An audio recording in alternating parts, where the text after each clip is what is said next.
back again. I hope everyone is having a fantastic time-appropriate greeting today.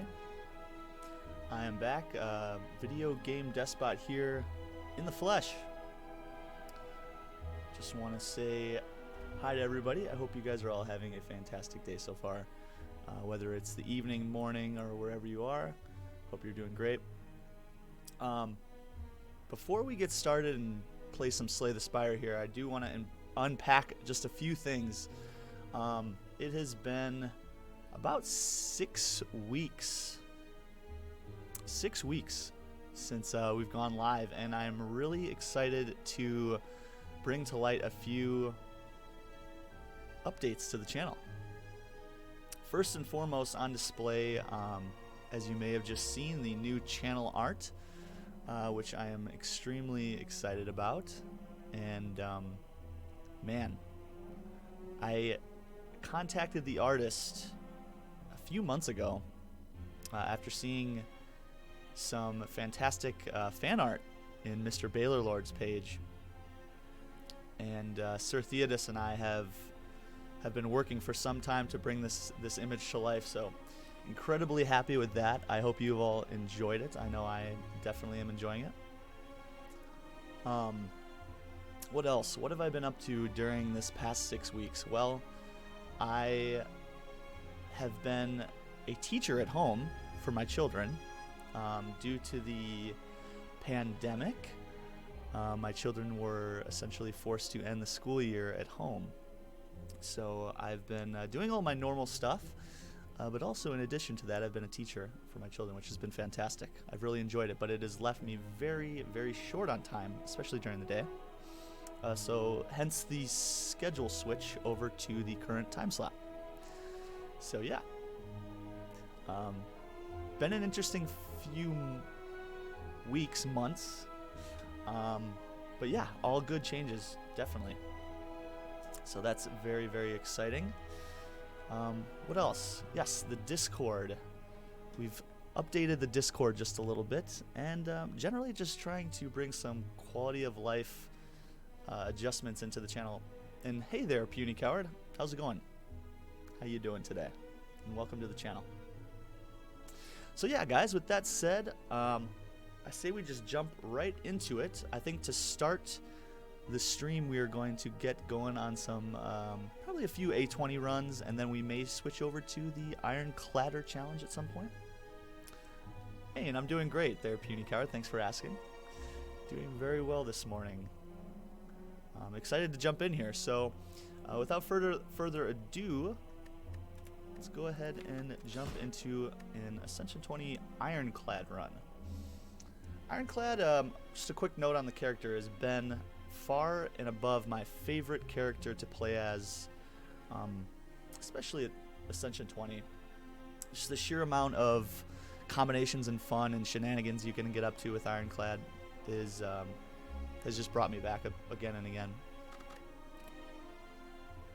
So yeah, let's jump in. Let's jump in. And first and foremost, I want to take a look at who we got for our voice here, or our boss here. I'm British. No, American. American. And I'm kind of curious how I come across as a British with like a British accent.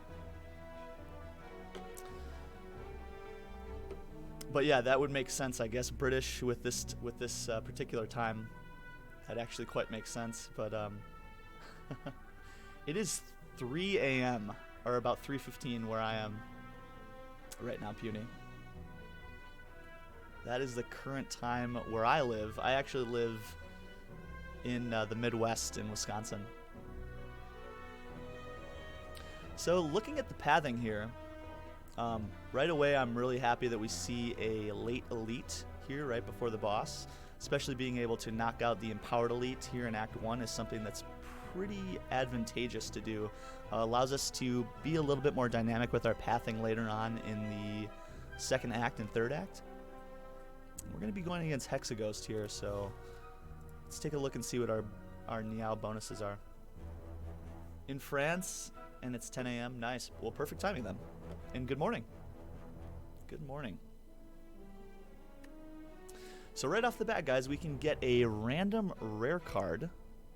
We can grab some gold right off the bat with no penalty. We can add a curse to the deck and get 250 gold. Gold starts are generally very strong, especially if you can find an early shop or even just a later shop, and transferring, you know, that money into power can be very, very advantageous. And then also we can boss swap here. Take a look quick at the map now. We do get an early shop. We can move to this node here and take one of the two bosses, and then obviously this empowered elite. And I do think that's probably what we're going to do here. We're going to forego 3 elites for the shop, and I think 250 gold is probably a good reason to visit this early shop, and we could potentially see a removal here out of these first 2 nodes. Okay. And this isn't terrible. Clumsy, it's ethereal. We should be able to hopefully get rid of it here in the next few floors. Hopefully. Okay. Well, let's get started.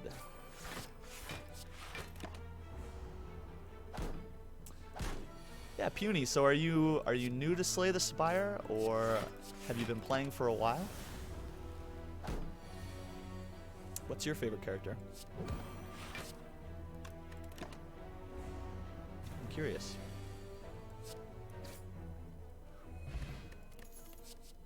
Okay, and right off the bat we see a Searing Blow, a Reckless Charge, or an Armaments. Truthfully, I'm not in love with any of these cards. I think this is most likely a skip for me. Searing Blow would be interesting on a lower Ascension, but leaning into a Searing Blow deck at Ascension 20 is most of the time I think quite perilous and generally would lead to failure. Any good Searing Blow deck generally wants about 4 upgrades before the first boss. Seeing it on floor 1 is also really nice, but in this instance I am going to pass. I think we're going to look to be getting our integral cards to go forward probably near this first shop. Okay. Here we can pick up a second curse to pick up the Warp Tongs here. Not playing, but watching. Nice. Ooh, the Silent. Yeah, the Silent is a very, very fun character. And hey there, Elephant Squabble. How's it going? Never played, but came to support your favorite streamer. Well, I appreciate that. It's nice to see you. Nice to see you. Welcome back. Welcome back. All right, so putting an extra curse in the deck is pretty rough. At most, we're going to be able to remove 1, or at the minimum, we'll be able to remove 1 curse here. But we have no guarantee to remove the second curse anywhere here. But I think the potential upside of getting the upgrades here, see, Warp Tongs, if you see to the left of this, essentially says at the start of our turn we can upgrade a random card in our hand for the rest of combat. Incredibly strong and usually worth. Since we're seeing it so early, I think we're going to roll the dice here. Hope for a early removal. And we'll take the upgrades for the rest of the run here. And we'll take some extra damage from pain in the process, but I think the upsides of that relic will far outweigh the downsides there.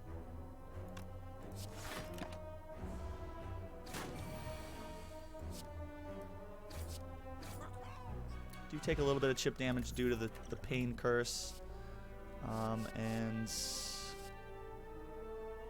not in love with these card picks early on. Another batch of cards that I'm not thrilled with. Could take an Infernal Blade. I think it's more likely to just take Wild Strike here for a little bit of upfront damage. You can vote on cards.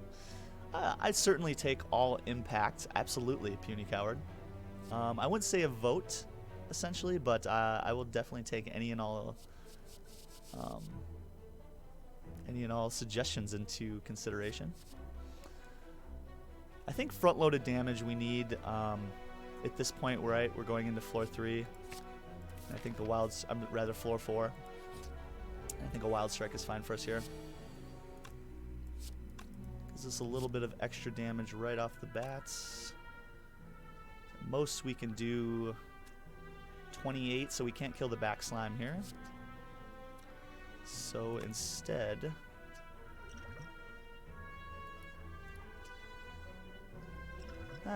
we'll actually keep that as well. We'll just block with our face here. We'll take 8. We block 6 by killing the front enemy. Could have used our vulnerable pot probably to save a little bit more HP there, but in this instance, we're going to probably just not lose any more HP. We'll just heal up here. And getting close to 400 gold right off the bat feels great, especially going into this shop here. And both of these 2 cards are fantastic. Battle Trance gives us a lot of early card draw, especially with a small deck. It means we're going to be cycling through the deck quite a bit. However, we do need another attack in the deck, and a Cleave is the AoE that would be very, very good against Tri-Centuries, which is an elite that we will likely see here in this first act. Or at least we have a chance to see. So we'll go with Cleave. We'll go with Cleave and hope to get stronger here in the shop.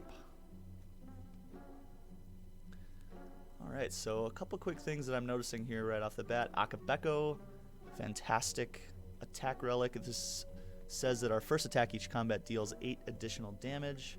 Can be really, really strong. Shrug It Off is a great card.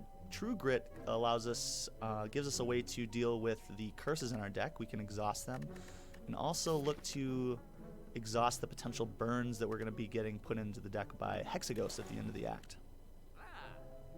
We also want to just right away remove this pesky Pain Curse. Just go ahead and get rid of that right off the bat. If we were to buy all 3 of these, that's what, 270? We'd have 47 gold left over. Might be necessary to get our hands on a potion as well. I don't know if we are going to be allowed to grab 2 block cards here.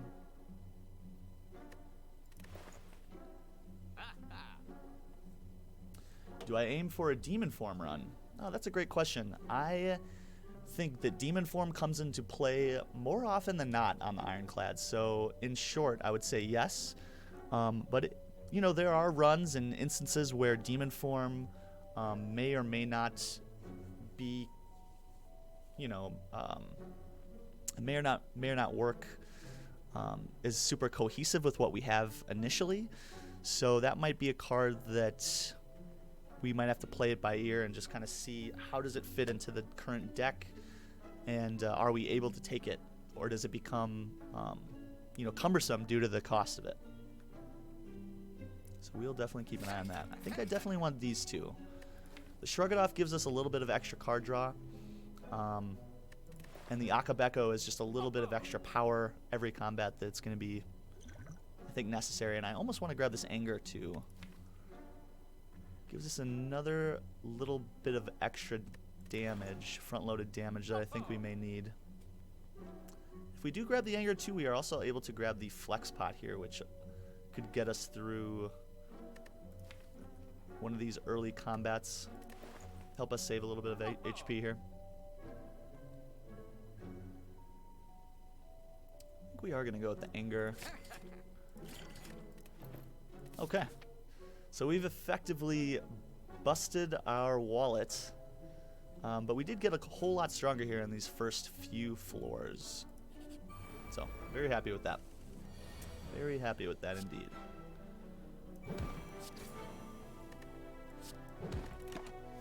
Okay, some good initial damage there to delete that first guy.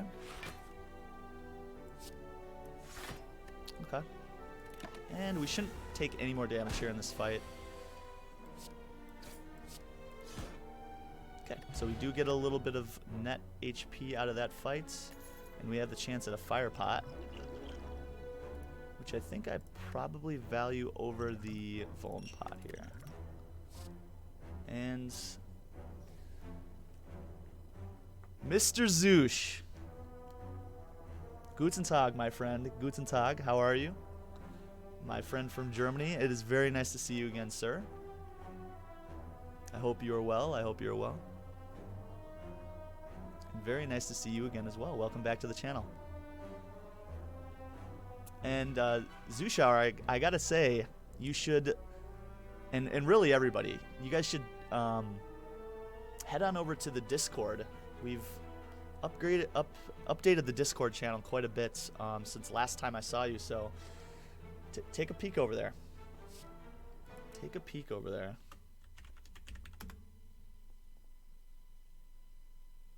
At work? Nice. Nice, nice. And I hope you're having a great day so far. I'm doing fantastic, by the way, Zoosh. I've had a kind of a busy last 6 weeks or so. But things are well. Things are well. And yeah, back again to slay the Spire and enjoy myself with all of you. But it is great to see you again, my friend. And I think we can absolutely get an upgrade here. We do have the warp tongs, but I still think it is probably appropriate for us to get an upgrade in here at this fire. And I do really value the bash upgrade. It's going to allow us to hit a little bit harder with all of our attacks. So we'll go ahead and get that upgraded early here.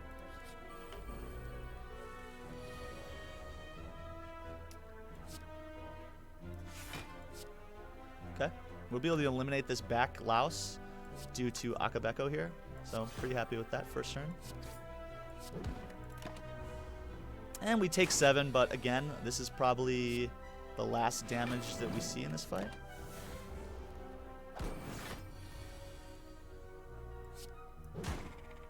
Good. Good, good. And no more attacks. A little bit concerning. We've only added, what, I guess the anger and then these two to the deck. But not a bad start. I don't really think we need the armaments. We do have the warp tongs in play, so we're going to be getting upgrades to our cards. Bloodletting allows us to trade some HP for a little bit of energy gain, which I think right now I'm pretty happy with the net energy that we have at the moment. I don't think we're really energy starved most turns, so this is going to be a skip here. Bag of Marbles, fantastic. That also pairs really well with Akabeko. Super take that.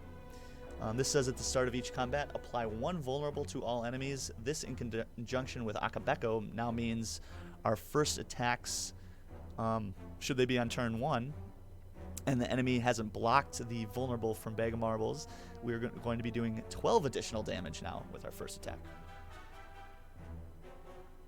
So, very nice. Very, very nice. And I think we still are good on our trajectory to hit this Burning Elite here at the end of Act 1, which means we now want to take this Elite here in the interim. Okay, a little bit frustrating to only see these 2 strikes. Definitely would have preferred to have this Wild Strike or this Bash here on turn 1, but not the end of the world. We're going to see mostly attacks here in the next couple turns. Not the end of the world, and I'm wondering if we're definitely going to use 1 potion in this fight. Let's save him for now and see what we get. Doing 30 damage turn 1 is also just fantastic. Okay, take 8 here initially, but one important thing that we don't do is we don't make Gremlinam angry. So every time we play a skill, he gets enraged and gains 3 strength. So that's why we want to play mainly attacks in this fight. All right, fantastic. So we only get hit once. Very, very happy with that fight. Nice and easy. And we get an Art of War, which says any turn that we do not play any attacks, we gain an additional energy the following turn. So turns on which we play a lot of skills or we just block, then we get extra additional damage the following turn to either hit hard or continue to block. So, fantastic. Okay, we could take a fire breathing here. The Act 1 boss Hexaghost is going to be putting burns into the deck. Upgrading something like a fire breathing that says whenever we draw a status or curse card, we deal damage to all enemies. That can be pretty powerful AoE or area of effect damage. We also have a curse already in the deck in the form of Clumsy, and then we also have our Ascender's Bane. So that's 12 additional damage right off the bat, should we get this into play before we see those curses. We do also have another kind of chunky block card that's not terrible. I do think we need a little bit more damage in this deck. To kill Hexaghosts, you generally want some form of scaling. And fire breathing could really give us that. Anytime we see a burn, we do additional damage. It would need an upgrade though, so we'd have to upgrade it here. I think right now that's probably our best option. I'm not in love with it, but I think that's probably our best option.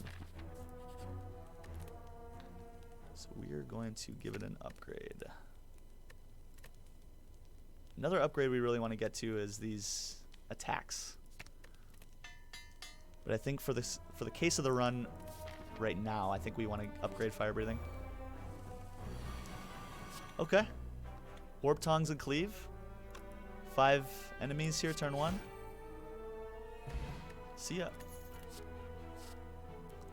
See ya. Okay. Could take a Blood for Blood here to give us a little bit of extra front-loaded damage. I actually do really like this card, especially for the Hexaghost fight. I think we are going to be taking damage in that fight. We're going to be going into that fight likely with a decently high HP. Anyone that doesn't know about the Hexaghost fight, Mr. Hexaghost is going to base his turn 2 multi-attack on our current HP. So if we have anything over, 22 or so health, he's going to be hitting us quite hard. A couple times, times 6. You could also get the extra weak and vulnerable for 3 turns with Shockwave here, which is also an excellent, excellent card. And truthfully, really hard to pass up. I was hoping to see another strong attack that we could grab, which is Blood for Blood here. I think we need the Blood for Blood. We need just that one more big, chunky attack. I'm happy to grab it. And again, good old Akabeko and Bag of Marbles paying dividends early on in this run. And we're almost back to full health, which is fantastic. And we find an attack potion, which I still probably do not value this extra attack more than the flex pot, I don't think. I think on turns that we play 3 attacks, I think this is just too much damage to give up. I could be wrong. Could roll the dice on the attack pot as well. Uppercut looks great. And we're starting to put quite a bit of attacks in the deck. Looking at the balance of attacks versus other cards, we are starting to get quite attack heavy. Definitely want to look to remove these basic strikes. Check out the Discord later, but now I have to attend a video conference. Good luck. Good luck, Zushar, my friend. I hope the rest of your day goes great. I'm so grateful that you stopped back to the channel, and yeah, we'll see you around. Should be getting back to streaming a little bit more often, and I actually have a schedule now, so I hope to see you more and more. Take care. Auf Wiedersehen, my friend.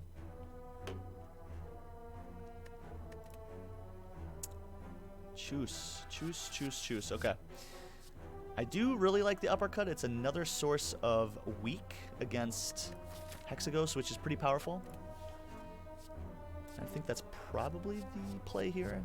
We definitely have all the damage that we need at this point. I am a little concerned with how we're blocking. But yeah, we have all the attacks we need for the immediate future.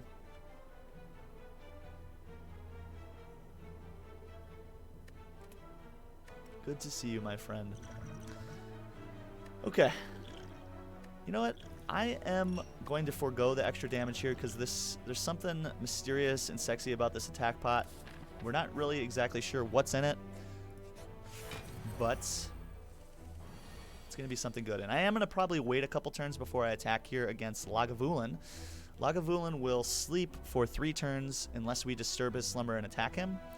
I would like to get free upgrades with Warp Tongs before we do that.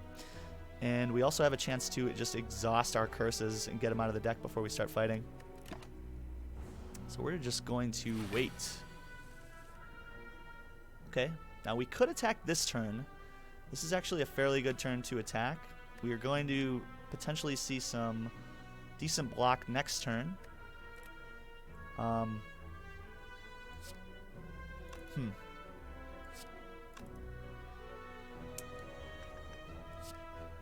Let's play our Shrug It Off first and see what we get. Okay, so pretty tempting here. We got 4 attacks. We can play 3 of them.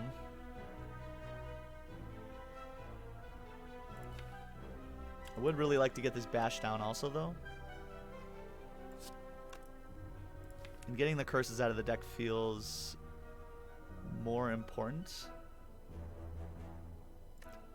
At best, it would be Bash Strike next turn. I think we're just going to attack this turn. We have too much damage in hand to pass up on. Too much damage in hand initially. And with this current vulnerable, I'm going to go ahead and pop this attack pot. Okay, Carnage, pretty chunky attack. That's going to give us 30 additional damage right off the bat. Incredibly happy with that. And before Lagavulin even attacks, we are at 39 HP for this encounter, which I'm really happy with. We'll just block here. Should hopefully be able to take him out here in the next few turns.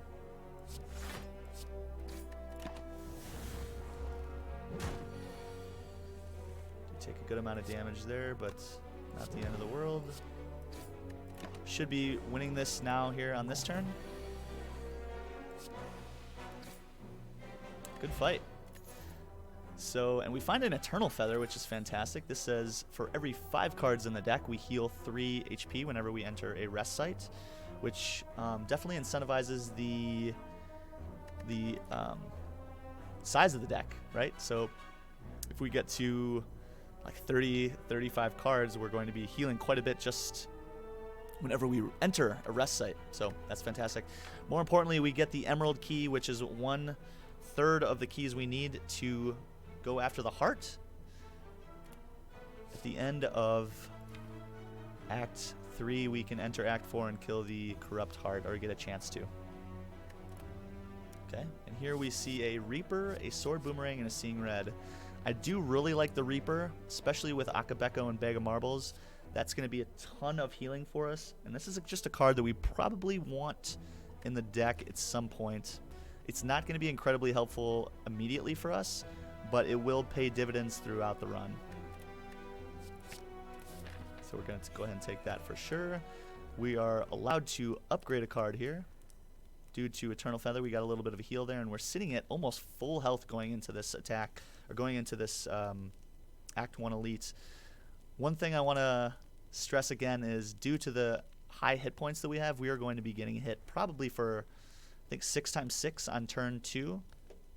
So we're going to be taking some serious damage here on turn 2 in this fight, but we should be okay. Do really like the upgrade to Uppercut here. It gives an extra turn of weak. Hey, and thank you so much for that follow, Puny Coward. Welcome to the channel. Welcome to the channel, my friend. Thank you so much. And I do also like the upgrade to Blood for Blood. We get a little bit of extra damage. We don't scale incredibly well here. So this is actually a pretty scary fight. Got to get going. You have an exam for my university. See ya. See ya, Puny Coward. Good luck on the exam. And again, thanks so much for stopping by. Hope to see you next time. Hope to see you next time. And thank you again for the follow.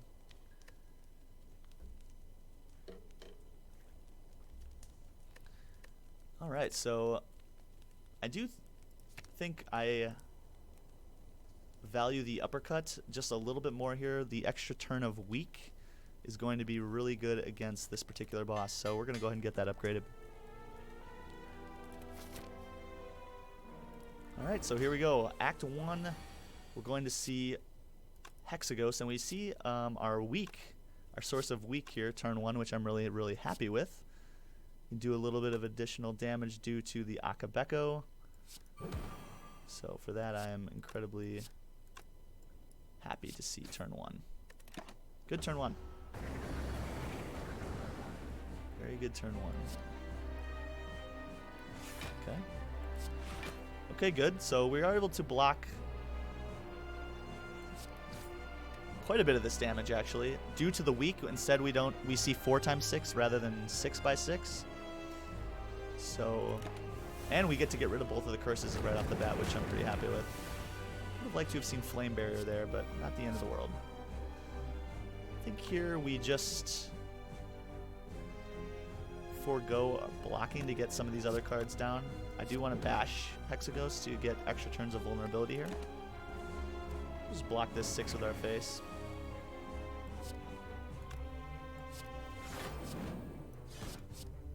And right now we're kind of racing Hexaghost, so I am going to actively be trying to just do as much damage as I can every turn. Okay, there we go. Our upgraded fire breathing already paying dividends a little bit. Just go ahead and get rid of the Reaper out of our hand as well.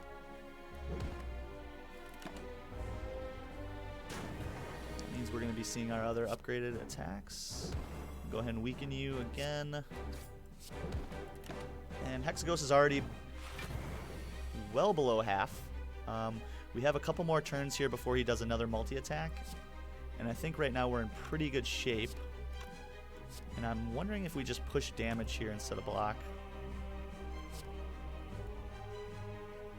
I think I'm going to block, actually, here.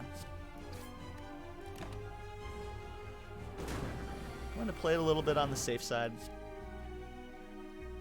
And we just win. Good fight.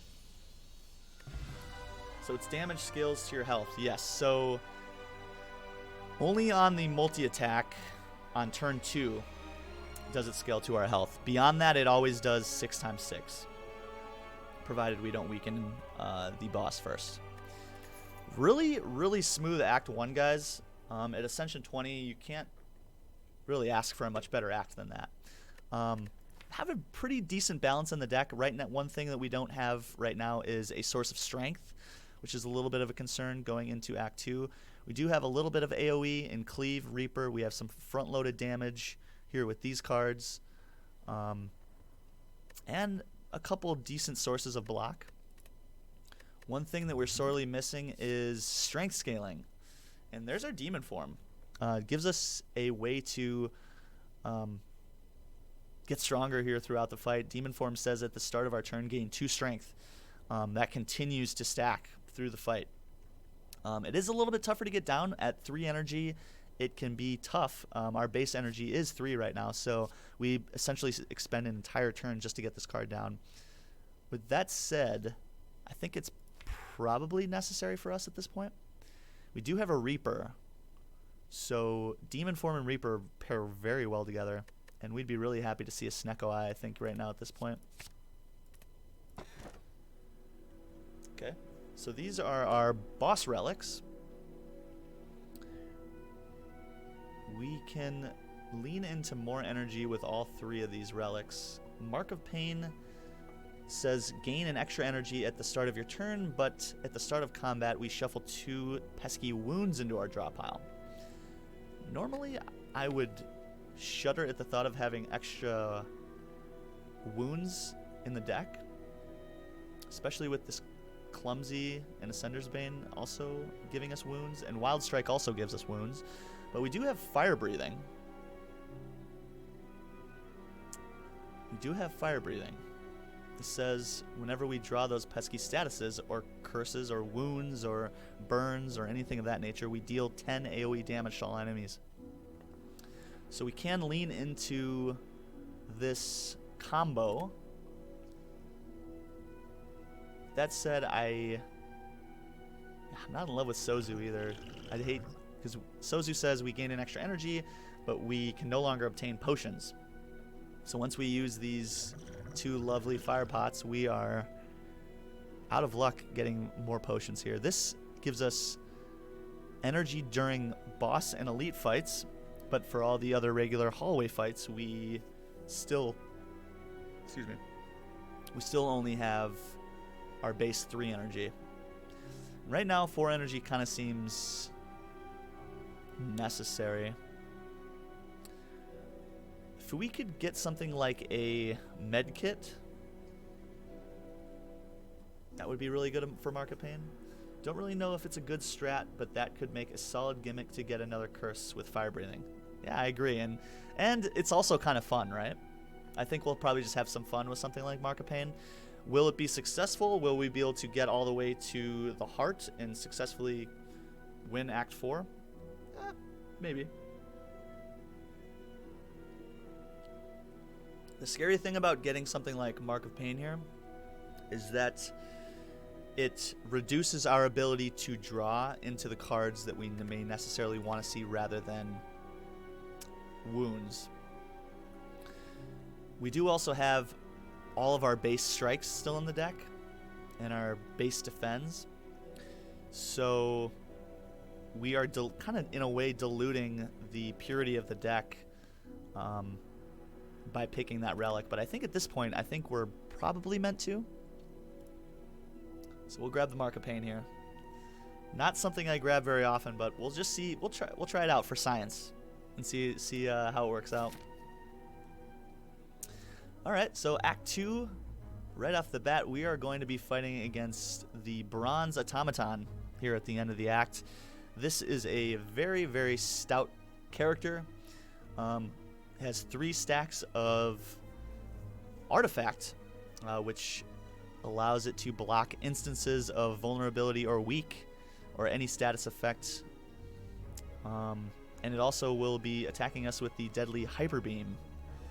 So we definitely need to find ways to combat those things throughout the act. So we're going to be actively trying to card pick against that.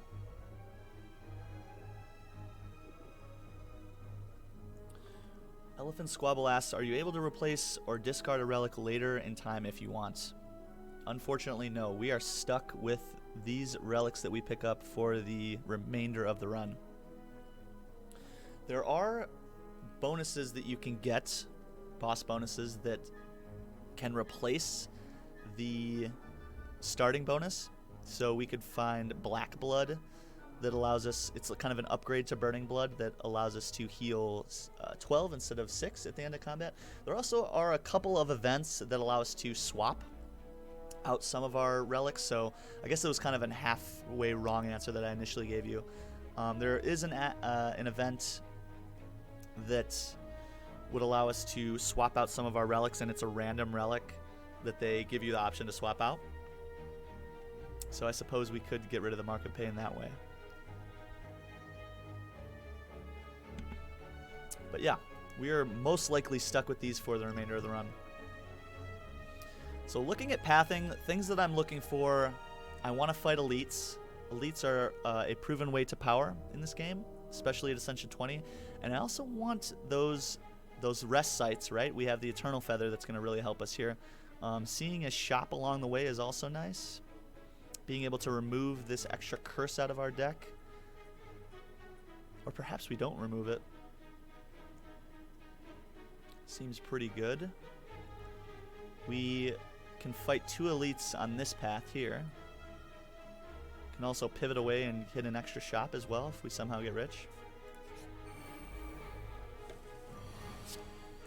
Alright, so this is exactly what I was talking about. Now this isn't something we necessarily need this fight, but turn 1 Reaper is already doing, let's see, it's doing 12, 18 times 2, it's doing what, 36 damage turn 1. It's healing us for 36 turn 1 here. Obviously we're at almost full health, so we're not in need. But man, that's nice. That is nice. Let's block a little bit. block a little bit and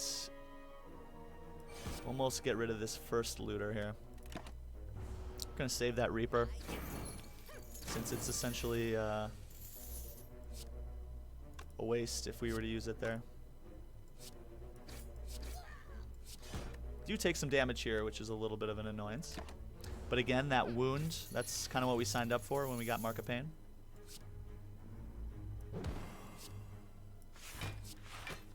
Shouldn't take any more damage here in this fight. This guy's going to be blocking this turn and then trying to flee the fight next turn to run away with the money that he stole. These muggers try to use thievery to steal all your gold and run away after a few turns. But thankfully we're strong enough to deny that pesky guy.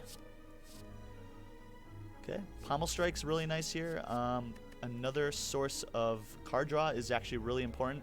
Now that we're on 4 energy, we definitely want to try to be cycling through the deck.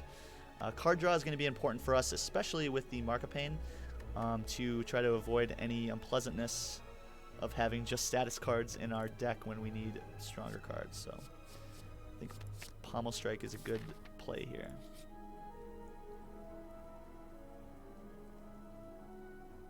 Okay. We don't have the golden idol, so this is locked here. We can lose some HP to go down to 40, which is almost half, but we do gain 5 max HP. We can also just grab a curse, an extra curse, which feels pretty awful. I don't know if we are allowed to put yet another bad card in the deck. I think we're going to go ahead and do a sacrifice on the Forgotten Altar. You stand on the altar and cut your wrists. As the blood spills out in sacrifice, the arms of the statue reach out and close around your eyes. Everything goes dark. You wake up a short time later feeling a new potential surging through you. Cool. Well, we have a little bit more max health, but a little less active hit points. With that said, I think are going to be okay, right? We do have the Reaper, and I think a lot of times turn 1 we're going to be able to, if we see the Reaper, hopefully get a little bit more healing out of that. Alright, so here this event, the Augmenter, is allowing us to either get Jaxed, which is another source of strength. You can add a Jax card to the deck that allows us to spill a few of our hit points to gain strength for 0 cost, which is pretty good. We can transform 2 cards, which I think is fairly solid here. We could transform a couple strikes. I think it's actually really good. Get rid of a couple of those pesky cards. We could even transform the Wild Strike. I'm not sure if I want the Wild Strike anymore with the Mark of Pain here, but maybe we do because of Fire Breathing. And then adversely, we can grab the Mutagenic Strength Relic. Pretty interested in this. This says that on turn 1, at the start of each combat, we have 3 additional attack strength. This is notably important for Bag of Marbles, which says at the start of combat we apply 1 vulnerable to all enemies, and also Akabeko. That means we're now doing 11 base damage in addition to whatever our attack is, in addition to the vulnerable that is potentially applied on our enemies. Which means we could get some really ridiculous turn 1s going. And I think that's actually what we're going to do here. This will hopefully allow us to end fights a little bit quicker, so we're not seeing as much downside to Mark of Pain. Okay, and this is kind of what I was searching for. I'm happy to see another early shop. I know we see back-to-back shops here, but we do have 200 gold. We can look to potentially either remove a curse, remove a strike, or just gain some power with whatever we have here in the shop. Okay, right away this is hitting my eye. Clockwork Souvenir. This says we start each combat with 1 artifact. Now this in conjunction with Mutagenic Strength means we don't lose the 3 strength then. We start the beginning of each combat with 3 strength, and we keep it because we have an artifact here that negates the next debuff, which would be lose that 3 strength. We could also grab the red skull, which says whenever we are at or below 50% health, we gain 3 strength. I think this clockwork souvenir is just a little bit better. That means we get that bonus even at full health. Not to mention we will block any incoming statuses right off the bat. We also have a chance at a panic button. We can remove a card. Shame we can't grab the molten egg, which would allow us to allow all of our other added cards once we grab this to be just come into the deck upgraded.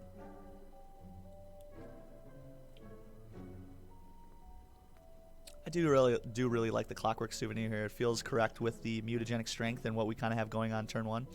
We do want to, at some point, try to diversify the deck to make sure that our turn 1s are always going to be successful, right? Because this is a good strategy now, but if we see all of our block turn 1, we're feeling a little bit bad. Although, we do have Art of War, which says if we don't play any attacks, we get additional energy. So, we're going to be okay. We're going to be okay here. I think clockwork souvenir here. This does mean we go into the next shop with little to no money, which means we probably won't get any value out of this node, which is a little bit of a feels bad. And then it also leaves us in a little bit of a precarious situation against this elite. We are at 45 HP, so I think we're going to be able to get through it with 2 fire pots. But if it goes bad, we could potentially die. Okay, and just like I predicted, we can't buy anything here at the shop, so this is a wasted node, which can sometimes prove disastrous.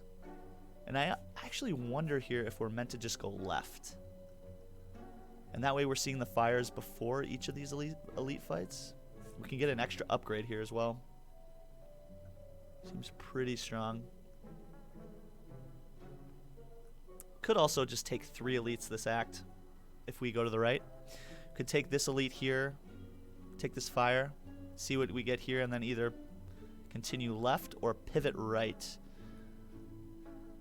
The reason I do like this path to the left is because of the Eternal Flower. If any of these combats go sour, we do have an additional option to heal, which I think is going to be pretty important for us at this point. Plus, it looks like we have more combats, potential combats this way. Yeah, we're going to go left here. Do think we are allowed to get an upgrade. I very much value the demon form upgrade, especially against Collector at the end of the act. Could also just get the Blood for Blood upgraded right off the bat as well. Or Wild Strike. It might just be an attack here. And then later on in the run we get demon form upgraded. We got to get demon form upgraded before we see Bronze Automaton here. And I think I said Collector a second ago, but I meant Bronze Automaton. So either really any of these 3 are really good upgrades, I think, at this point. Do you normally build decks per act or try to optimize for the later acts? That's a great question, Elephant. So generally speaking, I try to play in the moment and pick cards that I think are going to be good for the current act or the current pool of fights that I may see ahead.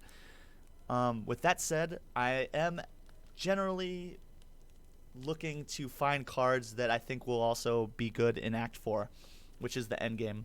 So cards that are going to be good against the heart are things like Disarm, which reduces strength, or things like Flame Barrier or certain relics. So a little bit of both. At the forefront, I'm definitely trying to pick for cards in the moment and pick cards that are going to allow us to actually get there. But at times, once the deck is actually fully fleshed out, and sometimes a little bit before, we are going to be picking cards that I think will be good for us later on as well. Great question. All right, let's go ahead and get the Blood for Blood upgraded here. I think a lot of times we probably take enough damage with this deck that this becomes a hard-hitting attack that costs us little to nothing. So yeah, let's do that. Might need that extra little push of damage. Okay. So right off the bat, we're seeing 24 damage, and we can actually get a pretty good heal here. With that said, we can also hit the shelled parasite pretty hard as well. Could also just get demon form down. Kind of want to just kill this guy. Do we have enough damage? Let's see, he's got 85. We're doing 49. Yeah, we can just kill him with both of these fire pots. And man, am I tempted. Man, am I tempted. 36. This will do... Then what? This says, I think, 6 base damage, so we would get an 8 heal, and then we could just kill. 8. Yeah, I believe that's correct. Okay, we get 12 out of this. Good. Okay, we do lose both of our potions there, but we almost full heal. So I'm fine with that. Could grab a drop kick here.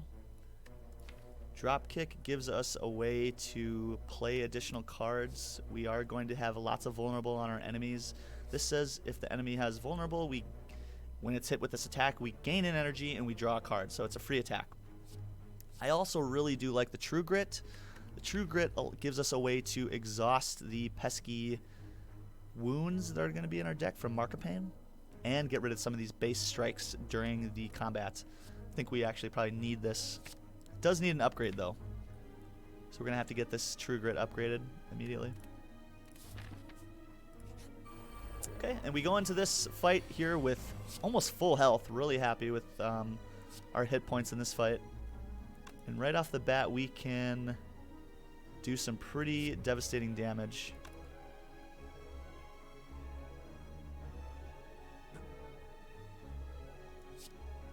We do play fire breathing here, turn 1. We give up a little bit of damage here.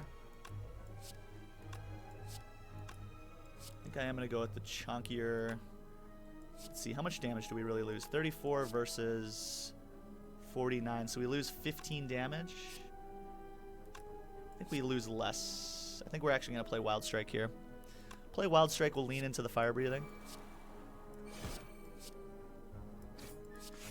And block a little bit. See how that works out. Still do about 50 damage here turn 1, which I'm really happy about that.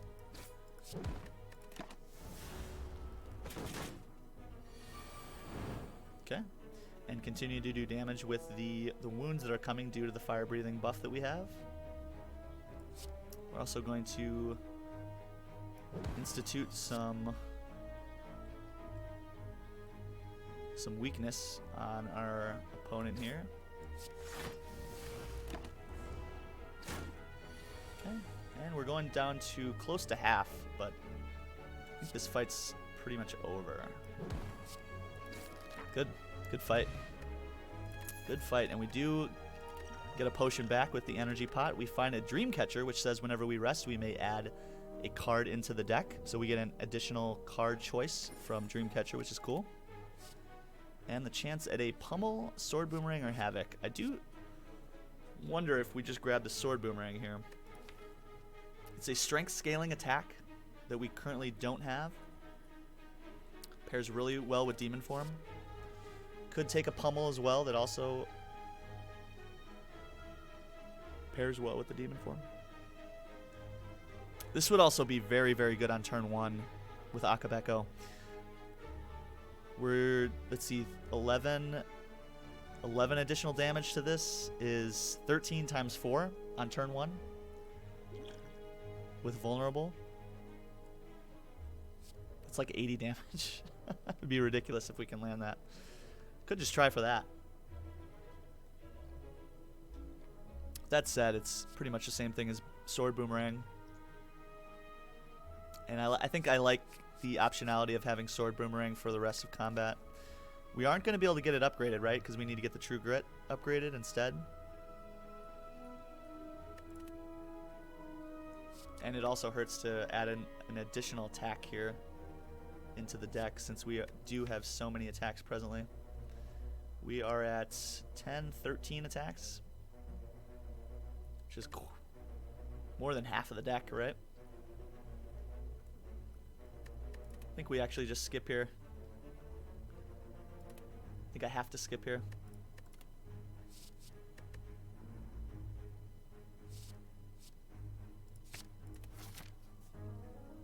That could be wrong. Hopefully that didn't put too many attacks in the deck. I think we are at a point where we can still go after this elite here to the right. So I'm gonna go ahead and do that. Okay, and we have the option to grab a Maw Bank here or the Sapphire key. To get these 3 keys, we have to do 3 things. The Emerald key says, or to get the Emerald key, we have to fight an Empowered Elite, which we did in Act 1. To get the Sapphire key, we have to give up one of our chests at some point in the run. And to get the red key, the Ruby key, we have to give up one of our fires. So I think this is actually a pretty good turn to go ahead and get rid of our chest. We give up Maw Bank, which says whenever we climb a floor, we gain 12 gold. But whenever we get to a shop and spend gold, we lose the Maw Bank. Now, right now, we are probably not going to a shop, so this could potentially be quite a bit of gold. 5, 6 floors.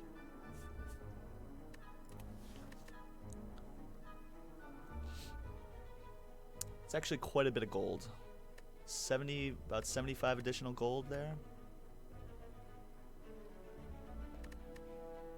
Is it worth the Sapphire key?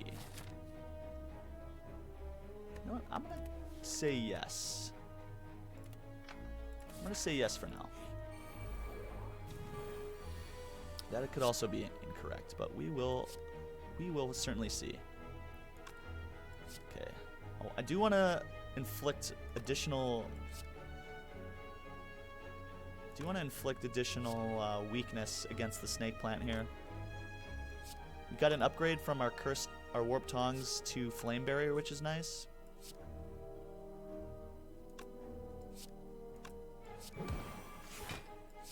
Which means we're almost full blocking this turn. Really happy with that. And we can get a little bit of a heal here as well. I think we just end the fight, right? Good fight. Good fight, and again, because of Reaper, we're getting close to our max hit points. And we have the option to get a Corruption, a Headbutt, and Hemokinesis. These are 2 more attacks that I don't know if we can afford to add into the deck, especially after we grab Sword Boomerang. Quick note on Hemokinesis. This pairs very, very well. It says lose 3 HP, deal 14 damage.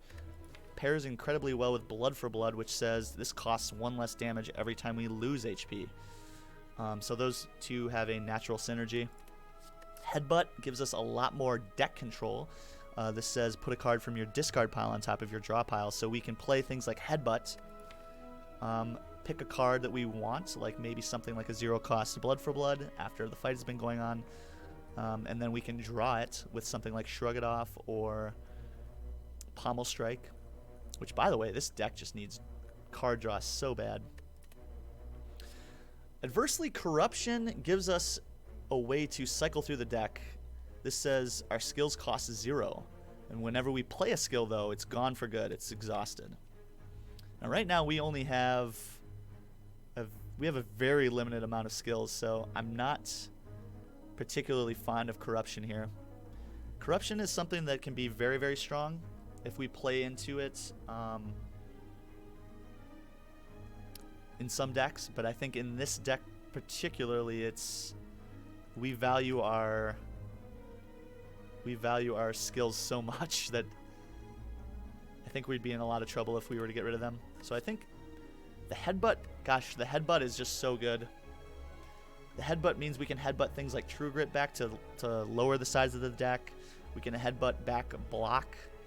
We can Headbutt back attacks like Reaper when we need them.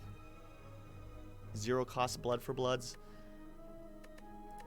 It's tough to grab this because we have so many attacks in the deck at this point. That'll put us at 15 attacks. I think we have to skip for now. Unfortunately, we have to, due to the large amount of attacks in the deck. I do want to get this True Grit upgraded. And then I think our final upgrade here will be Demon Form.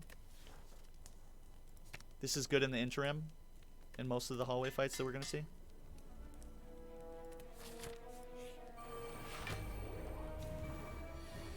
Alright. Sentry and Spheric Guardian. This is actually can be a pretty challenging fight.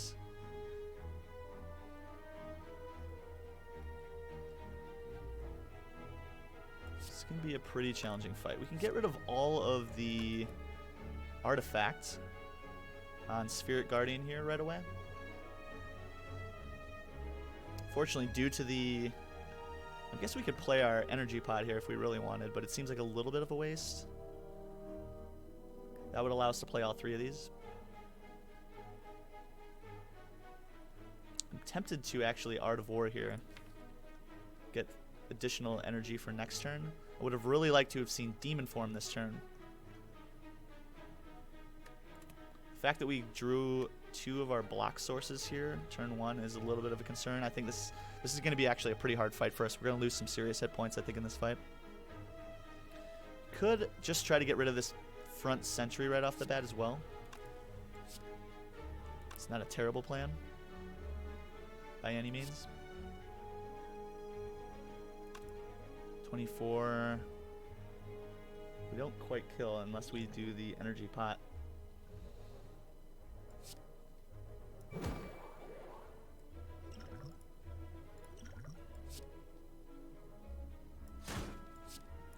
Alright. We'll just see how this works out. I definitely want to try to get rid of Spirit Guardian as quickly as possible here.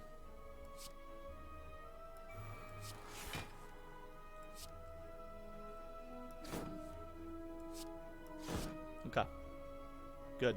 So we're adding wounds into the deck, and we already played our fire breathing. So now we have 3 potential wounds and a curse. This is 40 damage. AoE. Do take a little bit of damage here, but I think it's worth it. I think the rest of this fight is pretty easy from here. Pretty easy from here. And should just win this turn. And we weren't even able to play our Reaper. There we go. And again, a good use of the potion there. We do get it back, right? We see an energy pot here at the end of that fight. Fantastic. And the chance to add a Heavy Blade into the deck. And again, more attacks to potentially add into the deck. Heavy Blade is particularly good with Demon Form. It comes into the deck upgraded as well. Gotta add it. Gotta add it. Even though we have so many attacks in this deck, right now we need it, unfortunately. Really would have liked to have seen something like a Immolate or a Whirlwind, something to give us some additional AoE in the deck. Right now we only have the Cleave and the Reaper, which aren't great AoE attacks, but not terrible. Definitely want to try to get this Demon Form online against Gremlin Leader here. In this fight, we focus on trying to take out the Gremlins. That can change the attack pattern for Gremlin Leader. Which means we can potentially save some HP here.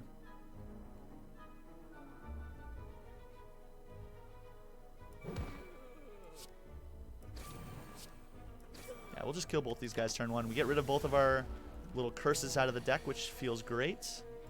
And we can start to work on this guy. I do want to draw to see if we can get to Demon Form. Okay, and we don't. So in that case, we just want to maximize our damage here.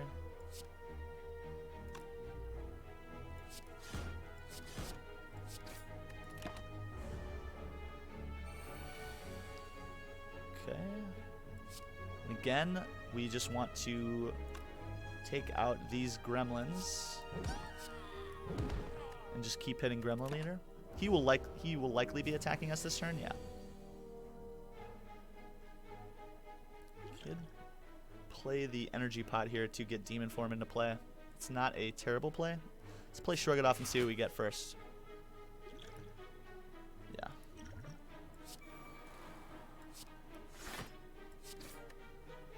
Get the additional strength in play. We do take some damage here, but we can potentially heal it back later with the Reaper.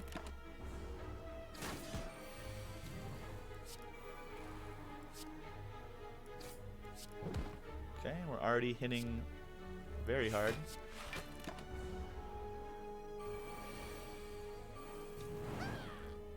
Okay, good. And we're able to block a decent amount. We do, again, take some more damage. So now we just want to see something like Reaper. Would love to see Reaper next turn, because he is summoning right now. At this point, we have enough damage by far for the rest of this fight. We just want to see something like Reaper now to allow us to heal back some of these hit points. Okay, we just drew the 1 wound. So we're thankfully not going to be doing any damage that we don't want to do with any wounds going forward. I think we're just going to end turn here.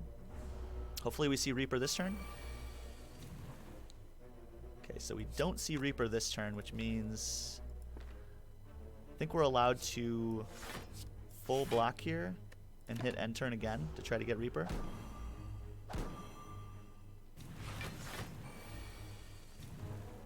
Okay, well, we didn't see Reaper. That's a huge shame. Had we been able to see Reaper, we may have been able to get a decent heal here. Instead, we have to go ahead and just kill Gremlin Leader to not take any other additional damage in this fight. It does put us in a kind of a precarious position going forward. It's 16 hit points. But we win the fight. We pick up a pocket watch, which is excellent. This says whenever we play 3 or less cards during our turn, we draw 3 additional cards. This is really good with our deck. Gives us another way to have card draw on the deck, which is fantastic. Super taking that. And chance at a power through. More wounds. Could also grab an entrench. And we already grabbed our heavy blade, I think, 2 floors ago.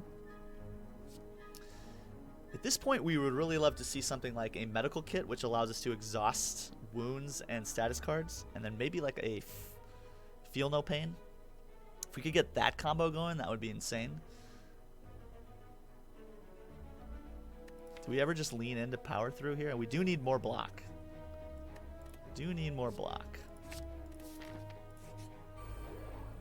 Okay, so a heal here would be great. There it is. There it is. Okay, good. And almost back up to full health. Incredibly happy with that. Incredibly happy with that. Wonder if we're ever... if it's uppercut here, or if we just sword boomerang.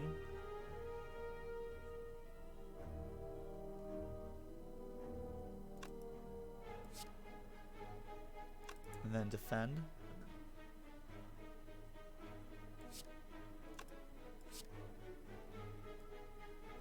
Let's do this, and that gives us a chance to potentially get rid of this Centurion next turn. We block a little bit with the weakness. Okay, should hopefully be able to take this guy out.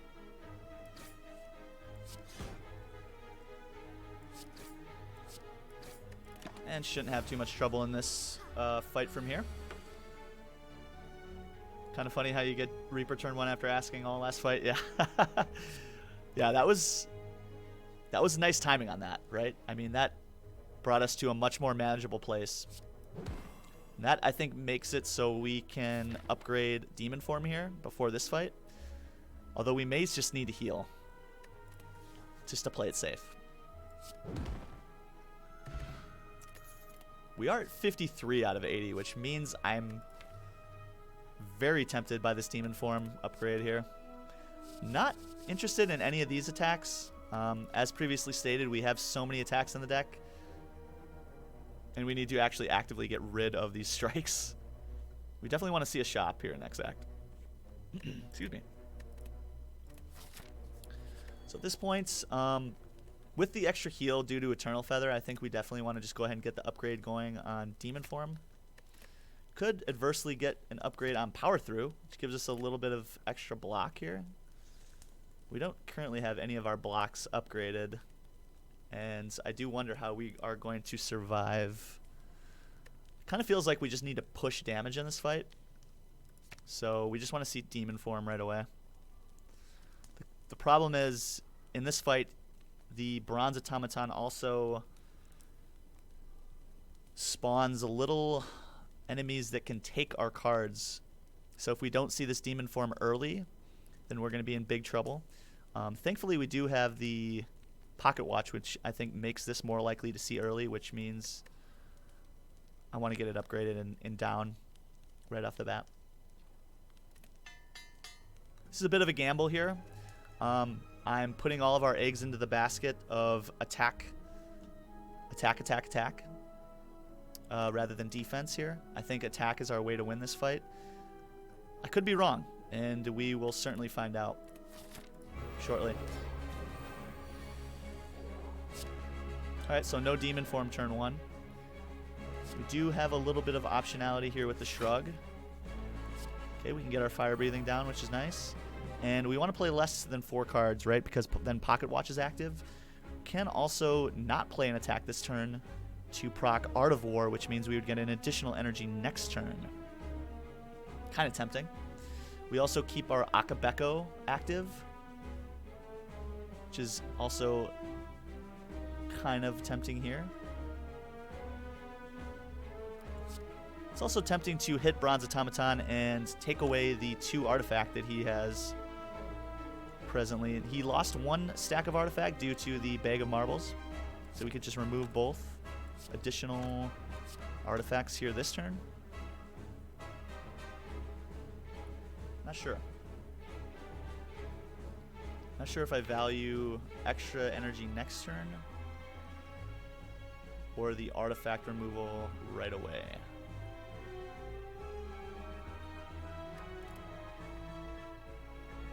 I think I'll opt to get rid of the remaining artifacts.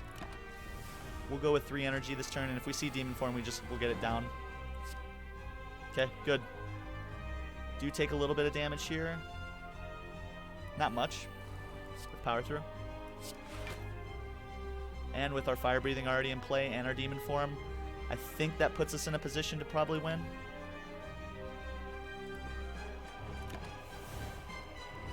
Good. It's a good start. And these guys are taking our Blood for Blood and our Fire Breathing, which are 2 really good attacks. Thankfully, we're already at 6 base strength, and I think from here we just wipe this fight. And now the question is, do we want our Flame Barrier more or our Blood for Blood more? And I think the answer is we want the Flame Barrier.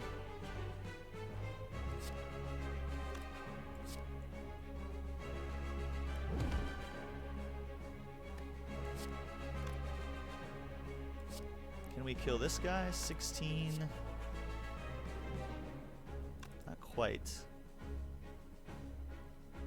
16 and 18 is not enough. Almost. Could roll the dice on Bash Sword Boom here. I think instead we just Flame Barrier. Could just Bash. I do want to get that Blood for Blood back.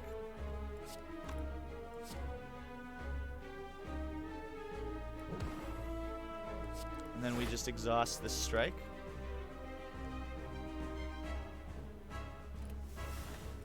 Yeah.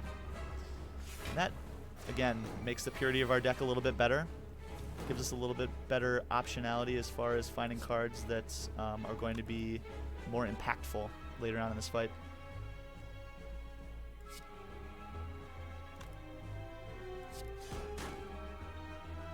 Okay. There's that Blood for Blood we're happy to see. Go ahead and do that. And I'm happy to just block here. This guy's doing 24 damage. He's going to be doing a very large attack in 2 turns. So getting almost a full block here is kind of important because we just continue to stack strength. And that allows us to just bop this Bronze Automaton here later on in the fight.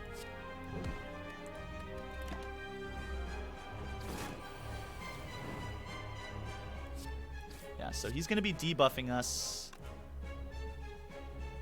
this turn. Or he's gonna go ahead and block and buff his strength, and then he's going to be hitting us with a very powerful attack next turn. Thankfully, we have Pocket Watch active, and we have some relatively strong attacks coming. We also have our Flame Barrier and 2 defense, so I think we're gonna be okay. Okay, good. So let's see if we can kill here. 28, but we also inflict vulnerable.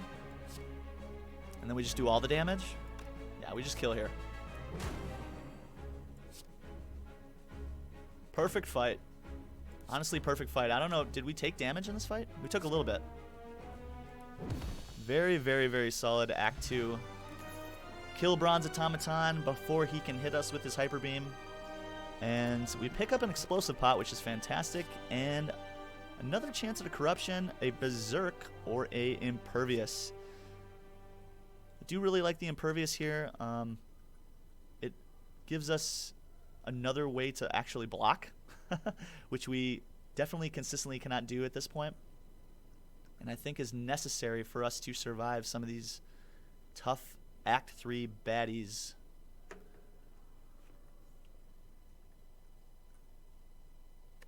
Yeah, let's grab the Impervious here. I don't think we're quite at a point where we can grab Corruption yet. We're not quite there yet.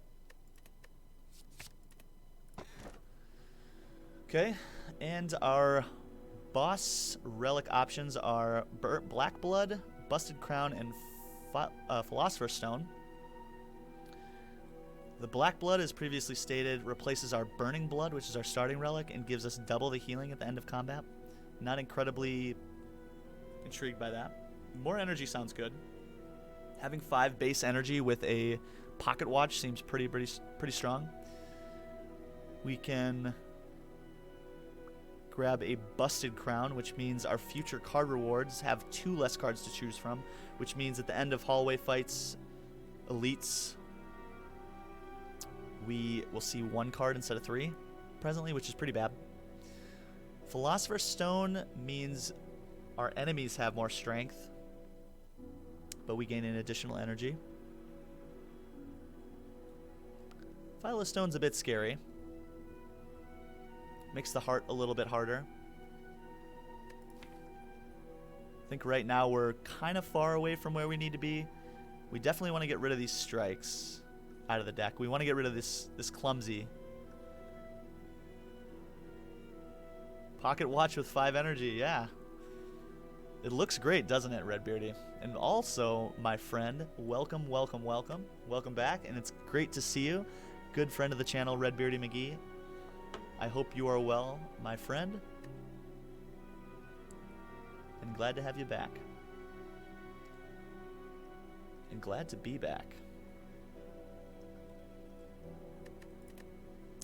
We're still kind of far away from where we need to be card-wise for this deck. I'd like to see a few more True Grits. We'd like to see something like maybe Exhume to get more chances at the Reaper. Right now we're just functioning well enough to kind of get through. We have very good synergy with our available relics, but we're not quite at a point where I feel comfortable taking on Act 4 in the heart. And I even think the double bosses at the end of Act 2 are going to give us some really bad trouble, especially with our draw. But Pocket Watch does help out a bit there.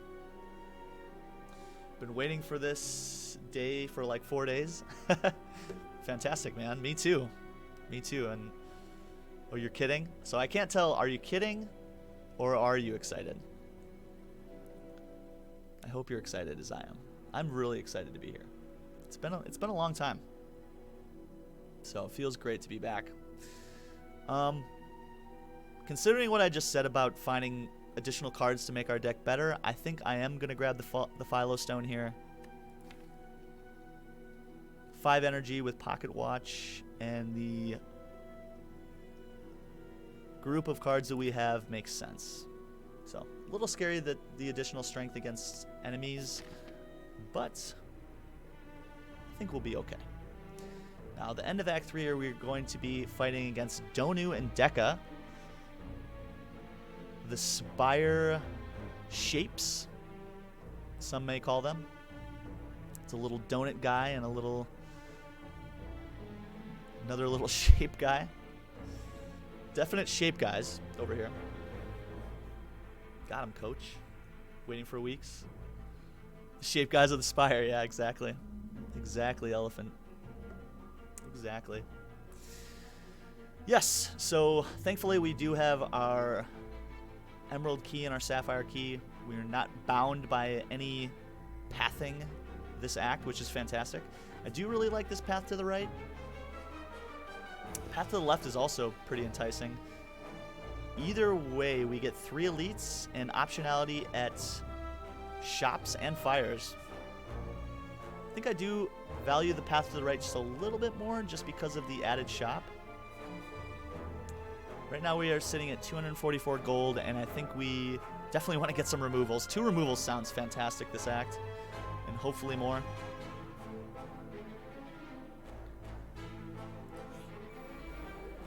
Hopefully more. Where's that turn 1 Reaper?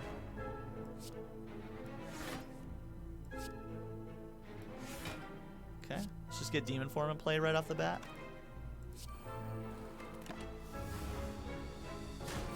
Take a little bit of damage here.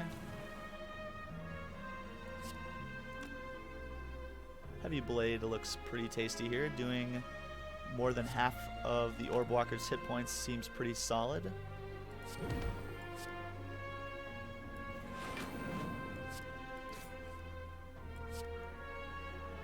Seems pretty solid. We can just block here too. Probably just killing next turn.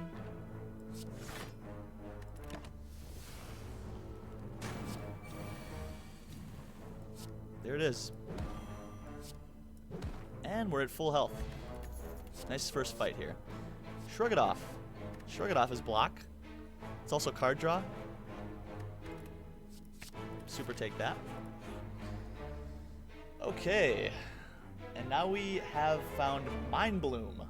Early in Act 3. Really, really fun event normally. We can fight a boss from Act 1 to obtain a rare relic, which can be incredibly powerful. We can upgrade all of our cards, but that means we can no longer heal. This is a little spooky. I don't know if we need that. I think we are going to want to heal pretty actively. We can also grab 999 gold and 2 cursed, which means we would want to be removing the normalities at this shop and also this shop. The normalities aren't terrible with the pocket watch, and I'm really tempted by these just to get rid of a couple strikes. Maybe we just keep the normalities, we get rid of strikes, or maybe just get rid of 1 normality, 1 strike, or 1 normality and the other curse, the clumsy. This gives us 999 gold. That puts us, 1,200 gold, right? 1,200 gold gives us a ton of options in the 2 stores that we're going to be seeing, which means we could potentially see a med kit, which would really make this deck shine. I think a med kit and a Feel No Pain would make this a winning deck, potentially. Adversely, we could get a rare relic here. Blue Candle, or a Blue Candle. Yeah, Blue Candle would be nice too. Yeah, let's try the gold. Let's try the gold here. Get a ton of gold. We're going to go to a shop right off the bat. Considering we took this path just for the extra shop. That was a weird glitch. It was like continuing to shower money on me, that sound. That's funny. Ooh, man. Okay. Really nice shop here. We can grab the orange pellets. We can grab a fairy in a bottle. Extra strength with Vajra and more max HP with Pear. And also just go ahead and remove a card, which we certainly want to do. And I think right now we just remove the clumsy.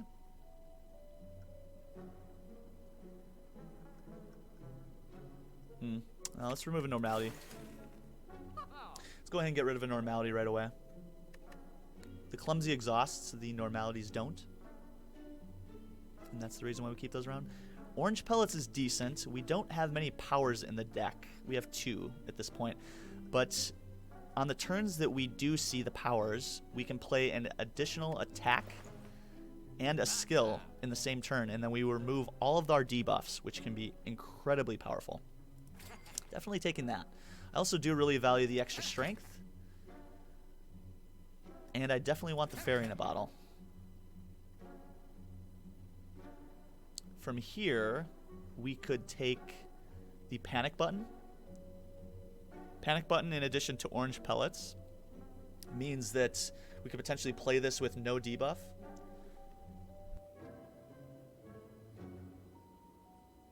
Excuse me. We could also just take 10 more max HP. I do want to leave a decent amount of money left for the next shop that we're going to see at the end of the act. And then there's also an additional shop in Act 4, should we make it there. So it would be nice to have a good amount of money going into those shops to potentially get something like a med kit and a Feel No Pain. Or, like Redbeardy previously talked about, a blue candle. Should also be incredibly helpful. We could also grab an Evolve here. Evolve helps our card draw even more, considering the massive amount of statuses that we are going to have in the deck. Evolve is actually a pretty good play here. Evolve, in addition to Pocket Watch, is kind of ridiculous. That means we're always cycling through the deck pretty well. Plus, it's just another power that works with orange pellets. Do we need the max HP? Seems like getting to 90 max HP is like pretty good here. Gives us maybe like an extra turn. Yeah. Okay, that leaves us with 356 gold. I think I'm fine with just saving the rest of the gold at this point. Another Shrug It Off would be nice. But I think once we start to exhaust cards in the deck, I think we're going to see a lot of really good draw and purity in the deck. So I think we're fine for now. I think an extra True Grit would be very, very welcomed. Part of me just wants to get our Art of War in play for next turn and just get some of these other cards down. Could hit this guy for 27. Could hit this guy for 27. That seems like a decent play as well. This is a turn where I would have wanted to maybe see something like Cleave, or maybe a harder hitting attack to just go ahead and get rid of one of these guys.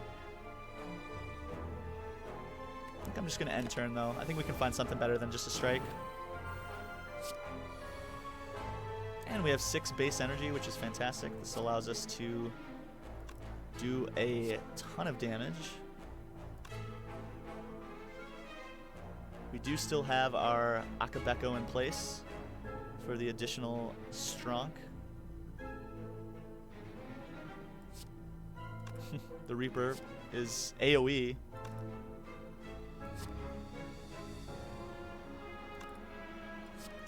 Okay, let's see here. Let's see here. This guy's not attacking. I'm pretty sure, can just kill both of these guys.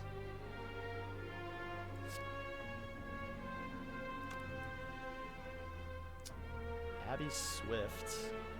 Some sort of bots.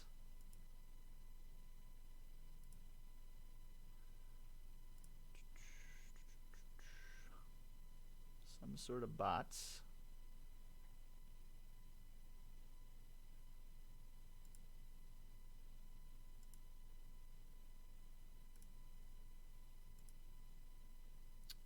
Let's see here.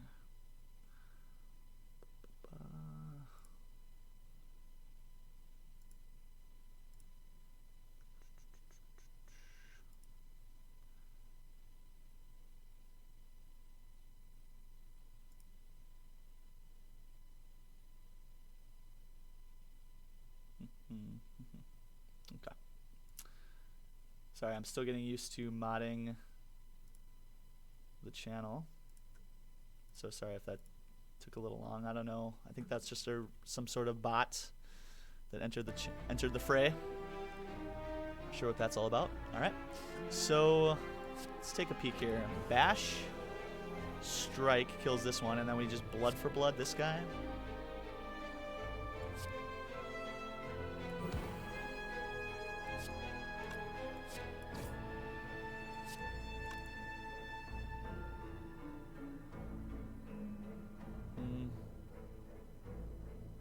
We're low on energy. We can just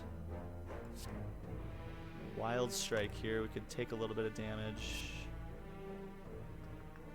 Could also wild strike, defend, take 6. Keep the impervious for a future round against the spiker. Also want to try to get this Reaper down. We could try to heal in this fight as well. So we're going to take a little bit of damage here. Let's do this. See how that goes. Eventually, once we get fire breathing down, this fight will just be over.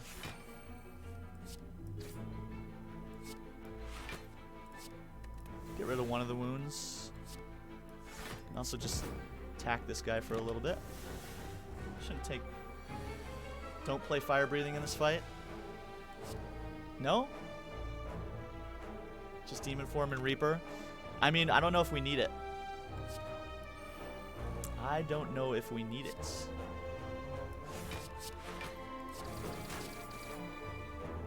Oh, now we do. I accidentally played this stupid sword boomerang. Oops. I cost myself some hit points there. That was a little bit of a misplay. It's my first time back. It's my first game. It's my first stream back, guys. First mistake of the run, but it's not that costly, honestly. We could get another fire breathing here.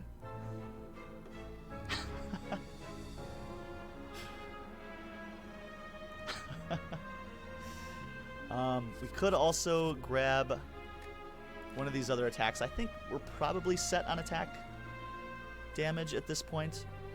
Pretty happy with where we're at attack-wise. Another fire breathing would give us some additional damage here, but I don't know if that's really the scaling that we essentially want to going forward, so I think it's just a skip here.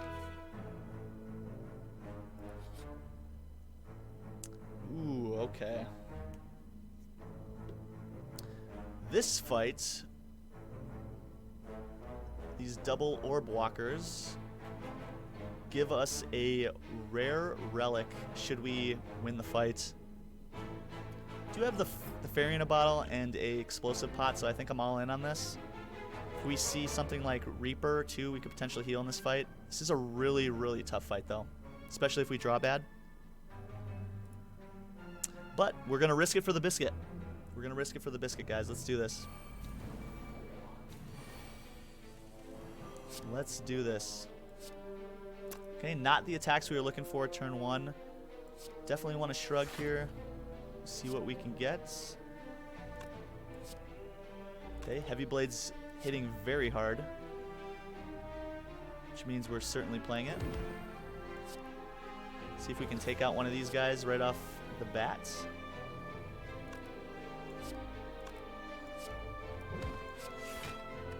And we full block. Nice turn 1. Nice turn 1. Now, do we ever get Demon Form down here?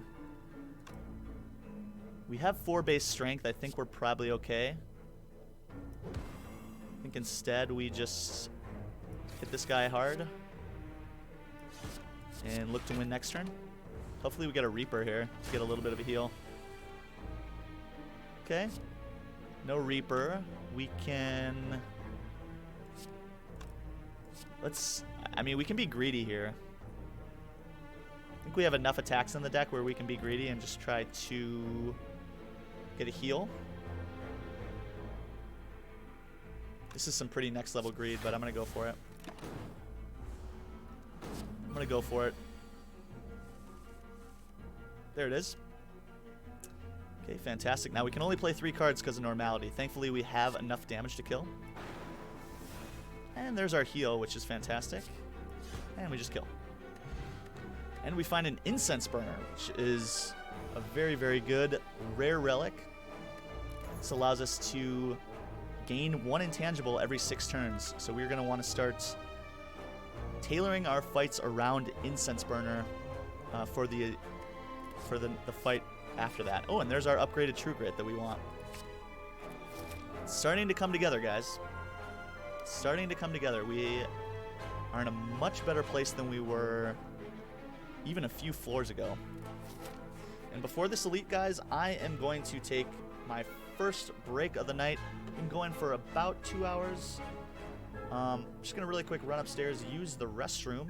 This also gives me an opportunity to show off the amazing channel art that we have, created by Mr. Sir Theodus, very, very talented artist. Worked with him for a few months on bringing this image to life. Guys, enjoy the channel art. I will be right back. Oh, and by the way, Icy Curves 69, how's it going? F this game, I hate my life. Yeah. I think anyone that's played this game for a significant amount of time has probably said those exact words. So I do not blame you one bit. But yeah, hope you're doing well, Icy Curves. Welcome to the channel. You did come at kind of a funny time. I'm going to really quick just take a 2-minute break, but then I will be right back to finish up this Act 3 and go from there. Be right back, guys.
All right, I am back.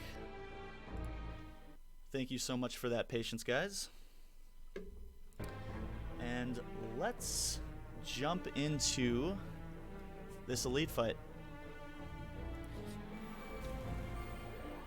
And we're going to be going against Reptomancer. This is actually a pretty terrifying fight. Fire breathing, I think, is going to be really appreciated here. Really appreciated.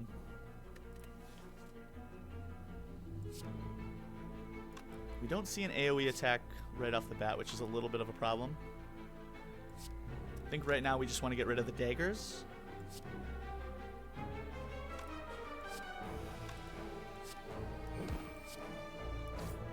Go ahead and get this fire breathing down.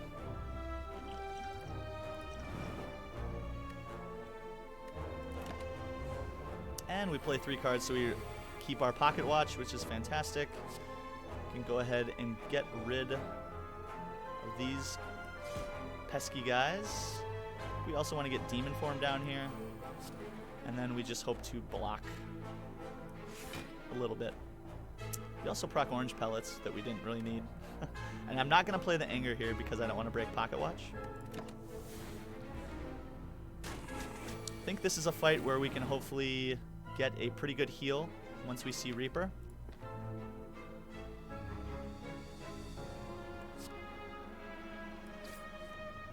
Okay, good.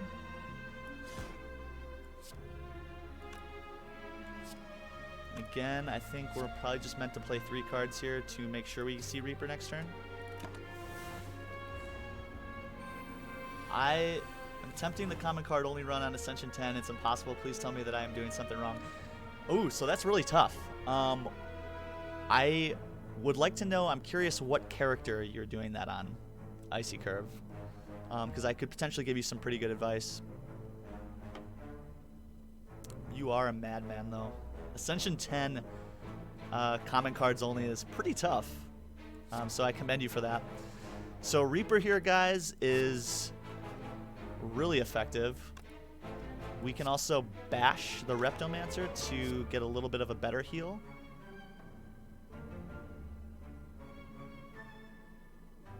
But then we can't play Flame Barrier.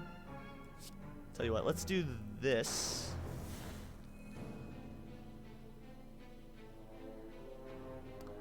Let's do that. Now we can only play 2 more cards. Kind of want to do Sword Boom here. We can potentially just end the fight.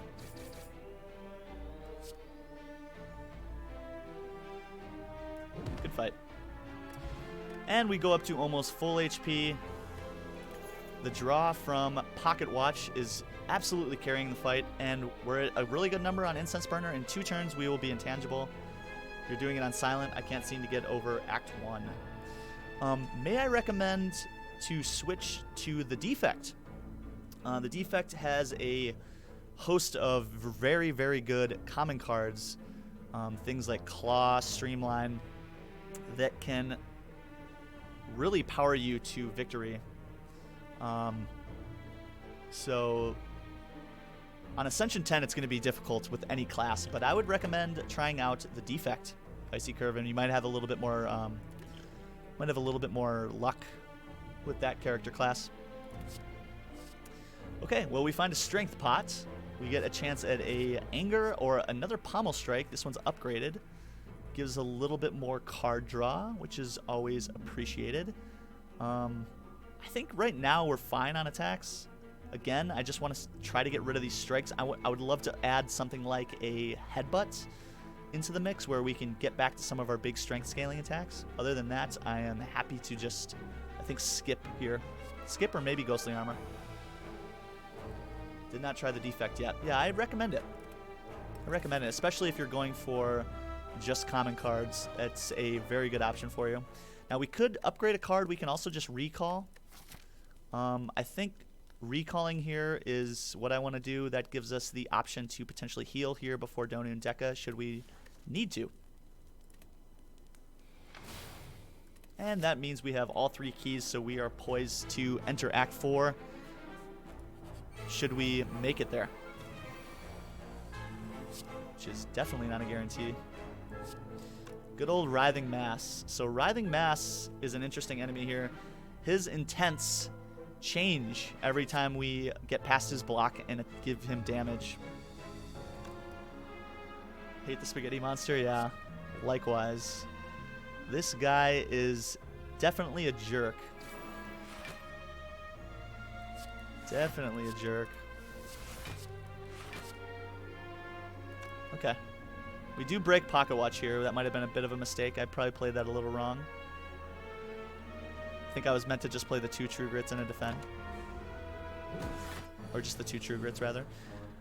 This turn is nice. We do get to get our Demon Form down free. Because of Incense Burner, we're just going to take 1 damage here. I think I want to just go ahead and weaken you, though, for 1 more turn. Or for 2 more turns. Take the 1 damage. And build up our strength, which we're really happy to do. Get some more of our powers down here. And this is essentially just a waiting game at this point. I want to keep Pocket Watch active. We also get our Art of War proc next turn. So we're going to have 6 damage, or 6 energy, and pretty much full cards.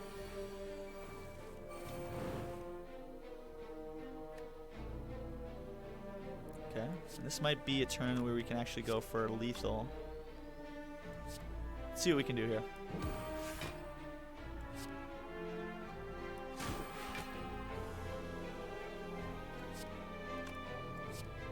Okay, it doesn't seem like we have lethal damage. 36, 56, not enough. So with that in mind, I think we just play 1 power through, take 5 damage, go to 83, and hope to kill maybe next turn.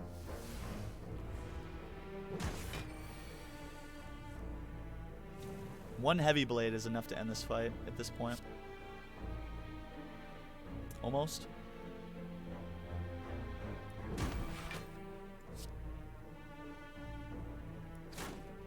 Okay. Incense burner's on 3. Guess we could have timed that a little bit better. It's not terrible. Incense burner on 3. We're going to see probably either Big Head. We've seen Reptomancer.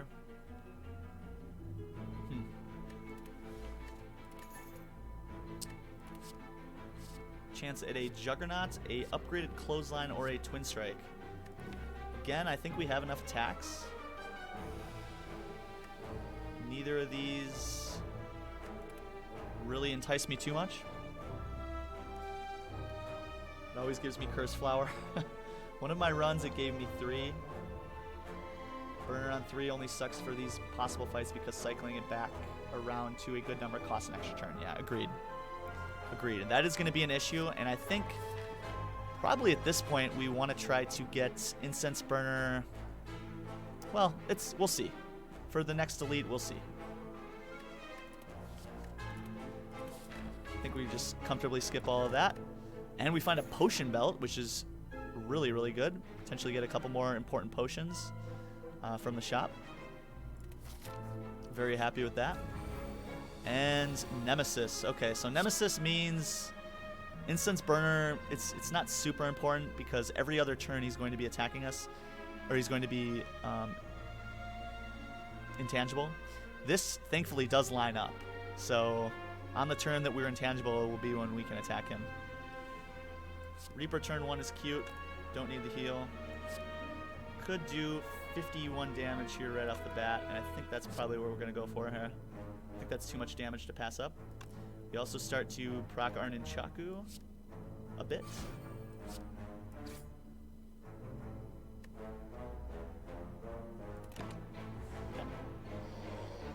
And hopefully... Okay, good. Getting Evolve in play is going to be very good in this fight. We are going to get smacked up a little bit here, which is a little bit of a bummer.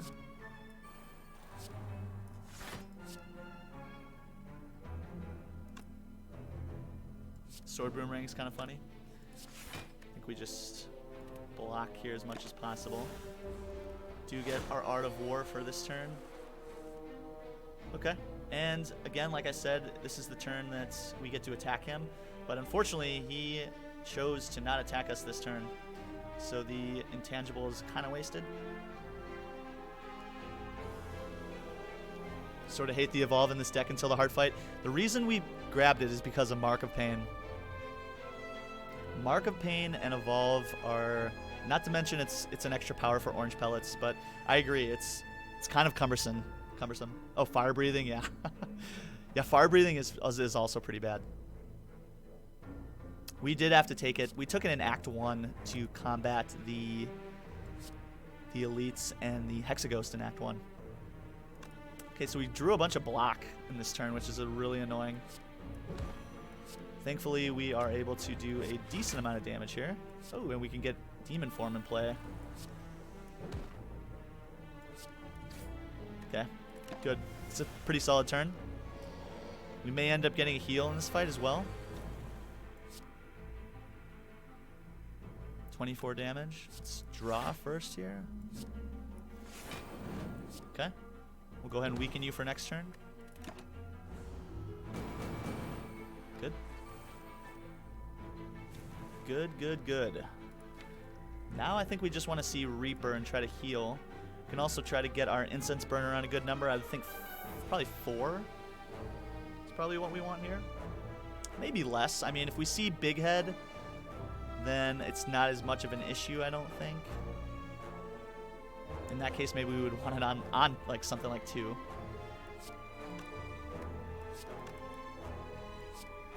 Could just kill here. I'm wondering if we just ever kill here and just keep it on 2 for Big Head. I think that's actually a decent option for us. We heal back up to almost 60. And Nunchuck's not on a great number. Incense Burner's not on a fantastic number, right? If we see Reptomancer, then we're going to be pretty sad. Repto's too scary. Yeah, I kind of tend to agree with you here. So instead, we're, I think, going to just go ahead and increment our Nunchaku and hope to get maybe a Reaper in this fight. But I am going to put Nemesis at a point where I'm going to break Pocket Watch here. Okay, we did get our Normality, which is a problem. That means we can only play 2 more cards. Which means I need to play Cleave. Just in case we get bad draw. And I wonder if I just leave him with 27 health for the potential heal. We're not going to have any trouble killing if we find an attack. Could do Fire Breathing just to give us a little bit of insurance should we draw these burns. Really feels like I should just kill here, kind of. This is really, really scary. This could go bad, honestly. If we get hit next turn, if we don't see anything good and if we don't see block next turn and he's hitting us again for 45.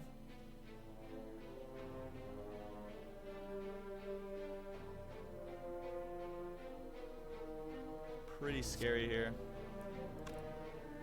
Could just do this. I don't know, but then what's the point if we're trying to heal? This kind of feels like a make or break moment. If we see Reptomancer after this fight and I end it now, we're in a kind of a scary spot. But again, the way we draw, we might even be able to just heal in the Reptomancer fight. I think I'd rather bank on that. And if we see Big Head, we're happy. Could get a double tap here. Double tap does a ton of damage, especially with all the energy we have. Yeah, double tap's actually really good. Double tapping something like Reaper or Heavy Blade could just end fights for us. It's a little bit of bloat that I'm not incredibly happy with, but I think it's going to probably provide enough dividends for it to be worth, especially because it can get upgraded by burning Warp Tongs. And our turn 1's just got even better again. Ooh, remove a card from the deck. This is insanely good for us. And now the question is, do we want to remove Normality, Clumsy, or a Strike?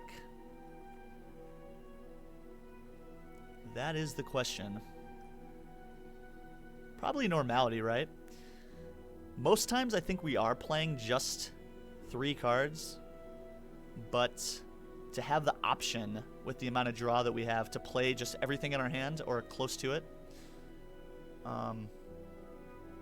Normality does 10 damage to draw it. Yeah, that's very true. It's very true.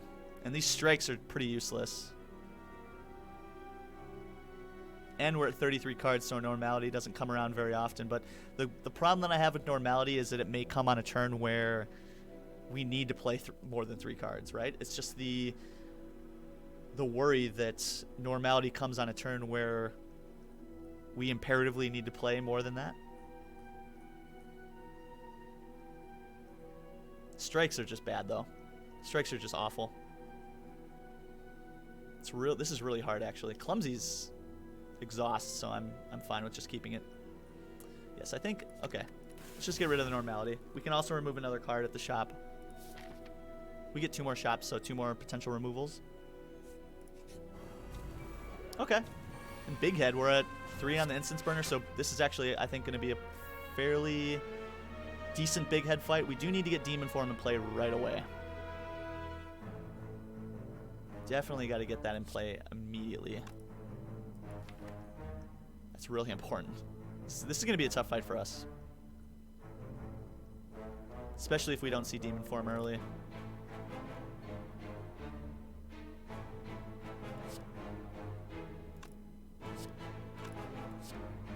One, 2, 3. Let's just do some upfront damage here. Okay.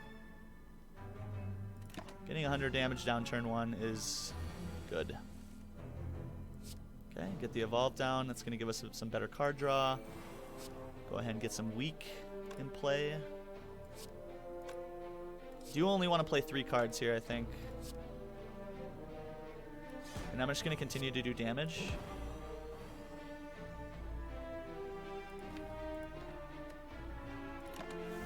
I don't want to break Pocket Watch, even though we had the 2 extra energy.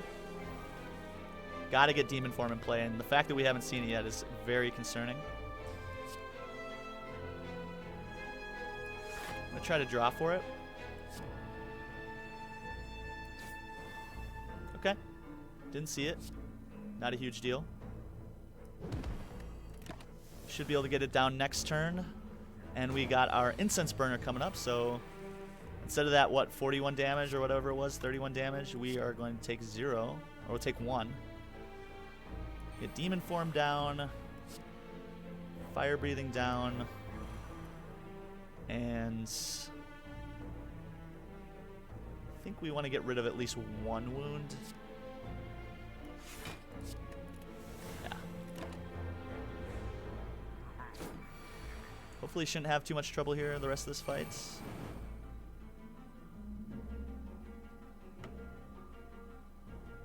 Lose a strike. Got a weird relic bar. It is kind of odd, isn't it? It somehow works together fairly nice, though. Heart of War and Mutagen's anti-synergy.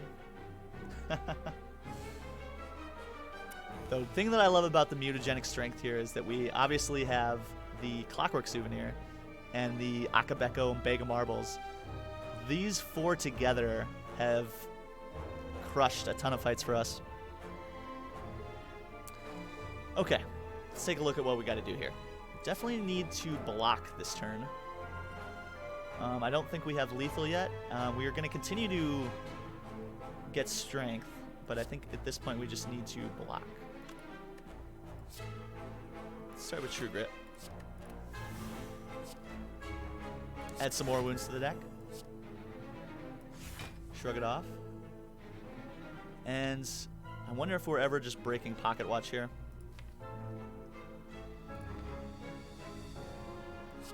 This does almost 40 damage. Is it worth it to break Pocket Watch? 40 damage. Probably. That could have been incorrect. And honestly, if I was going to break Pocket Watch, I probably should have just played more attacks there. It's a bit of a misplay.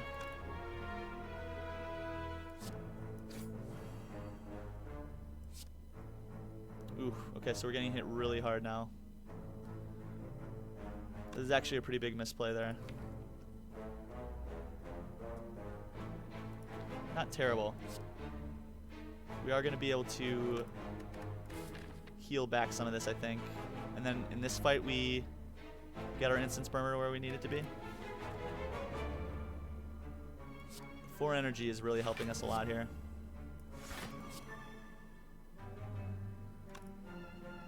I think we just have to end turn here. I don't think I'm allowed to play this attack.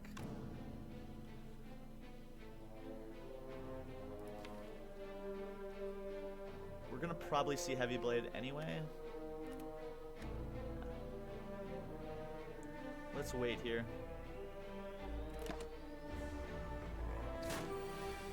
Okay, some pretty scary territory here.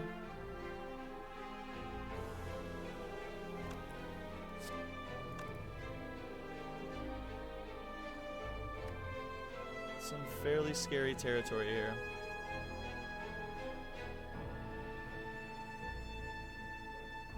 This is where a Snecko Eye would have been insane. We do thankfully have the Fairy in a Bottle. I'd prefer not to use it.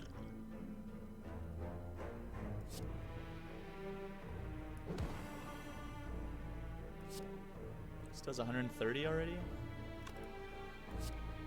This also does 28. I have to play the Heavy Blade though. Try to win. Let's see, 34. And does that just kill then?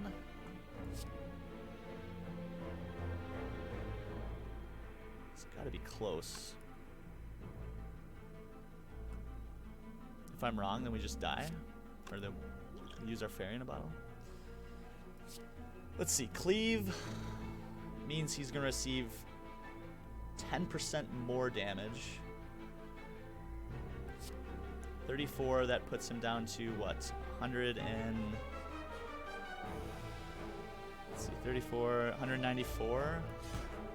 Oh, whoops. Did not mean to click that. Not mean to click that. Does the extra strength give us enough here? No. Well, we don't have a choice at this point. I can do this to survive till next turn.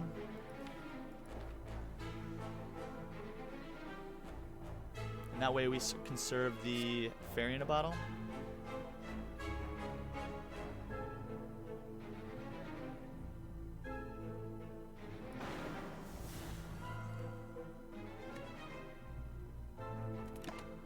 See how this goes. Pretty precarious situation to be in here. Pretty precarious situation here.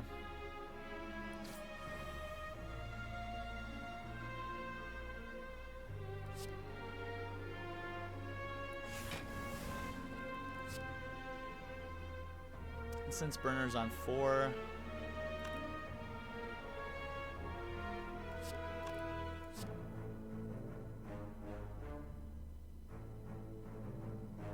I think we're breaking pocket watch here.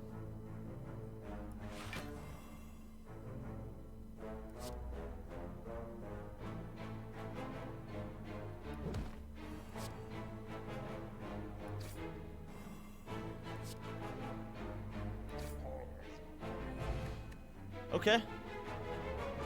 Did save the fairy in a bottle. We're at 9 health, which is a little scary. Get a little bit of extra gold, a fruit juice, which is very much appreciated, and a singing bowl, which late in the game, a singing bowl isn't going to do a ton for us, but could add a few extra hit points for us. This says when adding cards into the deck, you may instead raise your max HP by 2, which we can do right away if we so choose. We can also do a second wind. Ooh, second wind is pretty spicy here. Works really well with all the wounds in the deck and allows us to trade in a lot of the bloat of the wounds for block. Really like that. I also really like to shrug it off here.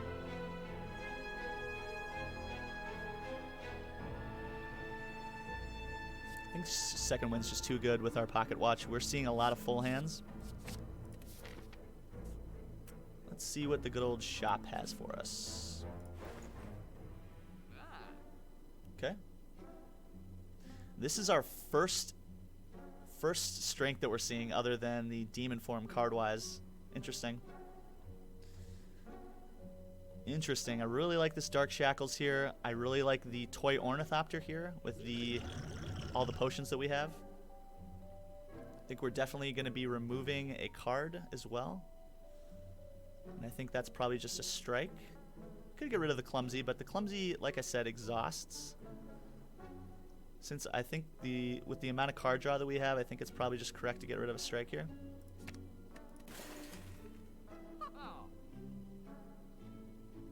We could do that. We could do Ornithopter. We could go Offering. Definitely want this Shackles. Shackles is just too good. This is a ton of max HP. We could also grab the Speed Pot. Speed Pot with our orange pellets gives us a lot of blocking power.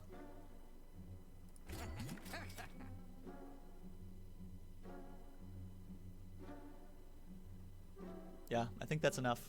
And then we save the rest of the money for the Act 4 shop. Pretty happy with that. Pretty happy with that. Now in this fight, we just want to concentrate on getting Incense Burner to a manageable place for Donu and Deka, which means having it on 4 or 5 is just fine. Gotta head out, but I'll be back for the end of the stream. You've been killing the game. Hey, thanks, Elephant Squabble. I appreciate that. And again, thanks for being here. Take care. Have a good night. And we'll see you later. See you later. Thank you for being such a valued member of the community.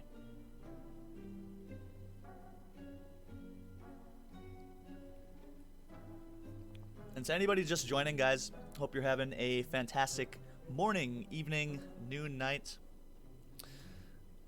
I'm Video Game Despot. Most know me as VGD or Despot.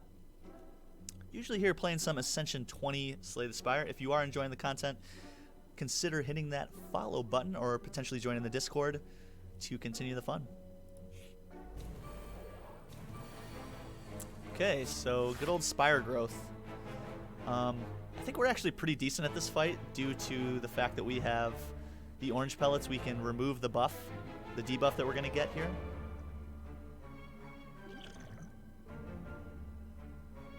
And I think we shouldn't have too much trouble with this fight.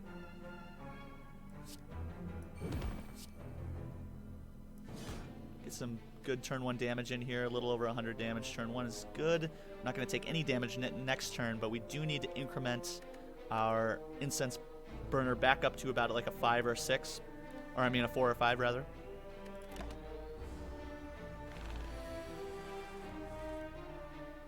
Okay, so like I said, incense burner means we're only going to take 2 damage here.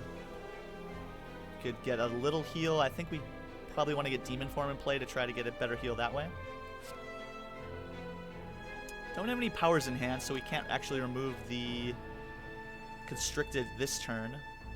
Instead, we're going to go ahead and just defend. We'll see more cards next turn. And in the meantime, we block both of those instances of damage. And here we go. Now we get to remove this debuff. So we'll play a power, a skill, and an attack.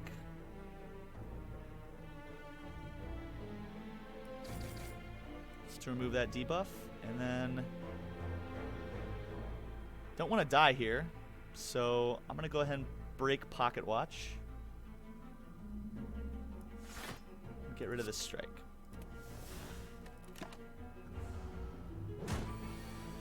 Okay, in the meantime we're gaining strength, and hopefully we should be able to get to the Reaper later on in this fight to try to get like a big heal.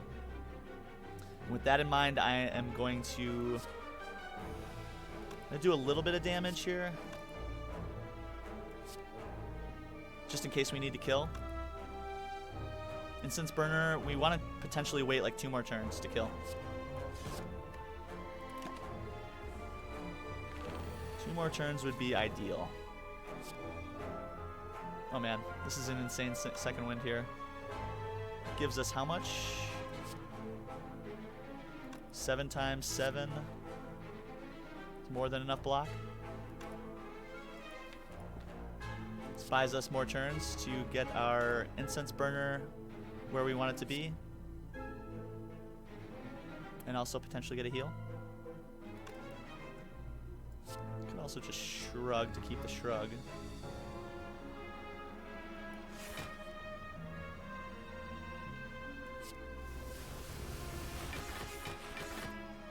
There we go. 38, block it.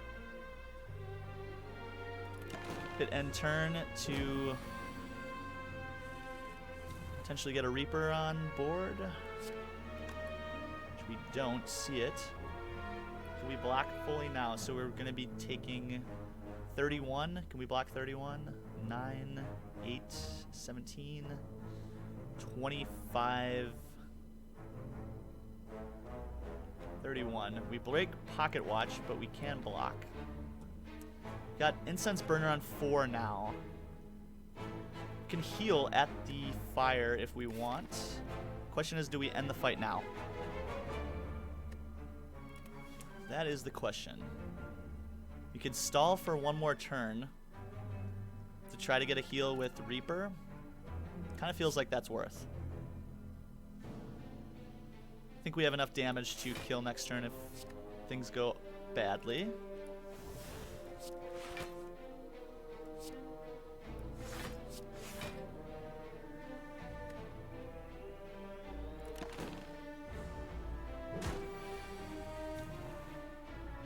Okay.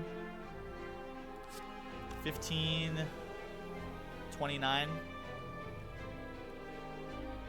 They're doing 38.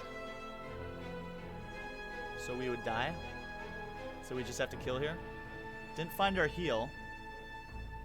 But I think it was worth the 1 damage last turn to try to get the heal down.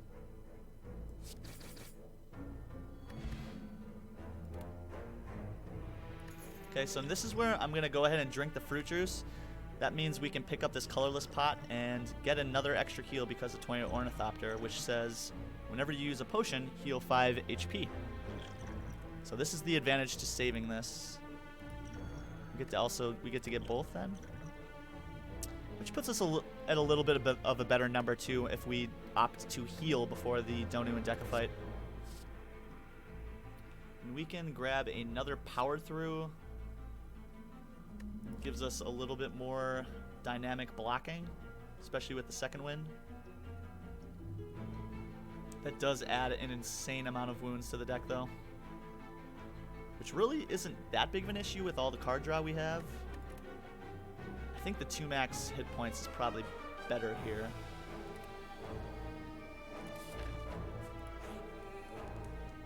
And resting pretty much almost puts us to full. 71. 71's a good number. I think we probably are meant to just rest here. We get upgrades through Warp Tongs, so I think we're going to be in okay shape. Well, I'll say it right now, guys. We're doing okay. We're doing okay at this moment. Are we going to make it through Donu and Deca? Probably. Are we going to make it through the next boss? We'll see. I think objectives for the upcoming fights is to not exhaust too many potions. I'd love to go into Act 4 with 2 out of the 4 potions if possible.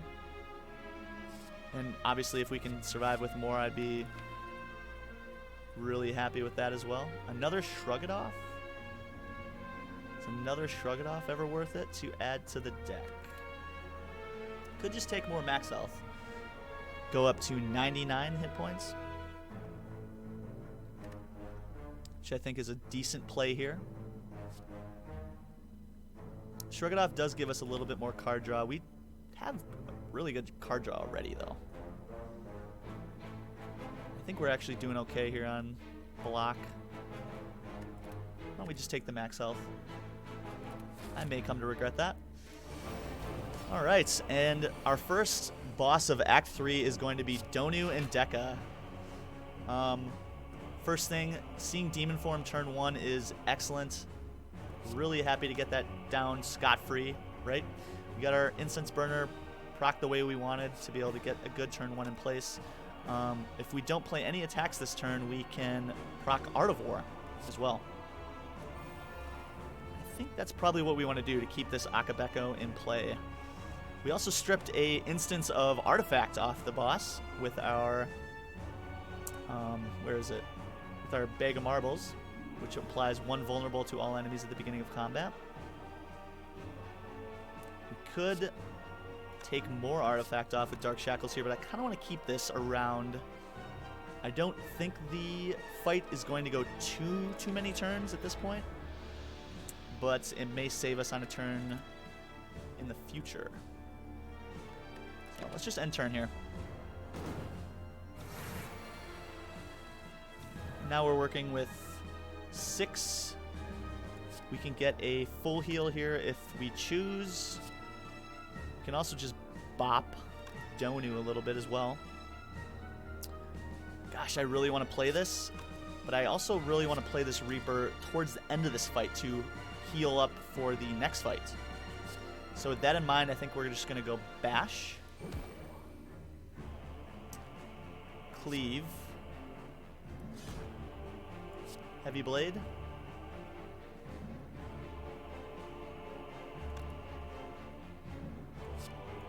gosh, do I ever need, that's just what I'm wondering, do I ever need the heal now? Because this is 32 damage. This is just our way to block this turn, and that buys us an extra turn to just kill them next. Yeah. We might just have to do that. This is essentially just a block, playing Reaper. Just a block card. We could also colorless pot here. See what that gives us.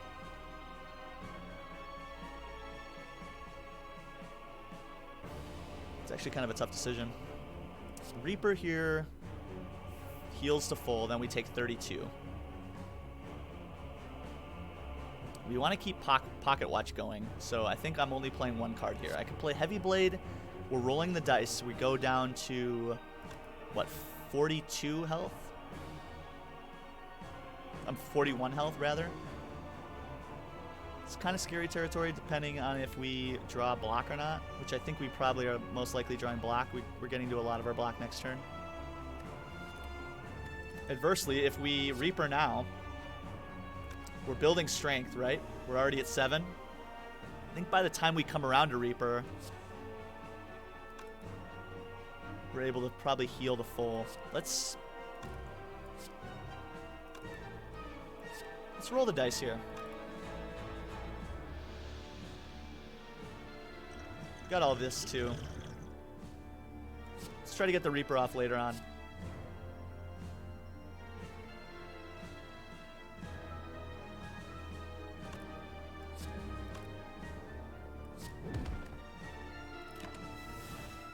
See if that works out. Okay. So like I suspected, we are seeing quite a bit of block this turn, which I'm really happy with. 32. Let's see, 17 more, gives us 29. Could also just get rid of a strike here. It's an overblock. Good shrug. Let's just do that.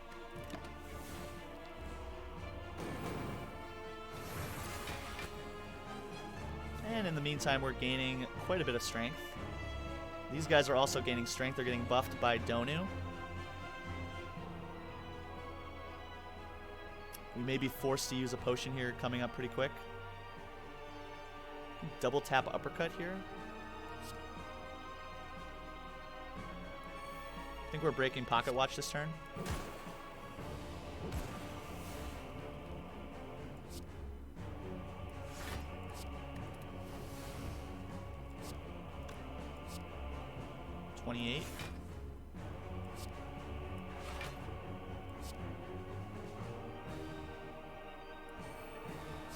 And we remove all of our debuffs. And we almost killed Donu. Pretty good shape here. Take 6 damage. Okay. There's our block.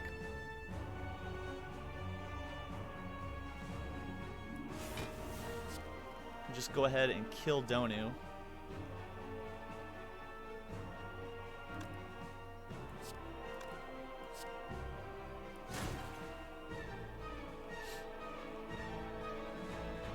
Question is, do we not kill? Do we kill next turn just in case we see Reaper? Could get fire breathing down.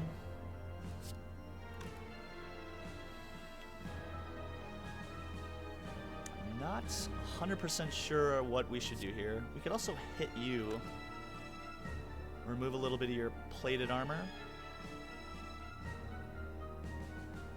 Play fire breathing to get a little bit of additional damage down.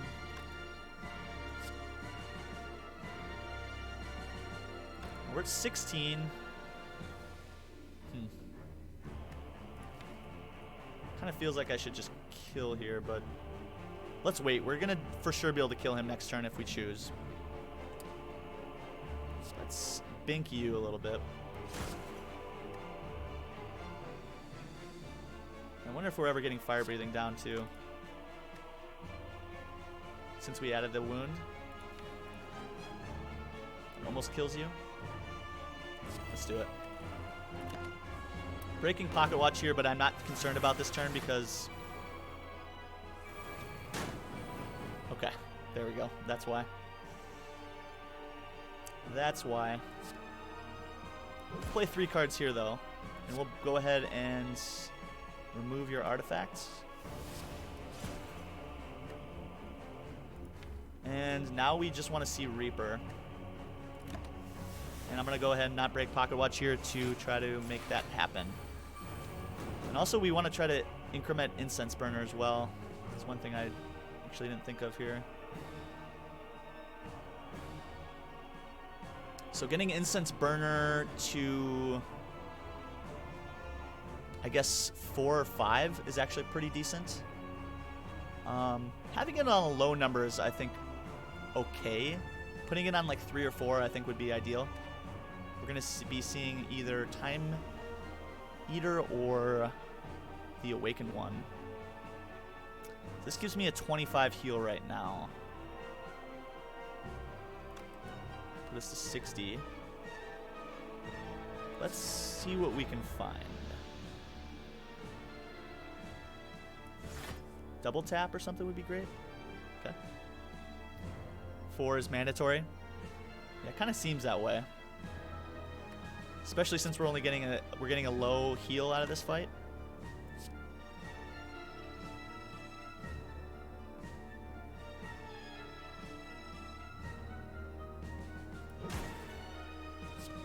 $27. I think that's the best we're gonna get here. It's not terrible. And I'm wondering if we ever break Pocket Watch. Probably not. Probably not. It's a shame we don't have something like a Strange Spoon or an Exhume to see Reaper again. We would also see Dark Shackles and Impervious again too. So something like that would be really great to find, maybe in the Act 4 shop. Okay, let's put you in a place that's going to be manageable for next turn.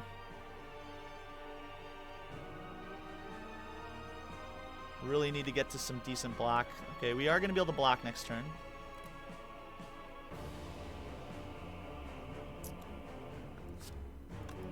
Can't hit him at all because we're just going to kill him if we do.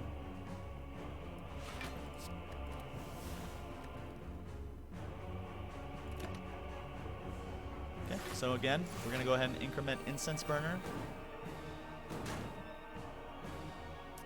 He is at 26 health. He's hitting us for 32. We can block. We will block.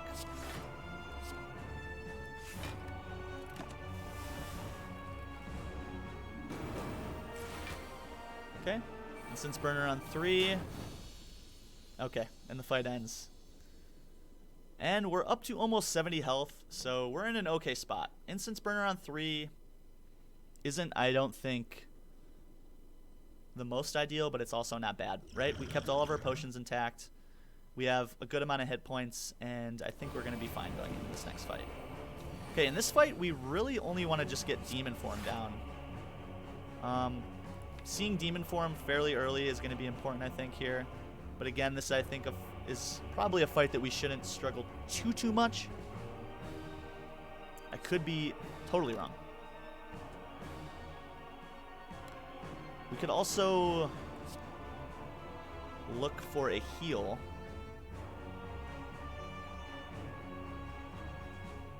We could just block here. Could block 18, take 5. Oh, I'm sorry. We got our good friend Anchor, which helps us out with 10 additional block on turn 1. So we full block. And we could do Sword Boomerang for our third card. We break Art of War. But I think at 5 base energy, I think we're allowed to. And that's just a lot of damage to pass up on, so. Could also just break Pocket Watch and kill this cultist, but I think we're fine here.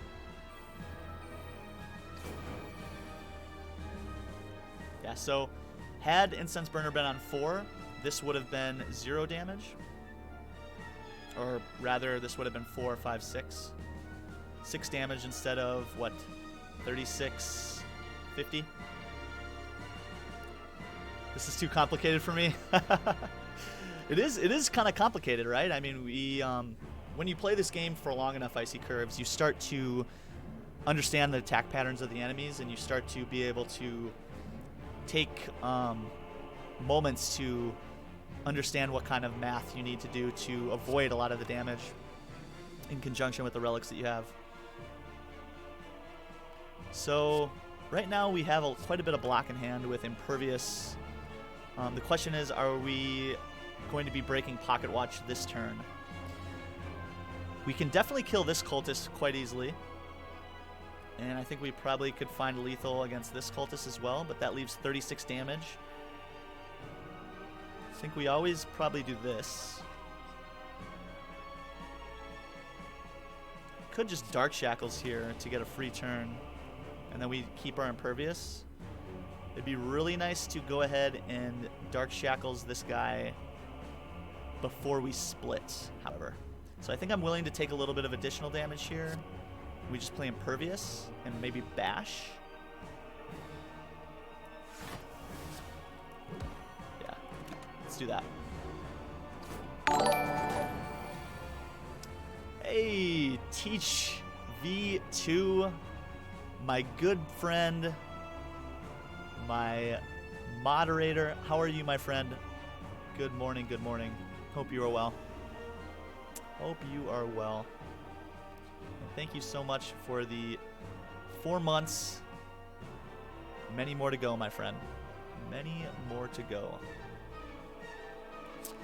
Okay, so we definitely want to save this Reaper, right? I think Reaper is going to be a card that we play probably at the second phase of this attack. So Awaken 1, once you kill him in this first instance, he comes back again for a second form. And I think by then we want to we want to have Demon Form in play, and we want to have quite a bit of strength to get a nice heal if we need. So I think right now a Reaper is probably unnecessary. It does give us 16, which gives us a few turns of play, but I don't think we're going to really need it for now. Instead, I think let's focus on killing this Cultist. And I don't want to Shrug here just because I don't want to see Demon Form and not be able to play it. So instead, I'm going to True Grit the Strike. Start to get some purity in the deck as much as possible. Okay, and don't want to play either of these powers. Playing powers against Awaken 1 is usually a bad idea. Every time you play a power, he increases his strength by 3 due to Curiosity. I'm sorry, gains 2 strength, rather. Let's see, we got to block 23. Get rid of another strike. It's an unupgraded. It's not very good. We can also second wind here. I don't think we're going to need Evolve or Fire Breathing for this fight. I think I'm just fine with that.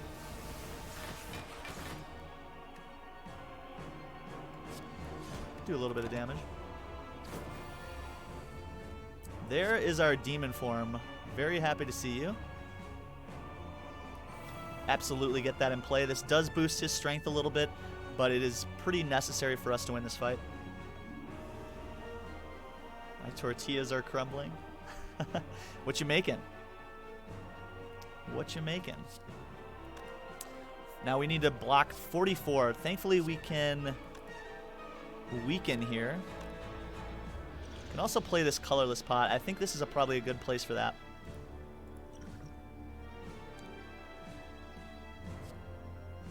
We're going to break Pocket Watch, I think, this turn.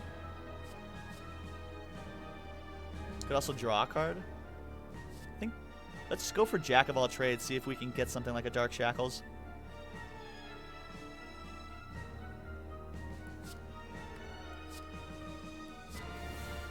Okay, Chrysalis is fine. Could also just power through and Shrug here. That gives us about half of the amount of block that we need. Is Uppercut ever better? No, I think Power Through Shrug is still better.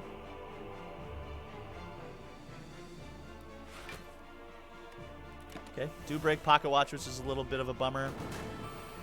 But I think we're putting ourselves in an okay place. Definitely like to see some block here. Okay, can get it. Not a huge deal. Go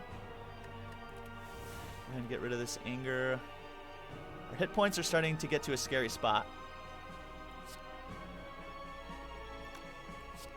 30 damage or the bash? Let's do the bash. But again, we have our Reaper for a big heal later on in the fight. Boosting our dex would be nice in some way. We are going to be blocking fully in 2 turns. It'd be nice to go ahead and get Incense Burner on 5 when we crack this first form. And that would ensure that we don't take any damage on when the Awakened one does a big attack once we get to second form. Angry Bird. Maybe he's mad about my chicken tacos. Chicken tacos sound fantastic, by the way, Redbeardy. Excuse me. Okay. So we're slowly starting to upgrade here. We can pretty much block here. 21. Okay. Let's just block and continue to get strength. Keep our pocket watch intact. We want to try to get as much strength as possible before the next form. Okay, now 44 again. We can block 14, 19. Or we can full block.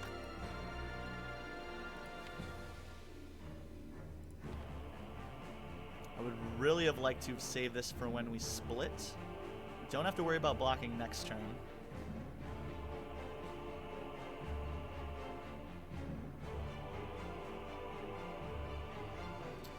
Okay, I don't want to use our fairy here. Could use the speed pots, but I would really like to save this for the heart if possible. So in that case, we'll just go ahead and Dark Shackles here. Feels a little bad, truthfully. Keep our pocket watch. Okay. Don't have to worry about blocking this turn. We can double tap the Reaper to get a 40 heal. Puts us to 63. That seems like it'd probably be enough to survive the rest of this fight. And I don't know if we're going to get a better chance to double Reaper. Could potentially get a bigger heal if we wait, but this is a pretty good opportunity at this point.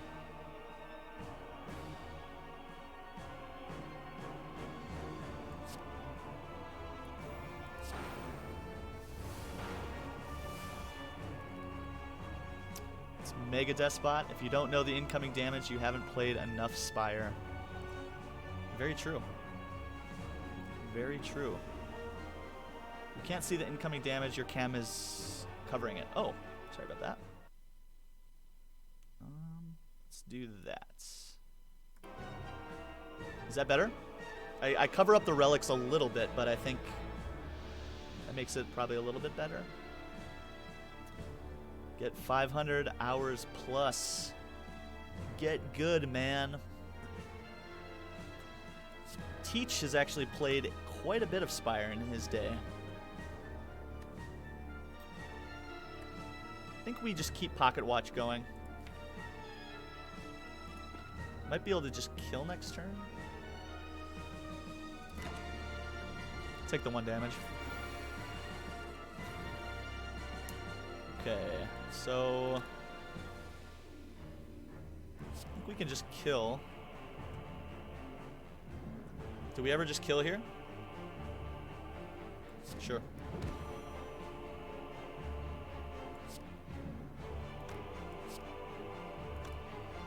Sure. I think, right? I don't really see any reason not to kill now. We're at almost 20 strength. We're going to be at 22 strength next turn. We have Flame Barrier, Sword Boom, and Bash for next turn. Should be able to kill the next form in, I think, probably 2 turns. Could also just wait another turn and put Shrug It Off, Chrysalis, True Grit, and then kill next turn. And we can just break Pocket Watch this turn. Are you secretly Despot's coach? He could absolutely be my coach. His name is Teach, Redbeardy. Come on. His name is Teach. Okay. So, Shrug It Off. True Grit.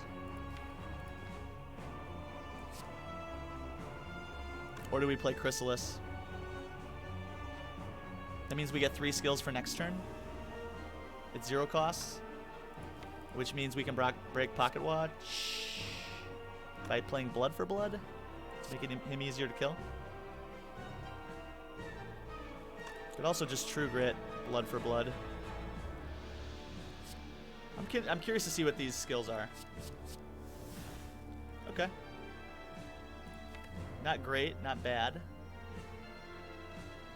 Means we're blocking for, what, 19? He's going to be weakened. He's also going to be doing his multi-attack next turn. I think we're okay. I think the trade-off to have the extra strength is worth it. I do wonder if we are breaking Pocket Watch here, though. Probably not. Just to have more optionality. We'll break Pocket Watch probably next turn.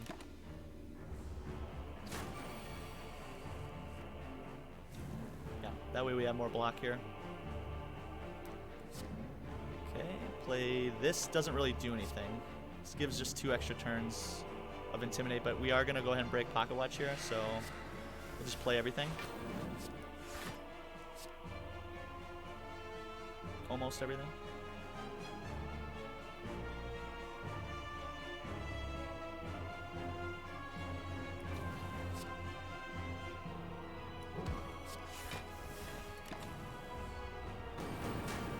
Okay. And we're looking to probably just kill here. Okay. That's a kill, right?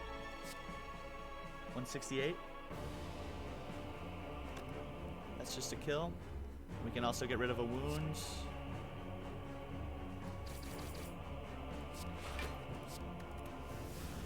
Incense Burner's on an okay number. We could have maybe waited a little bit longer, but I'm pretty happy with where our health points are at.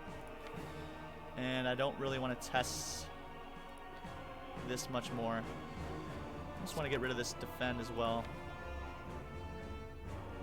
Probably don't need to, though. We want Shackles first, right? We spent Shackles already and Reaper. Yes, we spent both, which I think was probably necessary.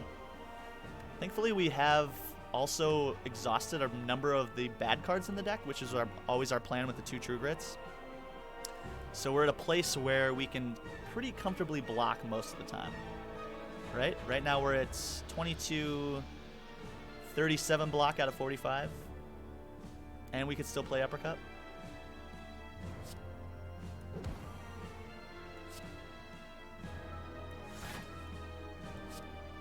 Do we just break Pocket Watch here? Yeah. Let's break Pocket Watch here.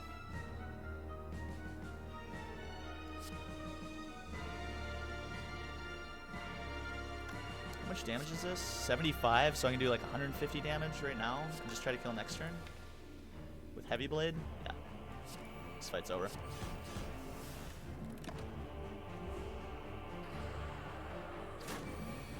This fight's over, and we'll get a decent heal from Eternal Feather at the fire in Act 4. Boop. See ya, Awakened One. Good fight, man. Incense Burner's on 5. It's not the greatest. We probably wanted that on 4, actually, for the Spire Elites. But 5 is also not terrible. Yeah, we're going to have to line it up against the Heart for sure. I'm really happy with where Nunchaku's at, though. To thump, to thump, to thump. A deep, pulsing dread can be felt throughout the room. Is this the heart of the Spire, the source of this evil? You ready your blade? 2009. Decent year, man. It's the year after I met my wife. Consciousness begins to fade. Yada, yada, yada. Welcome to Act 4, Twitch chats. We are here. And we will be facing the Spire Elites here and the Corrupt Heart of the Spire here in Act 4. We are sitting on a fairy, 3 potions, a toy ornithopter, and a swath of very powerful relics. I am hoping that we can close it out in victorious fashion. Met my wife in 2008 also. Nice. She just doesn't know that yet. Back to the future, man. Okay, full heal here means we get an upgrade, and I do really like the evolve upgrade here. This gives us +2 draw, which improves our cycling during the heart fight, which I think is pretty important. We could adversely get one of our block cards upgraded. A upgrade to impervious or power through is pretty powerful. Double tap is a powerful upgrade. I think it is either Flame Barrier, Impervious, or Evolve here.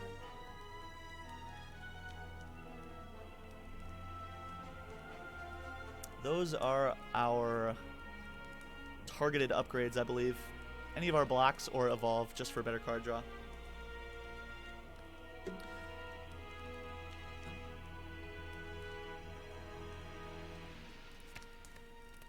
Let's get Impervious upgraded. That's almost like a free turn for us. Close. Hopefully we see something nice in the shop here. Okay, Frozen Eye would have been insane. That would have been really, really good for us. We could just grab a potion. Could also just get a card removal here. A card removal might be the way to go. Getting rid of another strike means, with this exhausted, I mean, we're gonna be cycling really well through the deck. I'm really tempted by just a strike removal here. Would be nice to get the 5 max health from this. Plus this is just, it doesn't work well with Pocket Watch, but can be incredibly strong on a turn where we're lacking. Grateful to have this intact also. What's more beneficial to us right now? That's what we have to ask ourselves. Removing a card and having better purity in the deck, especially considering the draw that we have, or 5 added health and a powerful potion in Distilled Chaos. 17 HP is probably the best thing in the shop. 17 HP. YOLO the potion. YOLO potion, right? Yeah. I mean, a potion is really strong here. Gives us the additional hit points. Block Pot Ornithopter, yeah. Yeah, I guess that is a 17 health swing with the block and the additional heal that we get from Toy Ornithopter. I just wonder if getting rid of a strike, right, because we have 4 of them, is better for us. It gives us additional chances to see Heavy Blade, Reaper, all of our better attacks. The strikes are just so bad, and we are going to be actively getting rid of them with the True Grits, but it might be necessary to not have to play as many True Grits on the strikes, right? Makes us a little bit leaner. And by the way, Koravai Silver? Hope I'm saying that right. Welcome to the channel. Hope you're doing well. And hope you're having a nice evening, everybody else, by the way. Or morning, wherever you are. I would have upgraded Evolve to mitigate the statuses and strikes for when Pocket Watch has to get turned off. Yes. That was another really good upgrade for us, right? The Evolve. I do like the Impervious here, especially against Heart, because I think right now we're drawing most of the time a little bit better. The 10 extra block is really nice, but agreed. Evolve would have also been a really good play there, Red. Absolutely. Absolutely. Okay. Let's do it. We'll YOLO the potion. Just gotta really hope we don't see any of those stinking strikes. Really gotta hope we don't see any of those stinking strikes. Is the Distilled Chaos ever better than a Strength Pot? Probably not. Especially with Pocket Watch. It could be powerful at times. This is like playing it in Flame. Like the Strong Pot. Inflamed or play the top 3 cards of our draw pile. That can be especially good against the heart. Could also kind of go wrong for us, since we do take Beat of Death, and there are potential cards that we may not want to play in certain situations. This might just be a leave the shop with 100 gold and call it a day.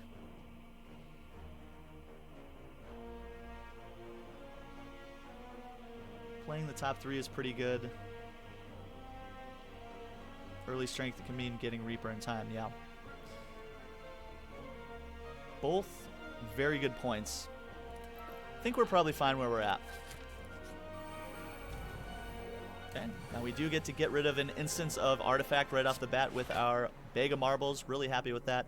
Very happy to see a turn 1 demon form free again. Turn 1 is fantastic. That's really all we have to play here. Could Pommel Strike into the Spire Shield.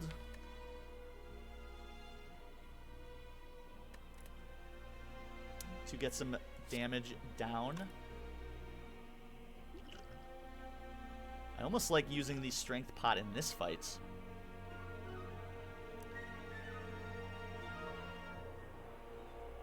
Next turn's going to be kind of scary. The next 2 turns are pretty worrisome.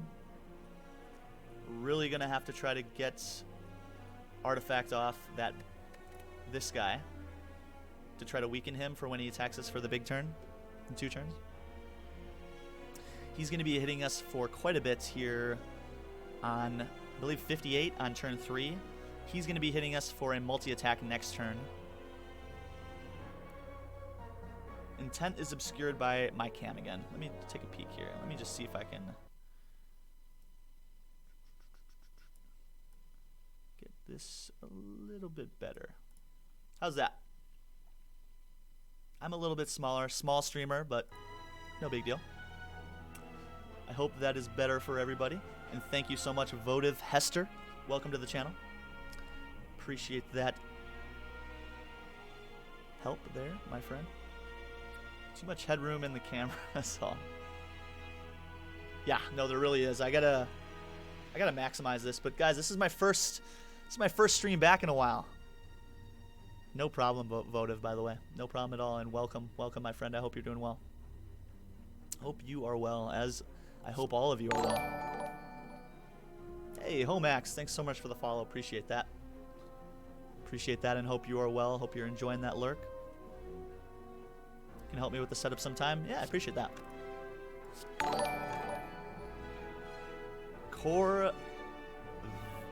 Koravai Silver.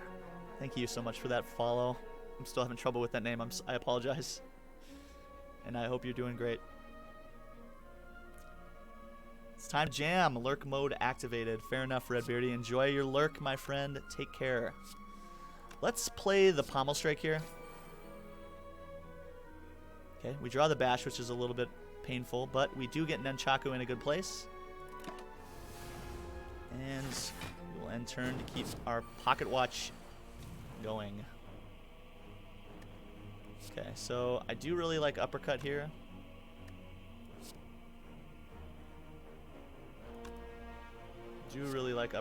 We could play it here, but I think getting the Spire Shield's artifact off is pretty important. It's not incredibly important since we don't have any other sources of weakness. We do have Dark Shackles, which we could play. I think we're going to end up having to just hard block. We're going to have to turn around and then hard block next turn. So yeah, let's do this.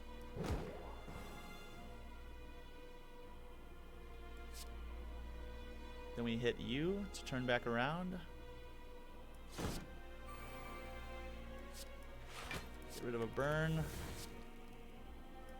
rid of this, and then do we ever just play the block pot here? Save some HP. We are gonna probably be able to get a full heal in this fight. Let's see, they're doing 66 damage. Yeah, let's do the block pot here. Well, let's wait till next turn, actually. Let's wait till next turn, okay. It's a little bit early for this. Could play it now if we wanted.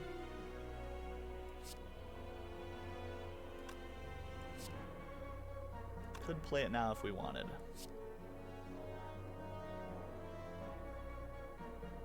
This might not be a bad place to play the strength either. That gives us 15, 20. It's almost like a 30 heal. It's almost a full block. Or a full heal, rather. And I don't know if we're going to get many more chances. And we want to try to end this on 4. 2 turns. I don't think we'll be able to, but I think this is a decent spot for Reaper. This is a decent spot for Reaper. We want to go into this final fight with full hit points. Yeah.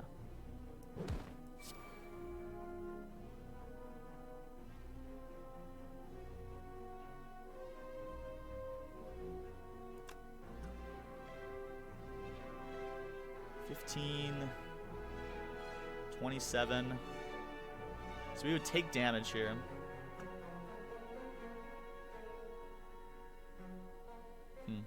The question is, can I wait? I don't think I can wait. Don't think I can wait. Kind of want to shrug here. 23, just to see if I can... If I could get a heavy blade, we just kill. We just kill this guy. Let's see what we get. Okay. It's a bit of a bummer.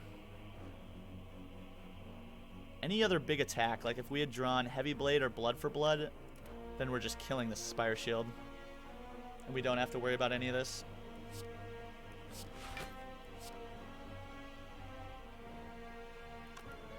Do take some additional damage. I think we're allowed to use this now too.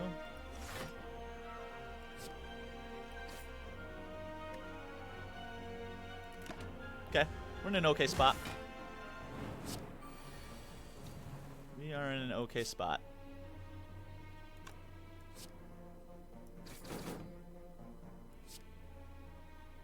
Just almost kill you.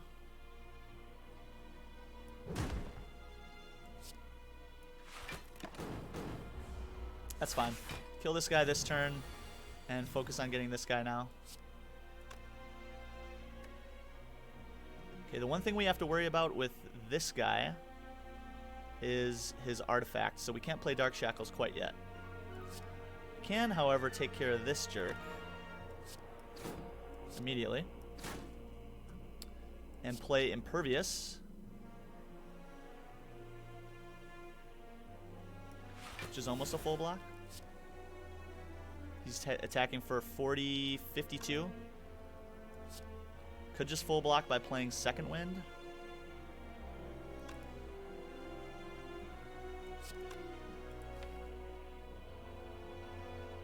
We can double tap Blood for Blood. We're not really blocking next turn. It's the only worry there.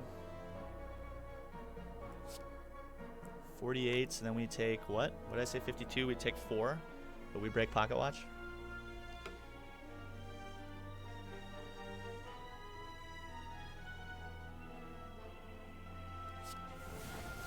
If we're going to break Pocket Watch, might as well full block, right? Okay. Easy 3 cards to play there. We remove all of our debuffs, and we put him in a position to kill this turn. But we can't kill, because we have Instance Burner to get So we can't quite kill yet. Which means we can't play fire breathing. So we need to stall 4 turns here. This might be kind of challenging. In the meantime, we're going to try to get the artifact off here to make it a little bit more, a little easier to block. Really got to get Incense Burner on 4.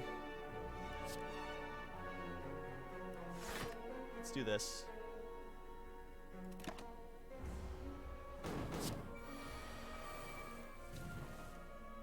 Okay, good. Second wind is fantastic here. Power through second wind.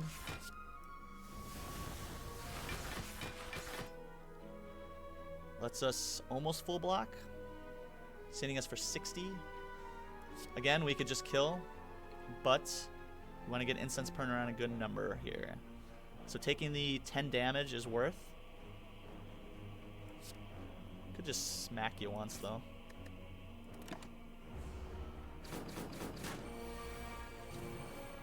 So this is definitely where it would have been nice to have the Reaper still in hand.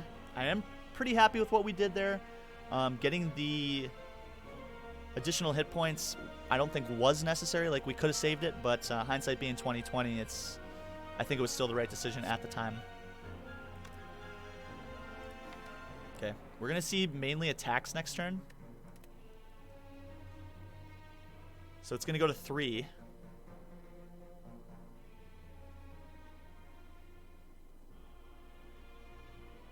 4, 5, 6. Having it on 3 is not the end of the world.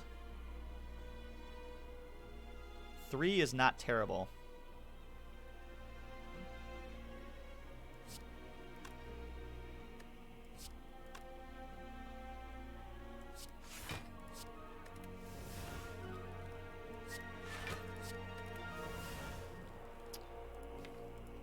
Well, let's see if we can stall here.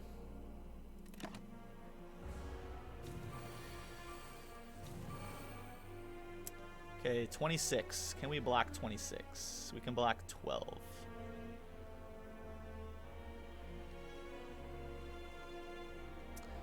Am I allowed to go ahead and kill here? I think so. I don't think it's worth taking more damage. Taking 14 damage here seems wrong. This still blocks the second turn of attacking from the heart. So we just have to hope that the heart attacks us with a multi-attack first and the big attack second. We'll see what happens. Good fight. We find a war paint, which upgrades 2 of our skills. That's okay. That's fine. I would have preferred to see probably a different relic. And another evolve. An upgraded evolve is actually kind of tempting here. We can also get our hit points up past 100. Both very good options here. The extra evolve gives us another power in the deck, which allows us to proc our orange pellets, which is kind of interesting. Adds a 4th power, which means we're likely to see that to debuff. I guess the difference between 3 and 4 is mostly RNG anyway. Yeah, it really is. It really is. And that's kind of what led me to just go ahead and kill there. 2 max health or an evolve. The evolve is really good card draw. Having 2 of them is kind of ridiculous.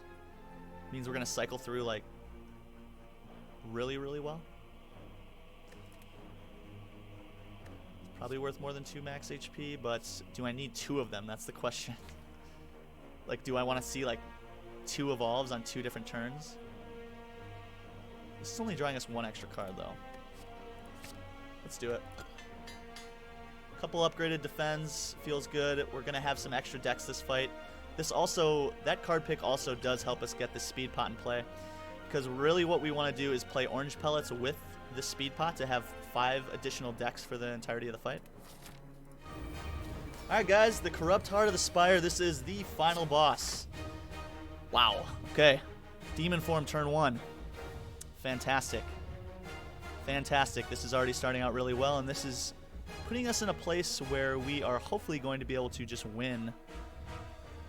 We cannot get our speed pot down this time, but hopefully next turn we see a power, skill, and its attack to remove debuffs. A little bit bummed that we saw so much block here turn 1, but getting the demon form down is really, really good. Really happy with that, and it shouldn't be forgotten that we do have a fairy in a bottle as well. Super happy to get that down right away. And I think we probably just end turn. I don't really think we need to play any of these cards.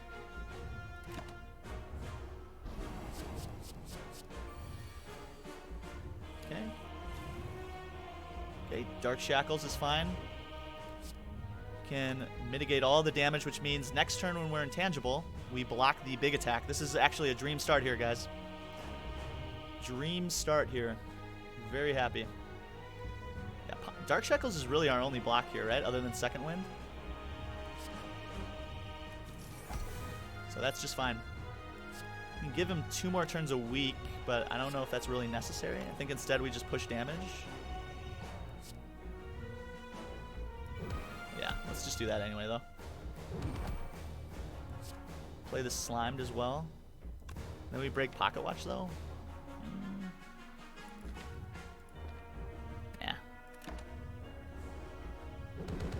Okay, this is the turn where we want to get our power in play. Incense Burner saves us a ton against Corrupt Heart here, which is very nice. And this is actually a really awful turn, so this is good that we have Incense Burner on this turn. Feeling good. Get a block down first and foremost. So we'll just go ahead and do that. This burn is going to go ahead and exhaust itself anyway. Let's get rid of the wound first. I can play Shrug here. Get some damage in. And we'll go ahead and end our turn.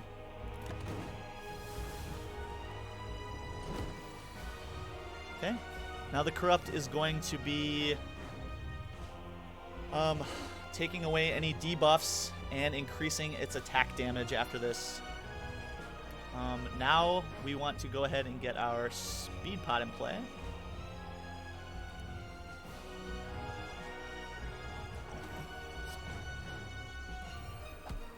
Play a skill. Play an attack. Get the heart nice and vulnerable to inflict maximum strong. We do break Pocket Watch. But I feel like we're in a good place here for next turn. And with Pocket Watch being gone, I'll go ahead and do 1 more attack. At the cost of a couple hit points. We removed all of our debuffs, though, which I think is the most important thing. Okay. And we're getting hit for 1 billion. 1 billion. 75 damage. That currently kills us. We do have +5 dexterity, which is great.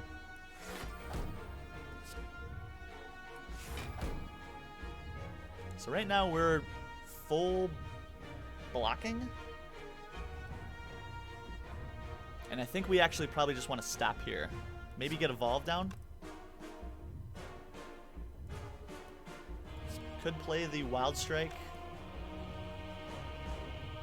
The Beat of Death is 2 right now. That puts us to 76, which puts us on 1 health.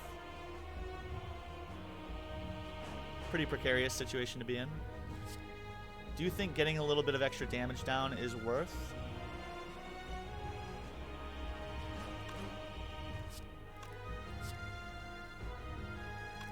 Getting this Evolve down is also pretty good. Guaranteeing our card draw.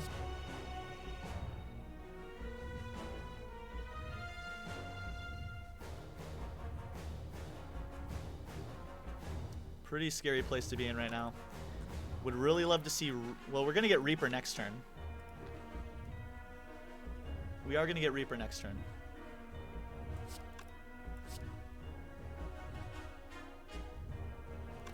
Card draw or damage? Card draw or damage. We do put Incense Burner, or I'm sorry, we do put Nunchaku in a better place too if we just attack. Let's go ahead and get this down.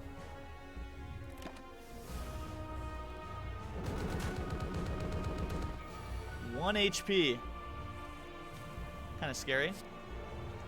Okay, so we're going to be using our Fairy in a Bottle this turn. But we do get a double Reaper off. Which is almost a full heal. So we save the Fairy in a Bottle, actually. And now that we've broken Pocket Watch, I think we actually just attack.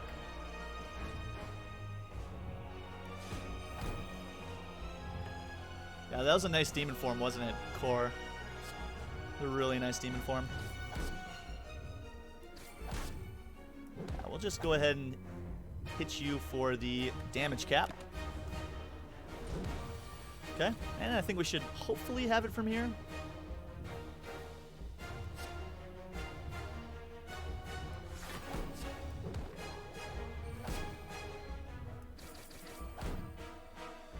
And that's the damage cap again. And I think we want to just save Pocket Watch again. Really nice to see the big attack here. Can essentially just block it. Really happy with that. Could actually just second wind here. I think we'll just Impervious though. Oh, wait. The fight is actually over. GG, guys. GG. First run back after 6 weeks gone. Guys, we did it. Oh, and we had Instance Burner actually for next turn. GG. GG. The run came in at a little over 3 hours, but we did it. We did it without using our Fairy in the Bottle, which, let's set him free. Or her. Be free, Fairy, be free. First time I've seen a win. Well, hopefully many more to come. Welcome to the channel. Welcome to the channel. Let's check out some art, guys, shall we?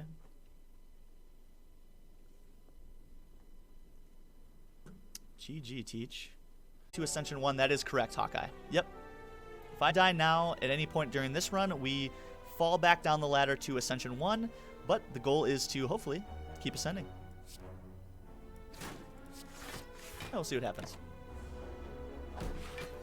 Yeah, it makes it tough. It makes it tough. It's a very brutal, self-imposed challenge that I have, but one that I hope to. We'll see what happens. Hopefully we can climb a few rungs today before end of stream. Set us up to put us in a good spot for next time.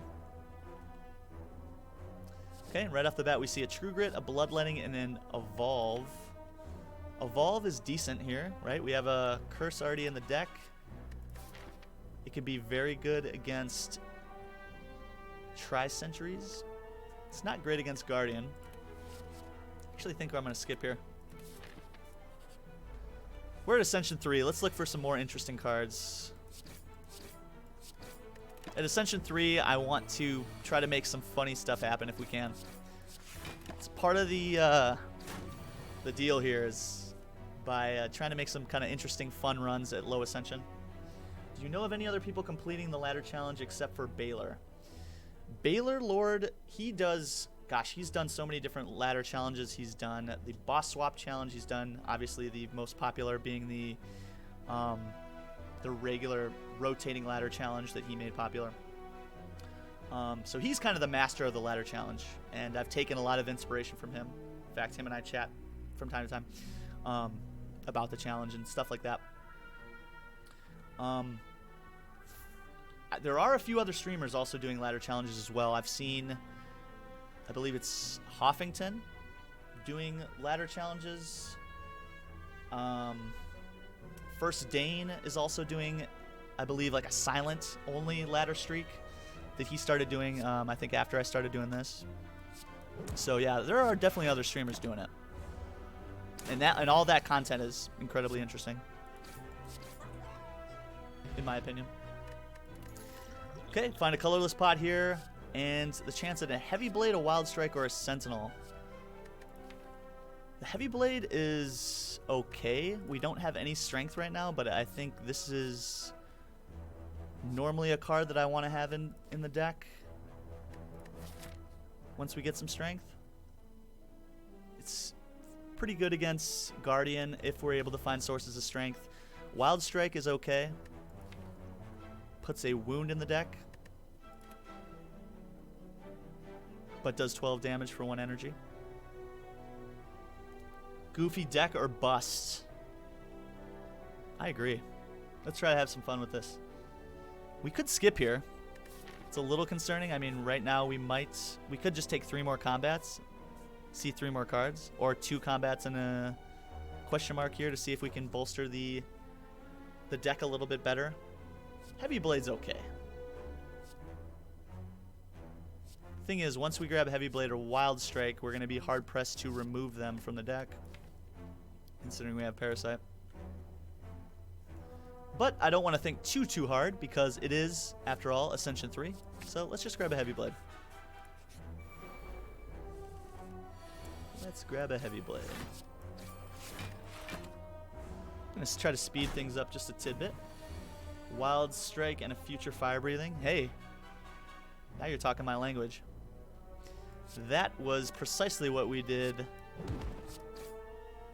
Well, that was one of the components of our last Ironclad run. Interestingly enough. Thunderclap. Happy with the Thunderclap. It gives us a source of AoE or area of effect damage, and it pairs well with the Heavy Blade, especially if we can find some strength. Ooh, we can take another curse for a Warped Tongs. This is funny. This is like pretty much exactly what we ran into on our earlier run. Yeah, let's take it. 2 curses in the deck. No problem. No problem. Wonder if we're ever just pivoting to the right here and taking on either the Empowered Elite or the extra shop for removals. Ooh, an extra shop. Could grab a Flex. We could grab a Clockwork Souvenir. It's a really good combo. Give us some strong. Could also get a removal. Let's do it. Get rid of this pain. Clockwork Souvenir is great. That's going to give us permanent strength once we get the Flex upgraded. Can also grab a Disarm. Decent block card. We skipped Evolve. Yeah, I did skip Evolve. Just get Dubudal and curses to activate the Heavy Blade. Hey, that's a great idea. I like where our head's at here, chat. We're getting some good ideas in place, and I think we have the start of something nice here in this run. Gosh, this Disarm is cheap. 38. Although, I think I want to try to get her another removal at the other shop. So I'm going to save here. And we'll just get an upgrade to Flex for the 4 strength that will stay with Clockwork Souvenir, which negates our next debuff. Debuff being at the end of this turn lose 4 strength. So we'll keep the 4 strength and hopefully get some big chunky attacks with all these. Alright, Gremlin Knob. Heavy Blade, it's nice that it's upgraded. We just want to bash here to get vulnerable down here turn 1. Once we get the strength in play, the Heavy Blade will come back around and end the fight for us.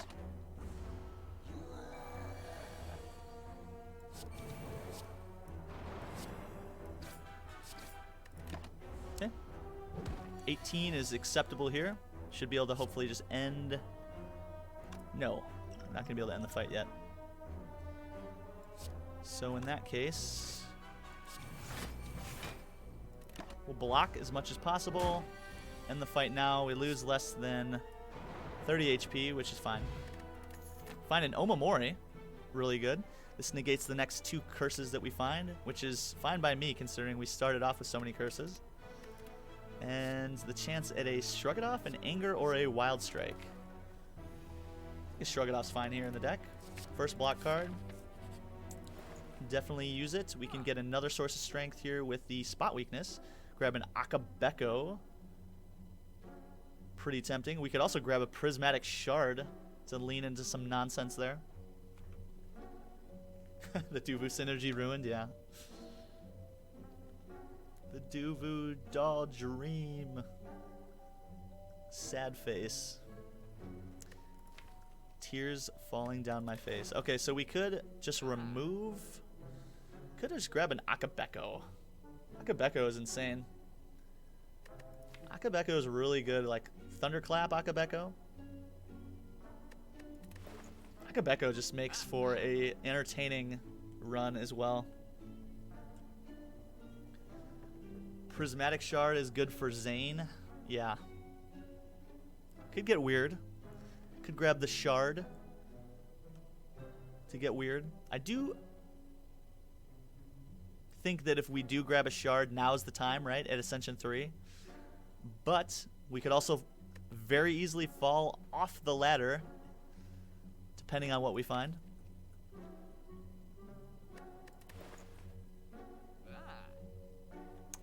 What do you guys think? What do you guys think? What do we want to see, chat? If you guys really, really want to see Shard, who am I to deprive you of that content?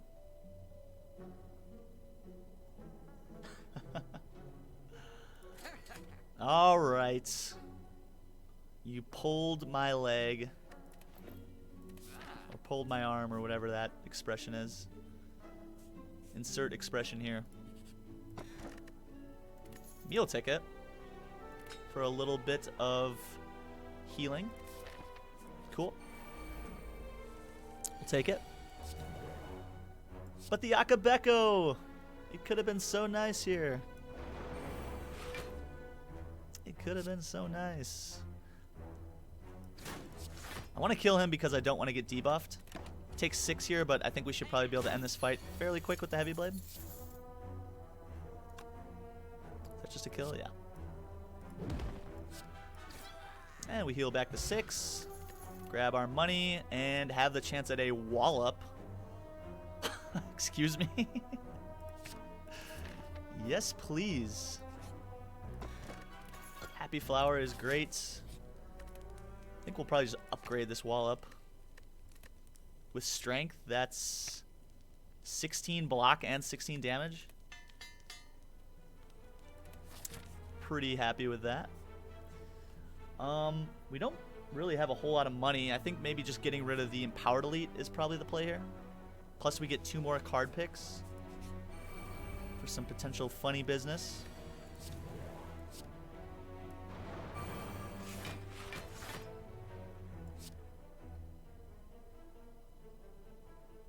I'll just kill this guy. Really want to get rid of that curse as well. Imagine being on the ladder on the 3rd rung. Is that really falling or just taking a step back? That's a good point. Great point. Shard payoff. Absolutely. Look at it. Look at it doing work. Oh, and a fairy in a bottle. Well, buckle up here, chat. Fairy in a bottle gives us a lot of hit points to play with. We're going to have some fun here. Not really interested in any of these cards, though. Not interested in those cards.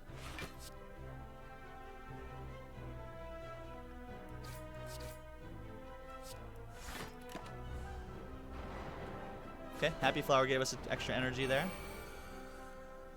Cool.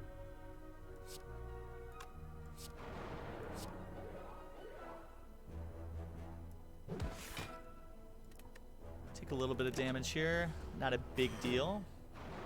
Get our strength hopefully next turn. There it is. And we just kill you. And hopefully just kill this one next turn. Get Happy Flower too. Come on, attacks. Hey, there we go.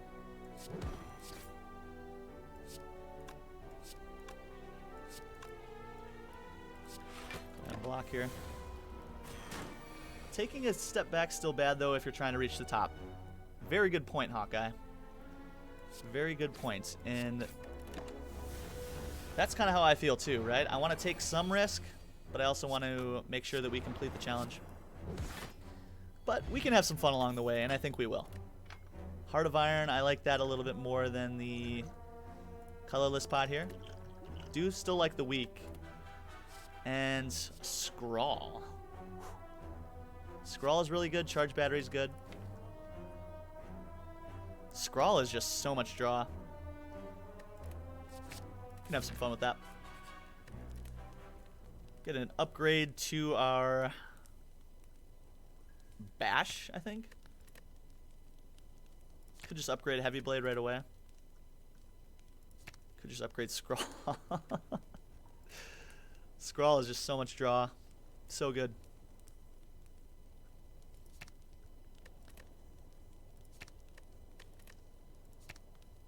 Let's do the extra turns of vulnerability.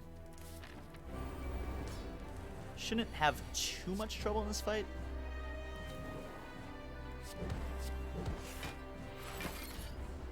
And we get a full heal at the end of this fight as well.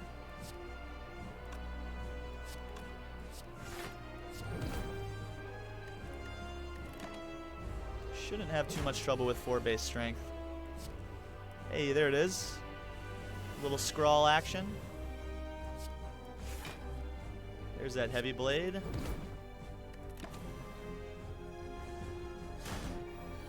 Love that Scrawl.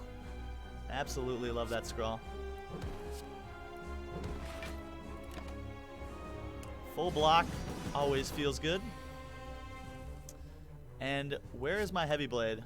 Let's see if I pull Heavy Blade, that's just a... Okay, that's good. 27. No, Thunderclap Strike. Right? I think.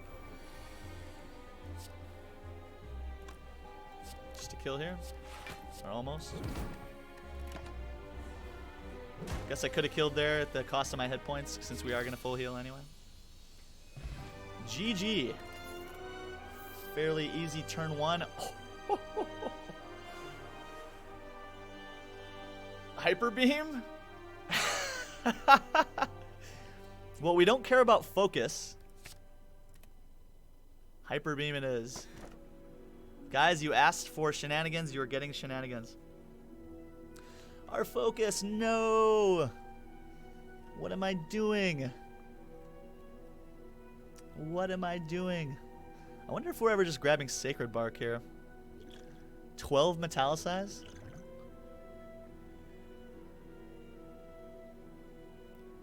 This is very similar to our last run at Ascension 20. That's pretty funny. Shard payoff, absolutely. Ooh, Necronomicon, yeah. Gimme, gimme. Gimme, gimme. Do we want Sacred Bark or Mark of Pain here, guys? I'm not particularly interested in Black Blood, although it's not terrible. I think Shard, or I'm sorry, Sacred Bark is particularly interesting here with 3 potion spots. If we find a belt, we could get up to 5 spots, doubling the effectiveness of our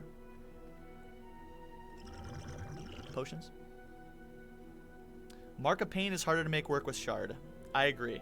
It is much harder to make work with Shard. And we just took a Mark of Pain actually last run, so I'm going to switch it up. Let's go Bark. Let's go Bark here. We do get extra energy from Happy Flower, so we're probably just going to try to get rid of this Parasite and continue to draw through with stuff like Scrawl. Okay, and I think we got our path for the act here. Really like the potential events that we can get in Act 2. We can see a shop here. Fire Elite. Or I'm sorry, Fire Elite, Fire Elite, Elite Fire. And we see a lot of enemies too. So it means lots of cards drawn. Or lots of cards seen, rather.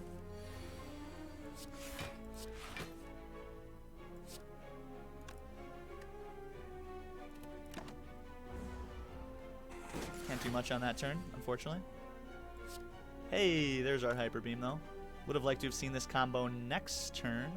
Happy Flower in place.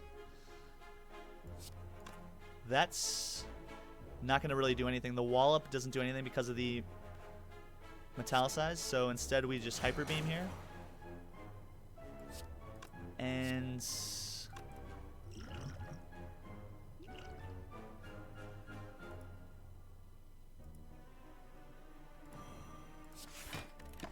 just weaken you for 6 turns. Should make the rest of this fight fairly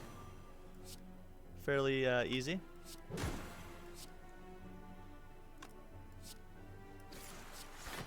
Save the scrawl for a better turn. Be careful because of that debuff. Yes. I always take Bark just because Entropic Brew feels so good. Oh man. An Entropic Brew would be amazing.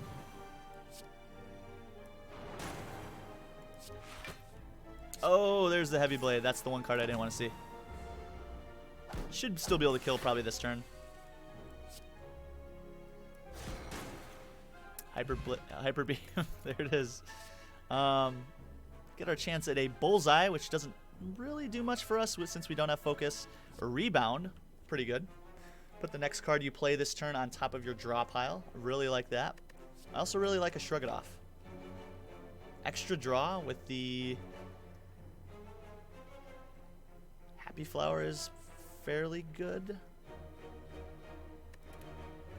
Rebound's pretty interesting though. Plus I think we want some more attacks. You do Rebound, Hyper Beam. Let's try it out. See where it goes. Ooh, okay. So we can trade health here to get some money, potions. Let's see what potion they give me. Ooh, 20 damage to all enemies. I'm fine with that. Some extra gold as well. I think I'm willing to do that. I think I'm willing to do that twice, actually. Okay, that was fine. Let's see what other events we have. We do have a Omamori, so I really do want to see events as much as possible.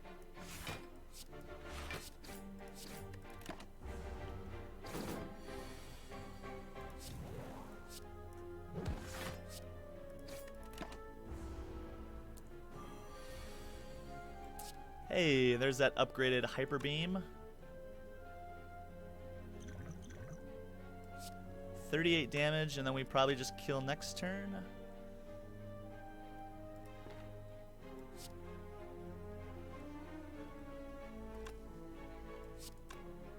Again, I would have really liked to have gotten this down last turn. Not a big deal.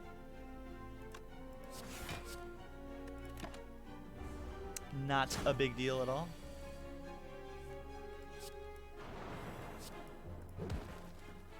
Nice fight. Ooh, a strength pot. Is it better than... It's not better than the explosive pot. Or the Heart of Iron, I don't think. 4 additional strength is really nice. But... See, we're going to be going against Champ. This is going to be so good against Tri-Slavers, though. Could grab an Empty Fist.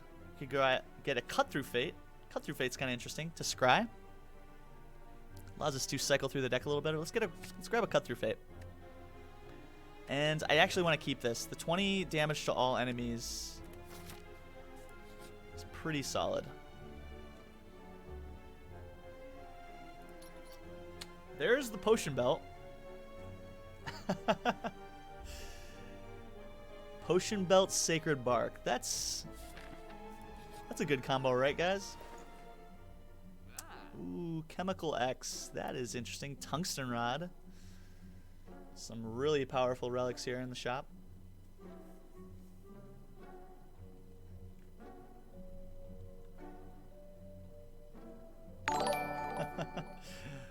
Reptilio. Thank you so much for the follow, my friend. Welcome to the channel. Hope you guys are having a good one. Do really like tungsten rod. Tungsten rod is kind of insane.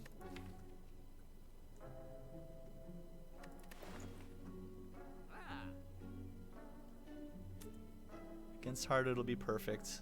God, man, this chemical X is interesting too, right? With the shard. If we can get like some funny shenanigans going there. Want to remove the curse. And then we're just working with attack and block here. Spot weakness. Yeah, spot weakness is a really good pick. Can't grab both. Do need some strength gain in the deck. Presently, we only have the 4 strength. Would like to see something like a limit break. Limit break would be fun. Could also take a flex pot. Tungsten rod's just so good. Guys, I don't know if I can say no to tungsten rod. Tungsten rod, you complete me. Feel no pain. We're not exhausting much.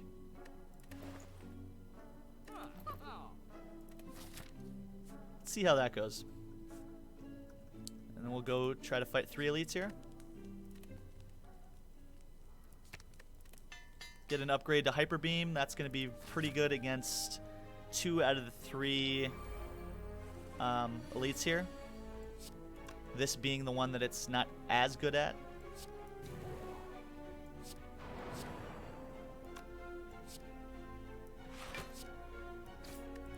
But still pretty darn good. Still pretty darn good.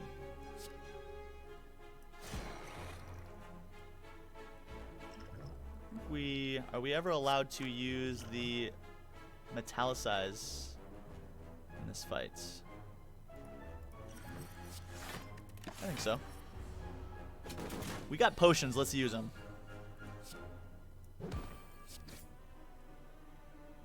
Ooh. Okay, we already spent our happy flower, so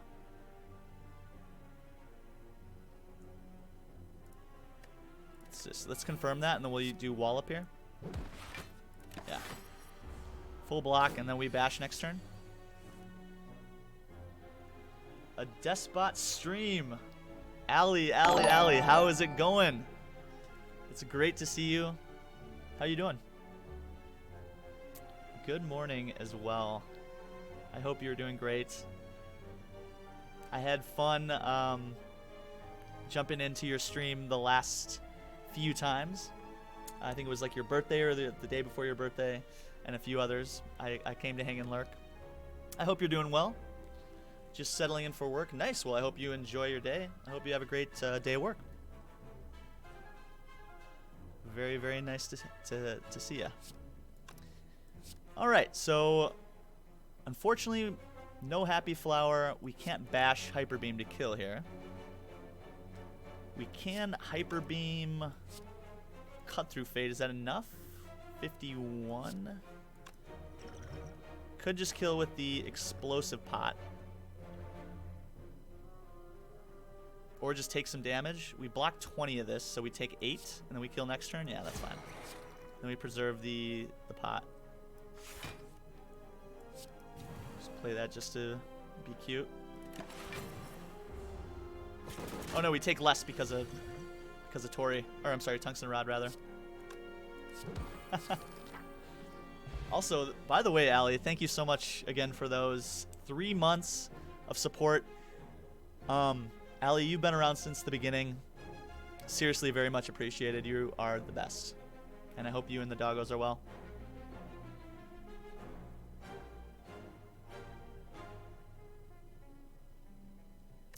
Okay, well, we got some gold, guys. We have a strawberry for a little bit of extra max health. Another potion giving us 24 block due to the Sacred Bark. And the chance at a Perseverance, Sentinel, or Evaluate. Not in love with any of these, to be honest. Perseverance is kind of interesting. I think right now we're good. Let's grab another upgrade. We'll get an upgrade to the Heavy Blade. I think that's a permanent upgrade we are going to be happy to have. Ooh, wing boots. Yes, please. Now we can take as many elites as we want. Do we ever just go this way now? We could take this elite and then go here and take 2 more elites. Yeah, let's do it. I think right now we're pretty good at the elites of Act 2.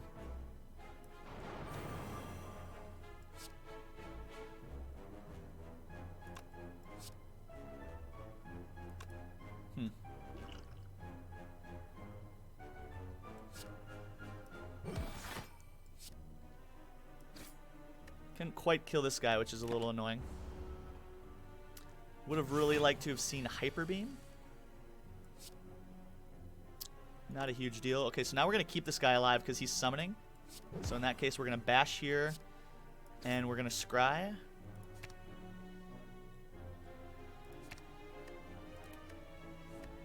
Ah, okay.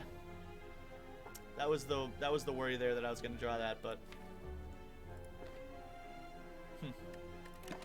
okay, a little bit of an annoyance, but not the end of the world. Would have been nice to have had that. We do have this explosive pod here to get us out of this.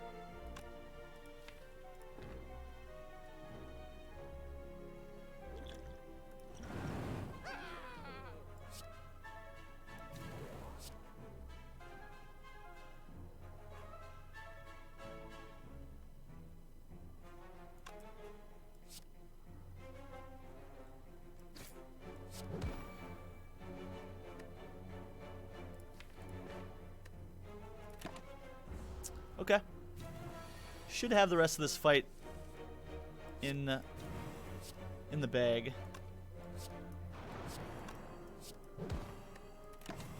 Shouldn't really worry too much from here. Should have kept the strike because I couldn't play it. Yeah, there was multiple ways out of this fight, and I just pretty much turned my brain off, to be honest. There was definite misplays in that fight, though. You're totally right, Teach. Totally right. Oh, man, and we have the chance at a footwork. +3 dexterity? Sure, yeah. I'll take it. Let's go fight some more elites. Apparitions. Apparitions and tungsten rod?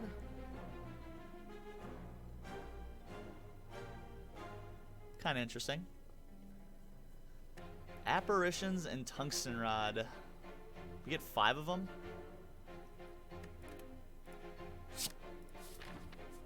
Let's do it. Sign me up. Okay. Sword. Book of Stabbing again. Okay. Alright, Book of Stabbing. Plus we got the... Gosh, we have the Warp Tongs for these two. Pretty darn good. Pretty darn good. Shouldn't have too much trouble here the rest of the way. 51 damage with that is fantastic.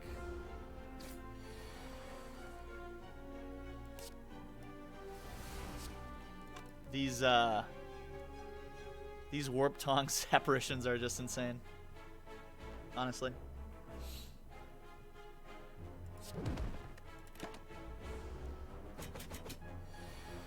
Tungsten Rod is just making them just nuts. Though we do take some damage here, which is a little annoying. 35. 35. We take 30.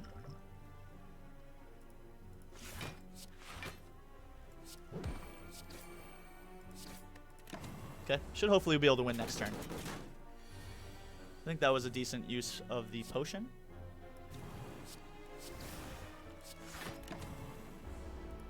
Can we please win now? Thank you. Alright, back up to full health. A frozen egg. Make sure that any power added to the deck from now on is upgraded immediately. Fantastic. The greed, yeah, that was pretty greedy. Do find a power pot. And the chance at a malaise. Man, now I wish we had that Chemex. Now I wish we had that Chemex.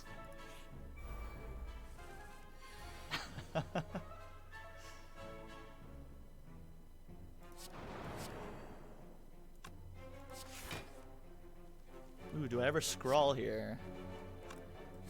I think we'll just do that. I think we'll just do that.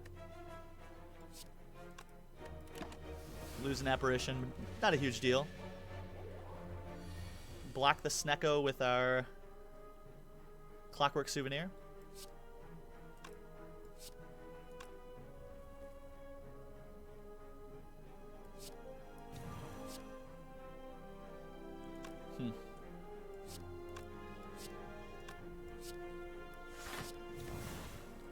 I think that'll be better in the long run for us in this fight.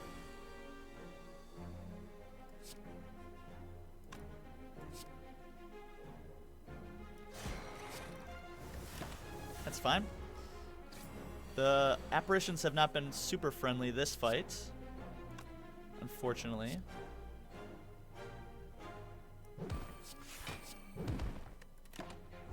See our heavy blade one more time here. Oh, did I play that wrong?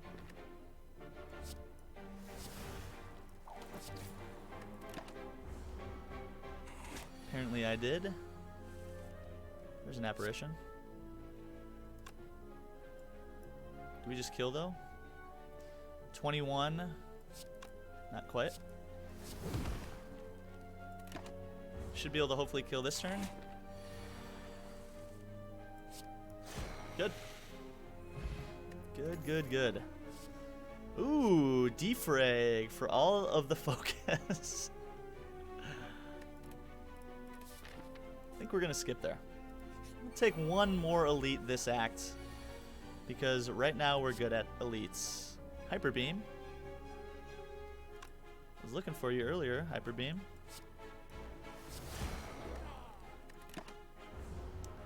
Excellent Hyper Beam here. Get a few extra attacks in. And hopefully close this fight out here pretty soon.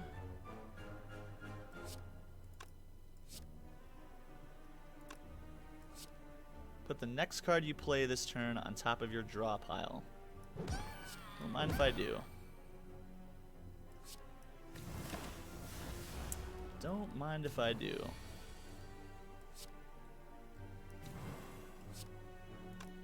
Take a little bit of damage here. Not overly worried about it.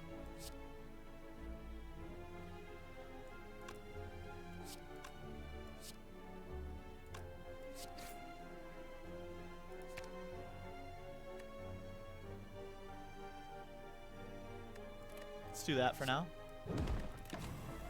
Take a little bit of damage here. But again, we are going to be finishing this fight off here before... Yeah, he gets back around. Preserved Insect is fantastic. That says that now our elite combats are much easier. They have 25 less hit points. You find a energy pot, which is really great. And... Not in love with any of these. I think we just skip here again. We have 2 more charges on the wing boots. And an upgrade here? This is actually kind of a spooky fight for us. We aren't really scaling at all right now.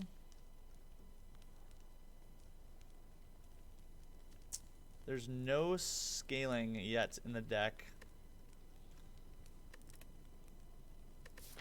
Believe it or not, there's a okay chance that we just die here. I think the power pot is going to have to be played here. Let's rest. We do have warp tongs, just in case. Don't want to fall off the ladder. Maybe try to hit flex first before hyper beam. Yeah, I agree. I am going to play this power pot here to get 2 extra powers. Yikes.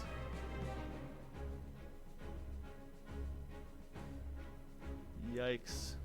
These are not the powers that we were looking for. Fuel Node Plane is, I guess, a decent amount of block with the exhausts. But we don't really need block. We just need attack damage. Fire breathing doesn't really do much for us in this fight. Berserk, then. Berserk gives us just a ton of energy.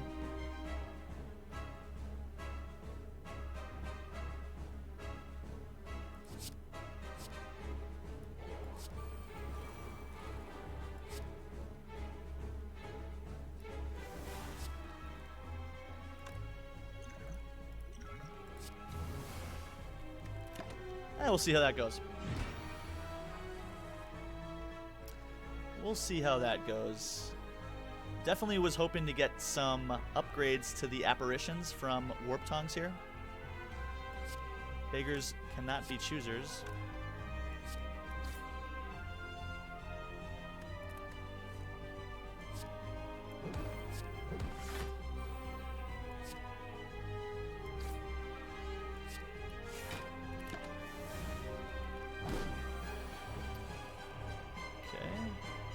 Again, no upgrade on the apparition. Feels bad. We have 2 left. I think we're just going to kind of bide our time a little bit in this fight. There we go. Good. And we got the footwork down as well. We're allowed to play that. We'll just end turn.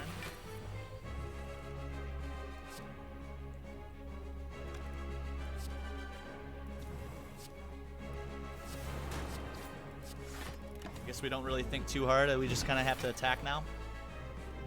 This is going to be a tough fight. If depending on draw, we could absolutely break. We could actually absolutely lose this fight. As interesting as that is, we do have a fairy. It was broken by the berserk. Yeah. Just attack. Yeah, exactly.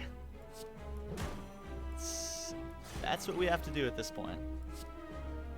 We do have a good amount of dexterity, which is helpful.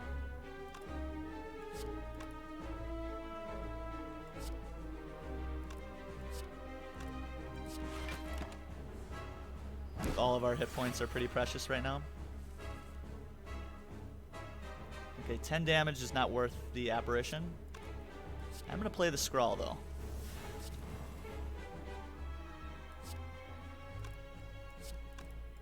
Heavy Blade's going to be probably our win condition in this fight. And the fact that we have so much energy is super nice.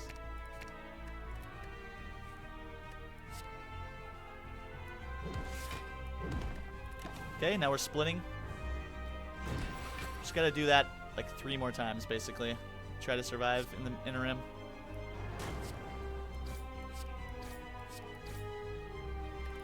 And we really need to see apparitions probably right now. An apparition would be fantastic. Okay, no apparition, but we're blocking quite a bit. Good.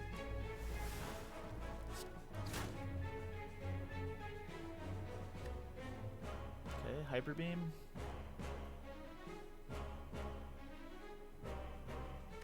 Actually meant to play Rebound Heavy Blade there. I didn't mean to play Cut Through Fate. It was a little bit of a misclick.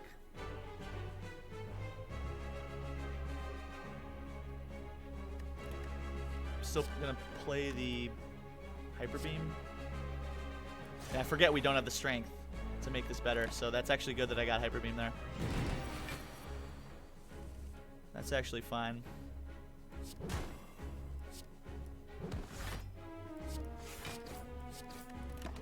Okay, and we're doing fine here. Could have rebounded the Hyper Beam, yeah. GG. GG. I think the malaise was super helpful in that fight. Okay, so we can grab a Nightmare. Can add 3 copies of a card into our hand. Seems like it would be good with apparitions. Could also Barricade with the apparitions. Kind of interesting, especially with the upgraded dexterity that we have. If we could get something like a Entrench, we could get some Barricade Entrench shenanigans going. Prismatic is awesome. Yeah, absolutely. Easy. Easy clap, man. Easy clap. What do we think here, guys? Nightmare is jumping off the screen to me right off the bat. Being able to get extra copies of Hyper Beam or Apparitions seems really good, or even Footwork to get like 9 dexterity. Could be kind of insane. Barricade plus Footwork too, yeah. It's really interesting. It honestly is. Nightmare for sure. I mean, gosh, to have 3 more Apparitions, just 3 more turns of intangibility just seems so strong. We really need to find a source of strength other than just this one lonely flex. That's my main concern going forward. So in Act 3, our biggest concern is get strong. Get strong. So many good things to Nightmare. High chance of 5 Apparitions or Footwork to be in your hand when is good. Yeah, agreed. Ooh, really like this black star here. Really like this black star here. That means we stay on 3 energy because we have bark, but we have wing boots and preserved insect. If we can find a crazy act with black star, it means we can get a lot of relics. It has to be black star. Yeah, that's kind of how I feel. We have a fairy in hand, right? I mean, we're on 3 energy. It's a little concerning. But with that said, we have Happy Flower. We have an energy pot. We have Apparitions for extra turns of intangibility. Let's give it a go. Let's get maximum relics here. Maximum relics here. Let's check out what we're doing. So we're going to be fighting against Awaken 1. I think right now we're actually pretty good at Awaken 1. We get a ton of decks. We have Apparitions. Just got to get some strength. Not a lot of powers in the deck, which is good. So let's see how many elites we can get. 1, 2, 3, 4. So we're going to want to take 4 elites this act. And I also think we want to find Mind Bloom, which means we go for the question marks here. Let's try to plot our path if we can. Could go here, take 2 combats here, and then go boom. And then go boom, boom, boom. Go here. Still have 1 charge left here, here, here, here. Pop over here. But then that's only 3 elites.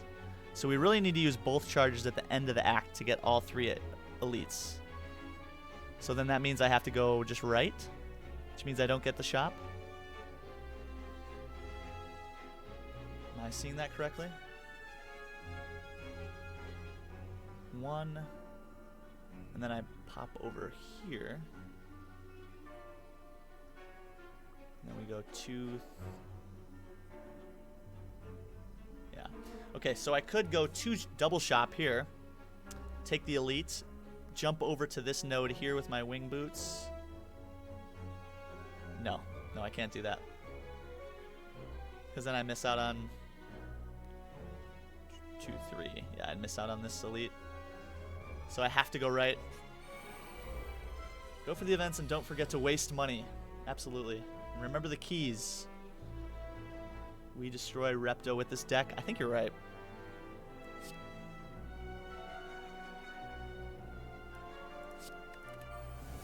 Here it is, guys. Shenanigans. Shenanigans will be ensuing.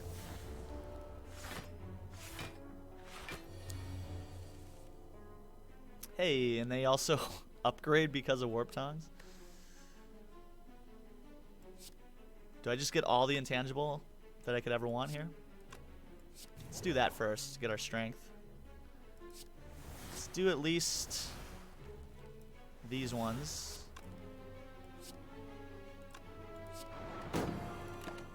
That really didn't do anything. But why not? Why not? Yeah, these guys can't really hurt me. At least for a few turns.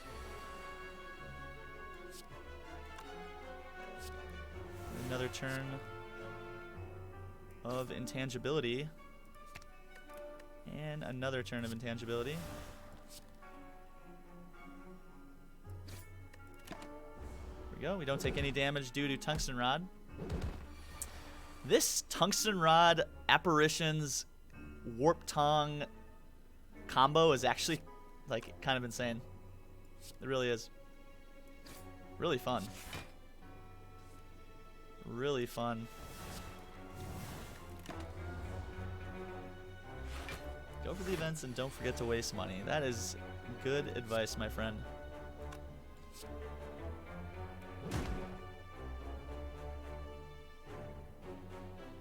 No, can't quite kill you. Of course we draw Hyper Beam. Probably should have just struck there, perhaps. I think we just kill here anyway, right? Good. Some more gold. A skim gives us some more card draw. Skim isn't bad here. Yikes, man. We just really want to see strength. These shops, I think, are going to be crucial. Rebound. Slice. Could take a skim. 3 energy, yeah.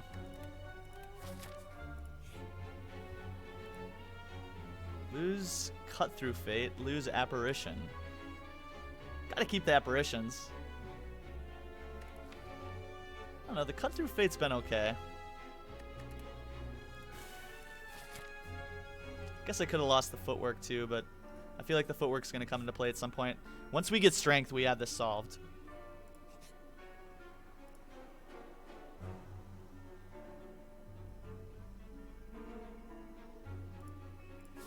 We'll lose the max health here. There we go, a rare relic. Let's go for a rare relic here. Let's see, I block 15. These guys are attacking for 22.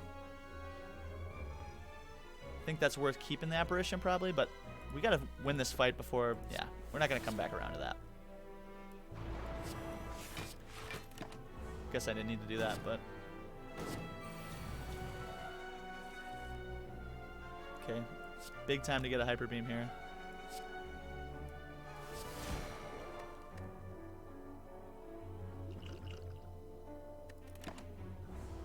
Big time to get a Hyper Beam here. Got to keep the Apparitions rolling for sure. So we'll waste a turn with that. Just pretty much got to come around to Hyper Beam, do a little bit of damage in the interim. 2 turns of tangibility, and then we just smack you. Or do I go for 3 turns? We got 2 more coming up. Yeah, I think we're fine. Gotta push some damage here. Gotta push some damage here.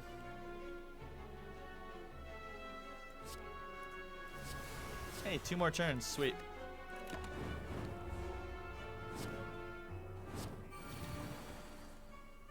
Oh, yikes. It's nice to not take any damage from any of those burns. It just makes you feel invulnerable. Next turn's going to be spooky, though. We got 1 more, and look at all those burns. We could easily die here. Could very easily die here.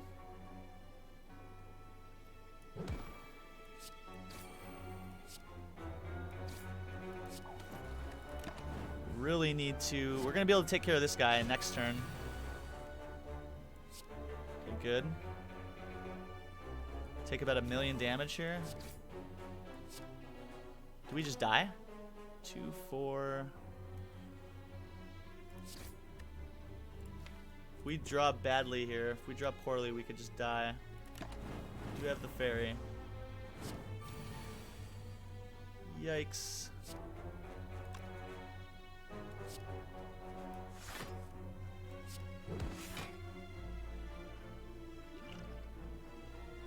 See, that's, let's see how much, 646. So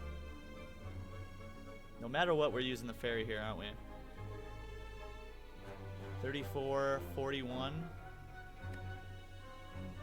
So we're not using the energy pod here.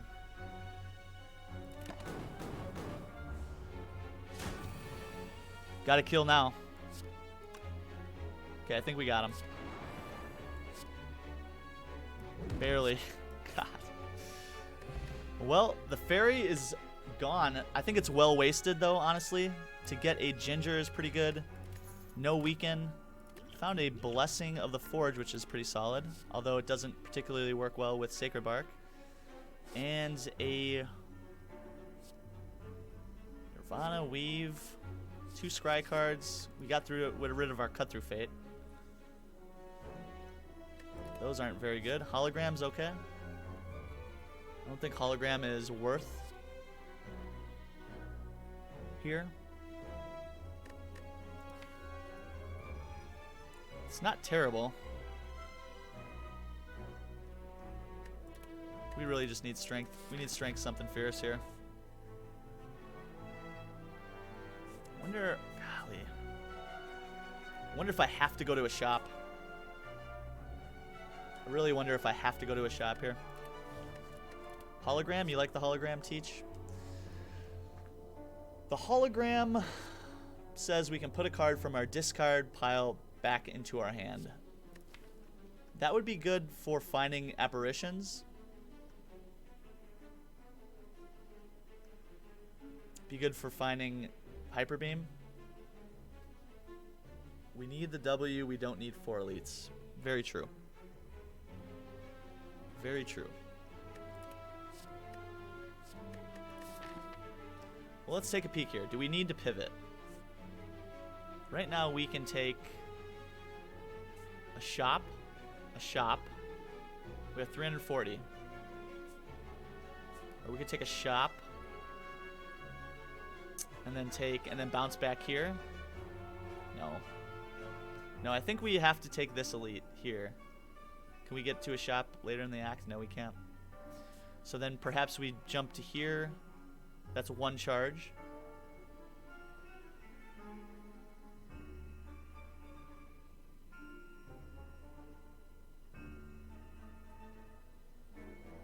Fortunately, if this guy was here, that would be perfect, because then we could go boom, boom. We could jump to here, take a shop, an elite, fire. Then we could go here, and then here to get 3 elites for the act. That's 6 relics. 3 elites in a shop, yeah, it seems pretty good. I think that's our best bet. Ooh, corruption. Still no strong. Still no strong. Could go for the orrery to potentially find some strong. That's probably the play. I'm trying to play this a little careful now. We're getting into worrisome territory a little bit. I also would like to remove a card. Removing a strike seems good. Yeah, orrery seems pretty good here. Leaves us with 200 gold.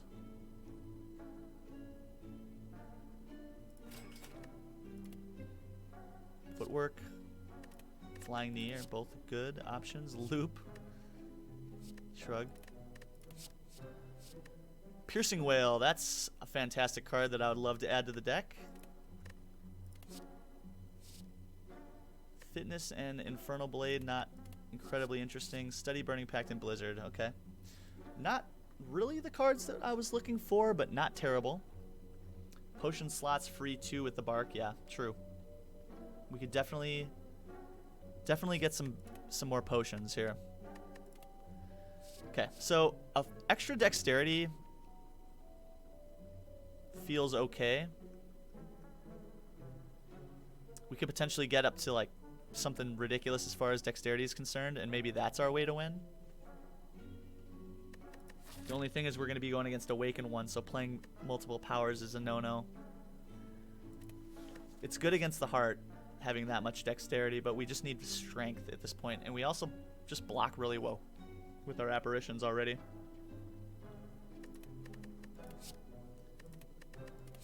Definitely want this Piercing Whale. Piercing Whale is good against Awaken 1, it's good against Heart, it's good against Spire Elites.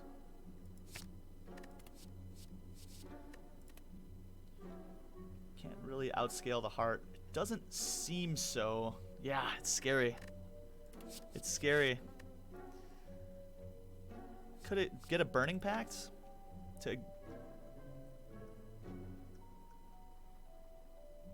We just need strong. We just need strong for Heavy Blade.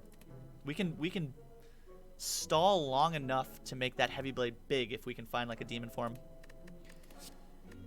To not find a demon form, scary.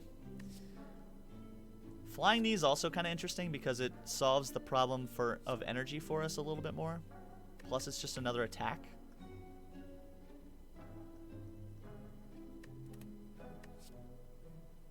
It's not amazing by any means.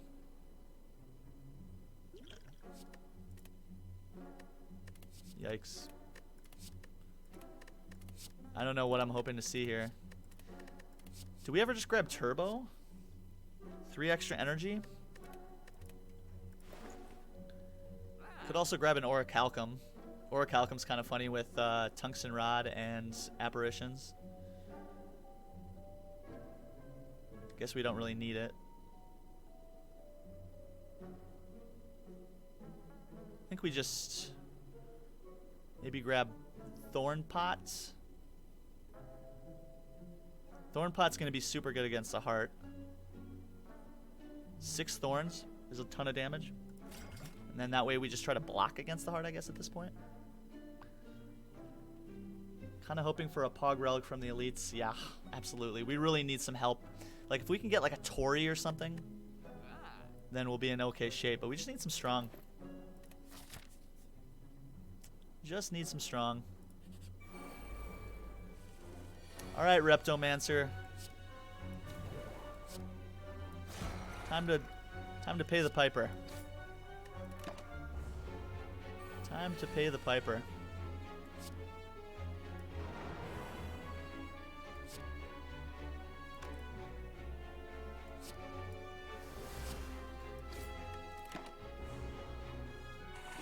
A little bit of a bummer to see Heavy Blade there.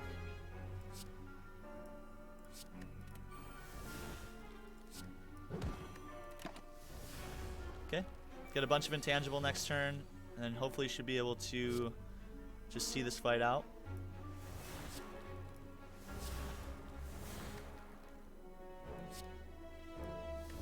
I just did that just to get rid of it. We're not going to be playing that in this fight. Okay, play another Apparition. Wallop. Should be able to end this here before we lose our Apparitions.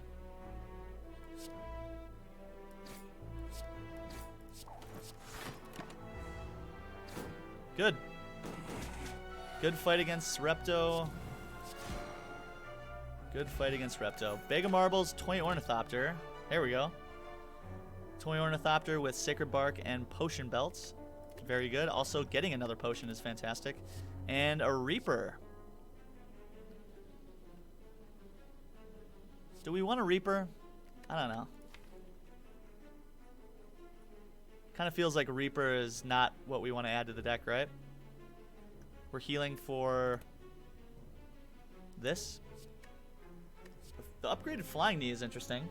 This is a card that we thought about taking too when we had Aurori, just to give us a little bit more damage, a little bit more energy. We'll get a demon form? Yeah, maybe. Maybe not. This might be... We might just not get one. We'll see. Flying Knee isn't bad. 27 cards, though. I don't know. Feels like we kind of got to keep it small for now. Let's keep what we have going here. Let's grab the key.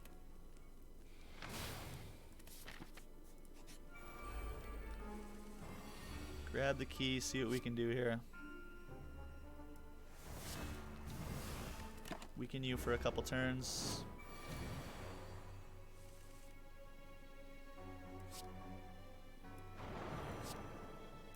Good. Good.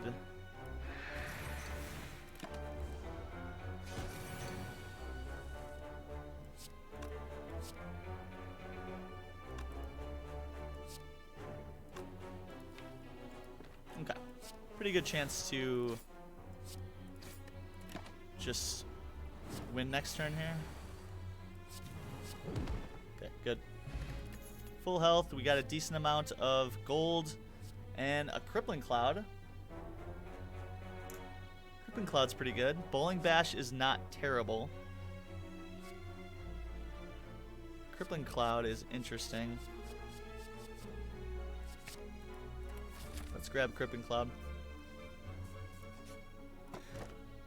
Have to grab the sapphire key here.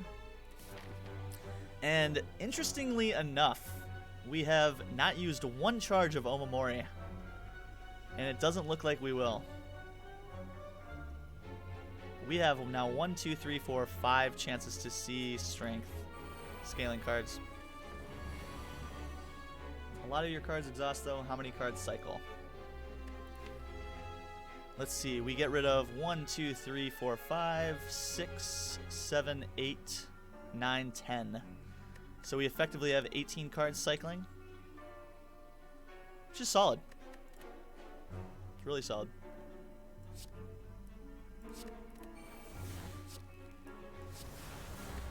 Just do that. Gets all of the intangible in play. That's really our way to victory. We're leaning very, very hard into intangibility.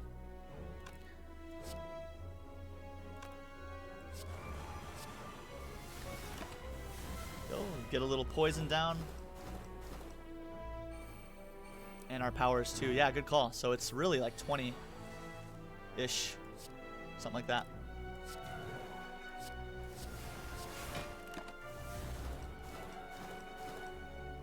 This guy doesn't do a damn thing. He explodes, but doesn't do any damage to us because of our intangibility. Fantastic. Just keep playing all those.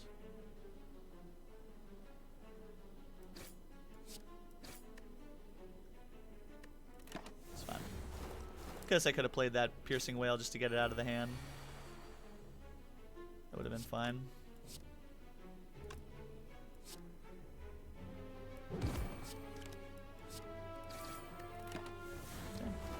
Again, tungsten rod is... I'm not sure how much HP tungsten rod has saved us, but it's been quite a bit. Quick slash, more draw. Empty fist, empty body, not interested in any of those. Thorns don't hit you when intangible. Yep. That is correct.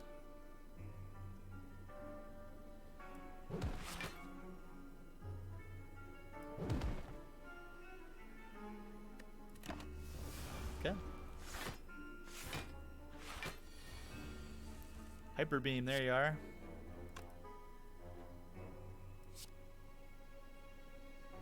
Taking 32.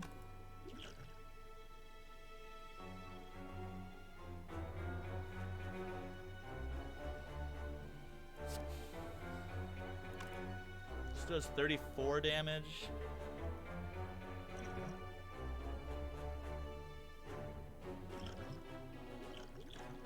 Do I ever skill pot here? Play footwork and then skill pop?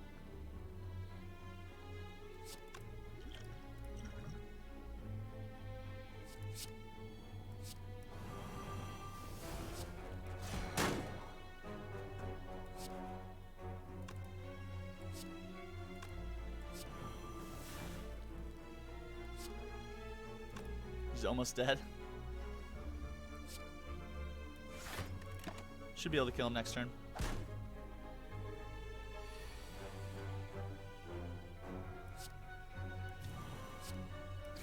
Just enough.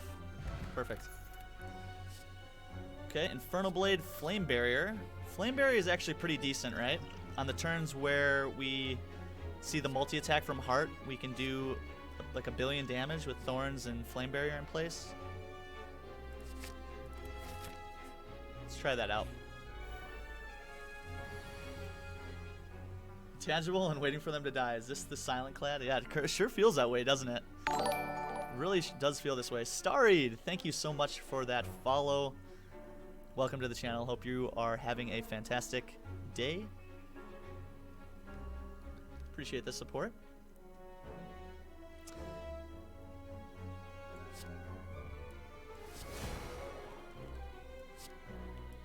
Do a little bit of damage to Nemesis here. This could be kind of a spooky fight for us, depending on the card draw we get.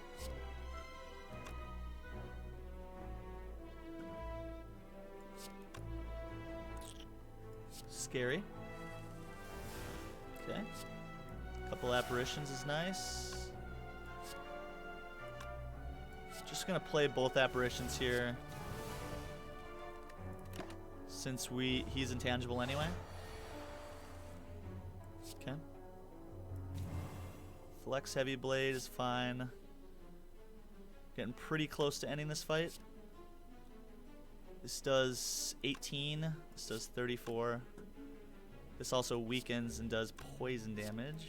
Let's just do the Heavy Blade. Could play my energy pot here to just get both of these down. Make this fight a lot easier. Next turn's kind of spooky. We do have apparitions. Yeah. And we have Nightmare. I think we'll be okay. Ah, there we go. Perfect. Perfect. Good time for Happy Flower to proc there. Very, very nice.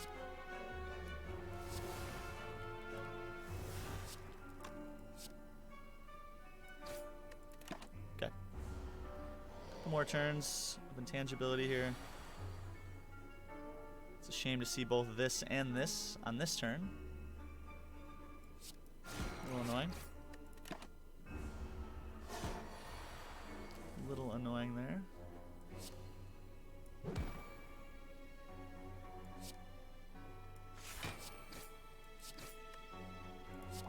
Okay. Made sure that I see a defend next turn just in case he attacks us for a ton. Okay. That would give me 1 block. But I should be able to get close to full blocking here with the extra amount of dexterity that we get. Starried. Hello, hello. Hey, how many claw you got? How many claw you got most on defect? Mine was 9. How many claws have I gotten most in a claw deck? That's a great question, my account. I don't think I've gotten 9 before, but I have gotten many claws in a claw deck. I've had a couple really fun claw runs. Generally, I'm usually like around 4 or 5, but it depends on the deck. Man, 9 claws sounds insane. That sounds like a lot of fun. That sounds like a ton of fun. Take a little bit of damage here. Should be able to hopefully kill next turn. And there it is. Good. Red Skull, that is a little bit of strength. The Boots regen pot is pretty decent. And a Meditate, Quick Slash, or Cut Through Fate. I think Meditate is a decent card to grab here. Can pull back some upgraded apparitions on turns that we need them.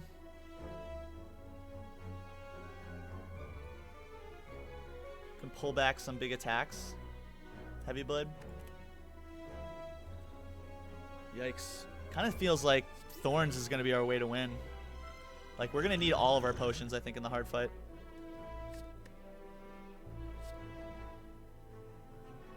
Pick a card from our discard pile and do a hand. Let's do it. Let's try it.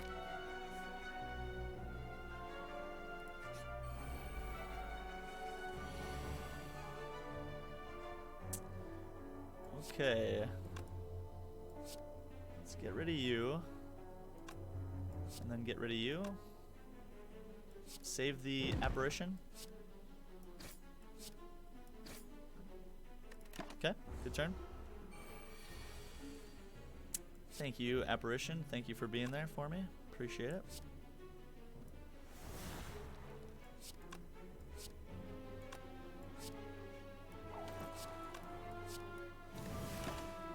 That's just fine. Tungsten rod, do your trick. Thank you. That's a lot of damage. Okay, so taking 24 here.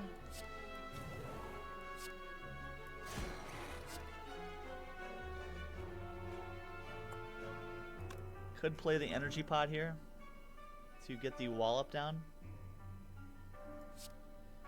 Presently, we take 13 damage to put us at 20. I think that's fine.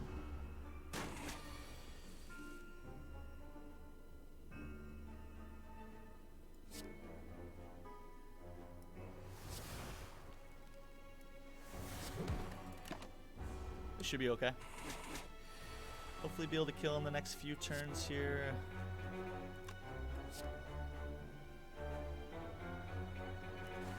He's going to be summoning next turn, so I'm going to go ahead and try to get the kill here. Oh, he's not summoning. Wow. Attacking me 3 times in a row. That's interesting. Put the next card you play this turn on top of your draw pile. Now, what happens if I play Rebound Shrug? Do I draw a Shrug?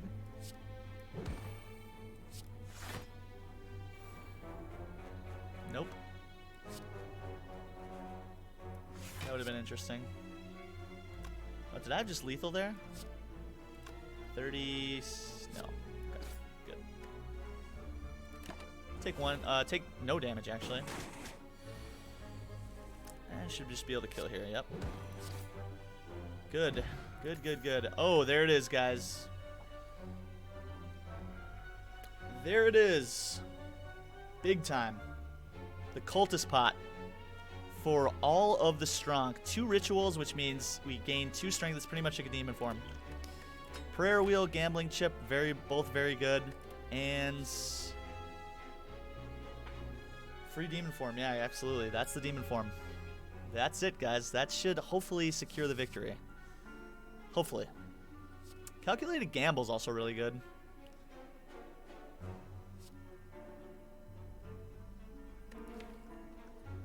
Calculated Gamble, that lets us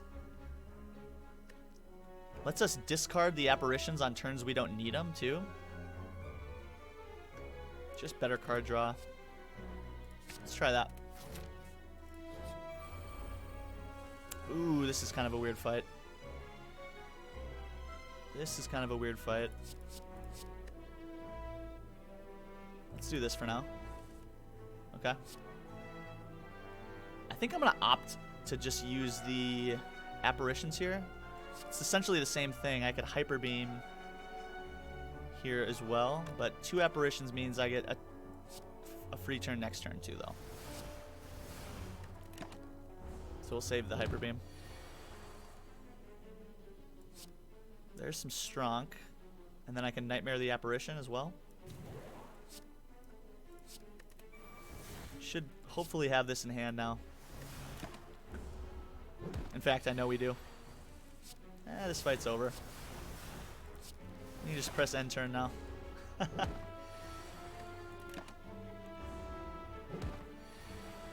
You're not scary.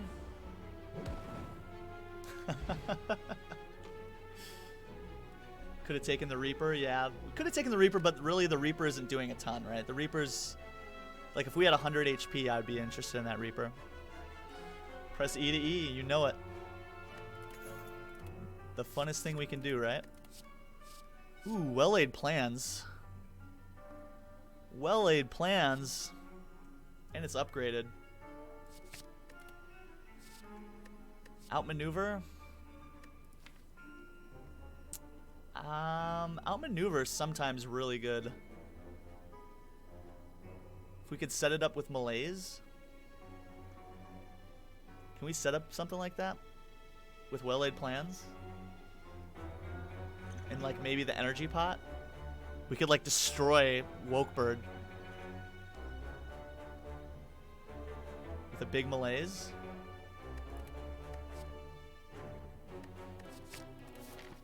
We're gonna go for some memes now, guys. And I think we're probably allowed to just upgrade here. Got some Cinnamon Toast Crunch and Almond Milk. Ooh, that sounds fantastic. Yum. I I think upgrading the Nightmare to make it more possible to upgrade the apparition or get extra apparitions means, I mean, we could, like, I think the safe play is to upgrade an apparition here, but I think upgrading Nightmare means good things also.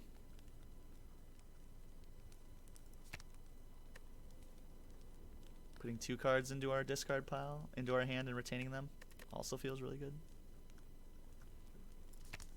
Also, Malaise upgrade is fantastic. Let's get Nightmare upgraded.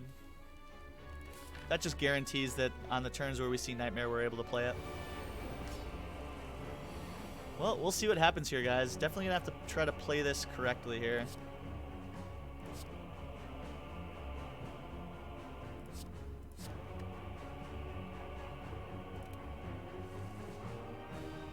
Okay, 2 more apparitions.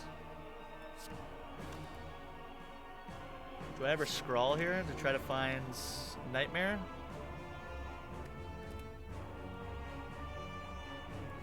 Okay, so basically we're gonna try to set up for a big turn next turn, I think.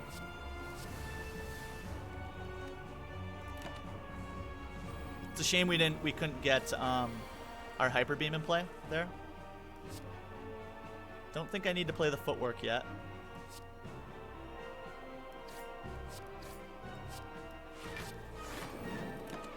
Don't want to make him strong. That's the thing. Don't want to make you strong. There is the Hyper Beam. Let's get the Strong down. We're going to Hyper Beam, and then we're going to Well-Laid Plans, and then we're going to keep the Nightmare.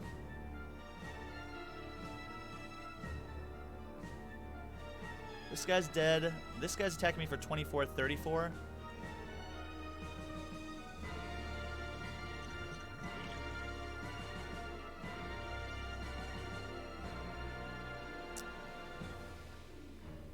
He gains 1 strength for the Well-Laid Plan, so that's going to be 7 times 4 is 28, 38.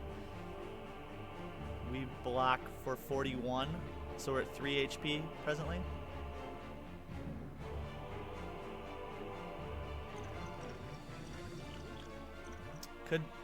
Could hit the regen pot here. Seems like an okay place to use this. Seems like an okay place to use it, I agree.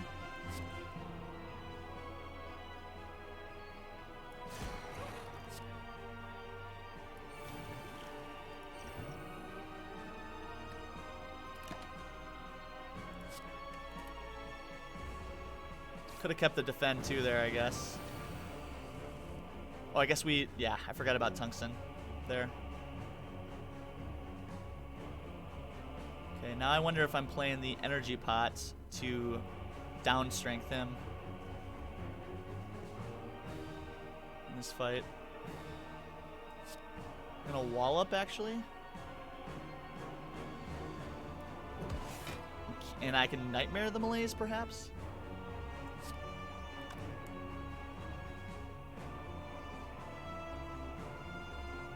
Do I want to Nightmare the Malaise, or do I want to Nightmare an Apparition?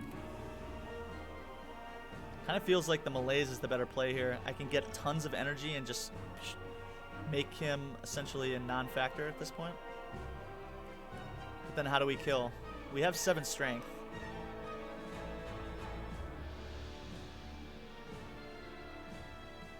So we want to stay below half, I suppose. We're not going to be there, though.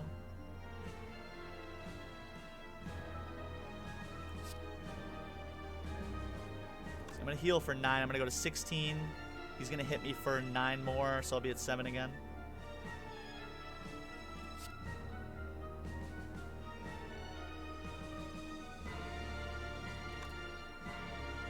Is 7 strength enough to win this fight? I think so. Could also Blessing here.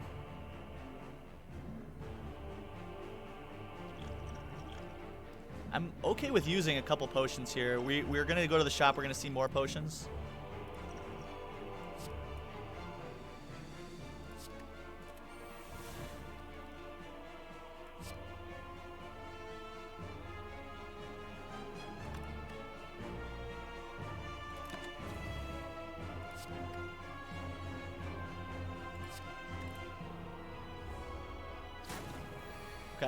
Good. Now we can energy pot here and pretty much neuter the bird. Just need Thorn's Ritual for heart. Yeah, I agree with you. To get through this fight, putting this down is, like, I think pretty important here.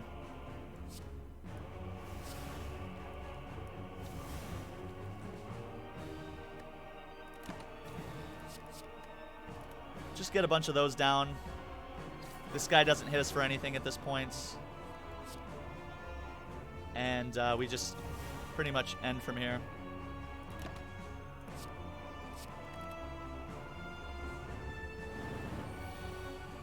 Minus 10 strength.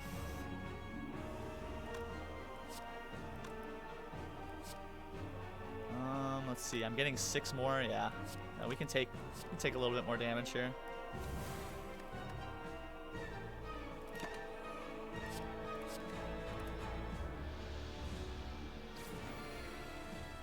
Yeah, this fight's pretty much over now, right?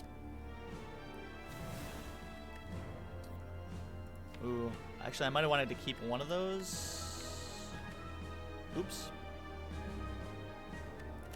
Not a big deal. We have all of our we have 2 apparitions left. I think we're gonna be okay.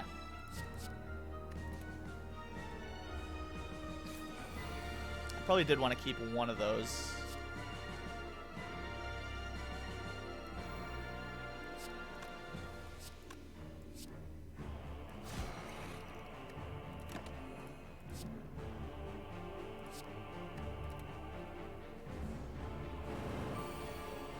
Come on, upgrade the apparition. Ah, okay. Keep Piercing Whale. That's true. Piercing Whale would be good. But the thing is, this guy's strength is already gone, though, so he's going to go into the next form. But yeah, the Piercing Whale would be good for next form, too, if that's what you're getting at. Look at all the energy we have, by the way.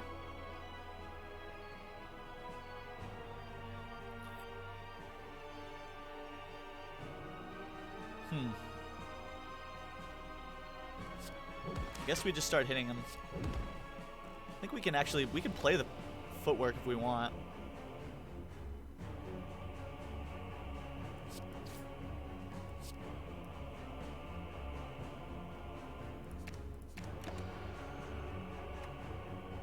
Choose 2 cards to retain. Just do our big heavy hitters and try to just whittle this guy away.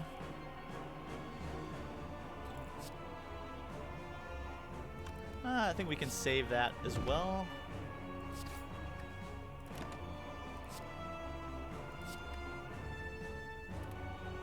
Yeah, we're in good shape. I think we're in good shape here. He's not hitting us at all.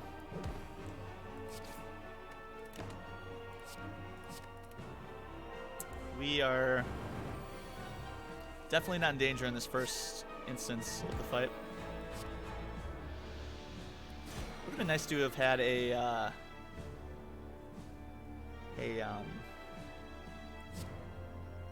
what's the word I'm looking for?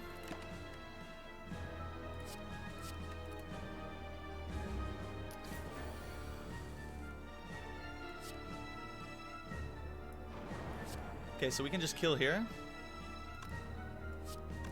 Wonder if we ever meditate. Let's just kill him. Just kill him here. Oh yeah, then we meditate. Got the apparition for the big attack here next turn. And let's see what else. What else do I want?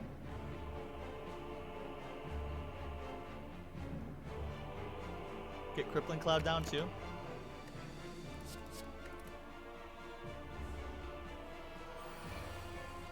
Okay, good, and we draw Footwork, which is fantastic.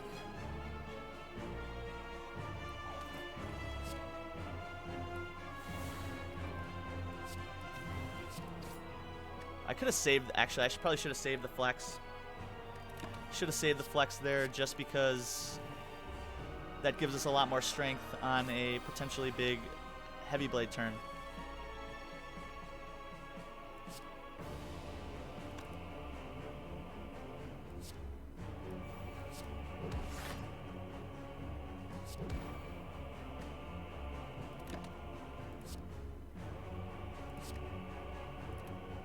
little spooky.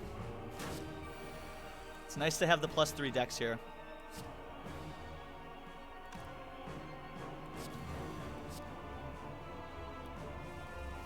Nice to draw our whole hand as well.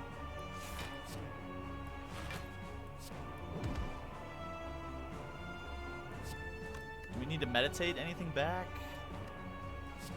Meditate the heavy blade back. Flex.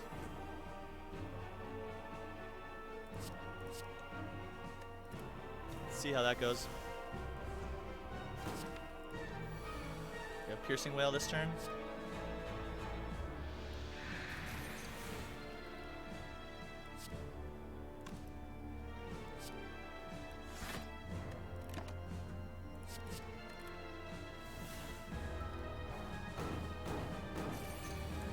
Kind of a nervy fight here, right? If we don't draw well, then we just die. We can calculated gamble right now to try to get some block. And also just deal damage. Yeah, we definitely wanted to hold on to one of those piercing whales. That was a little bit of, that was definitely a misplay early in this fight. Because now we're struggling, right? We're at 4 strength. We could also just take the 30 here to get 3 additional strength with Red Skull. Which would mean we would want to bash to try to get a big heavy blade next turn. Do we ever do that? We'd have 10 strength, so 10... Yeah, we'd be doing a lot of damage. But we also need a block.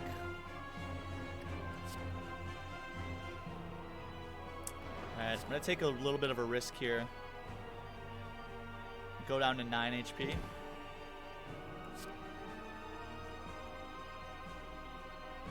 $12 HP, something like that.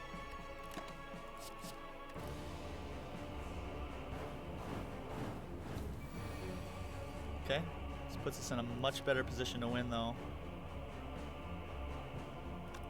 Block 11 of this. I take 7, 6.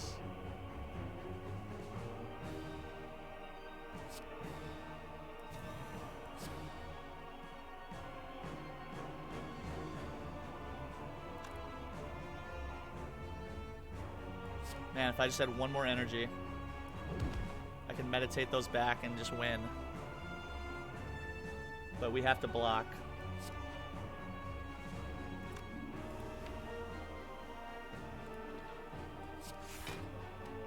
Oh, I have meditate for next hand, though. Let's keep a defend, too, just in case. It's been really hard to get this crippling cloud down on 2 energy, I'll say that.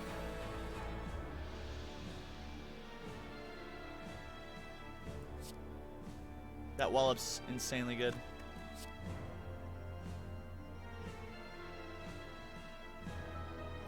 Wallop is just so good here. Especially with the void, that saves our life. Meditate, shrug it off.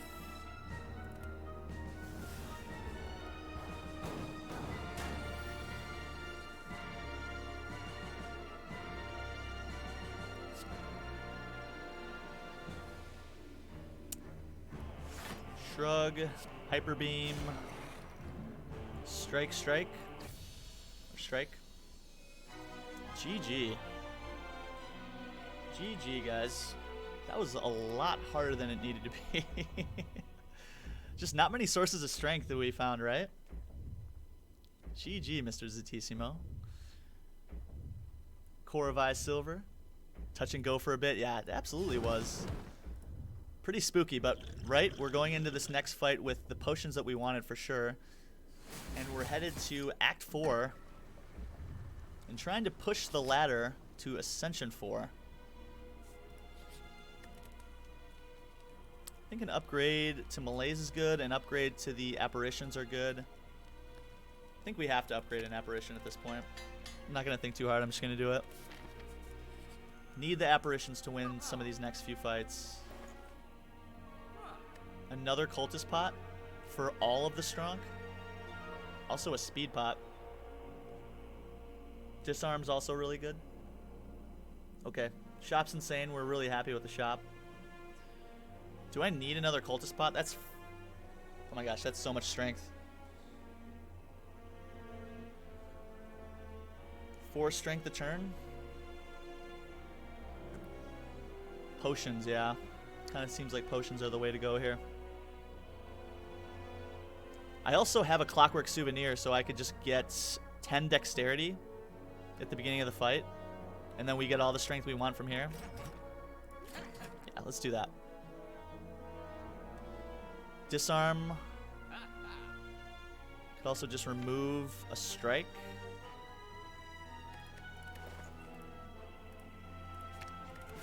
All right. I think we're fine now. Just got to get through the old Spire elites here, and we should be in good shape. Should be in good shape. Choose any number of cards to replace. Let's do that. And before I do that,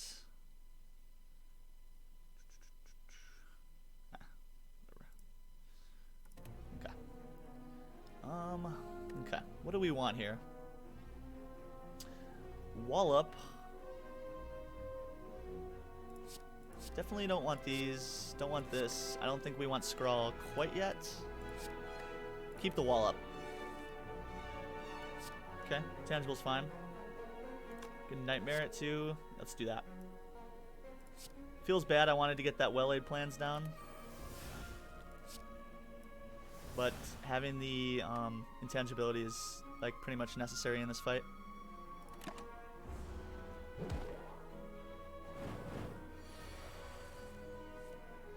Pretty much necessary in this fight.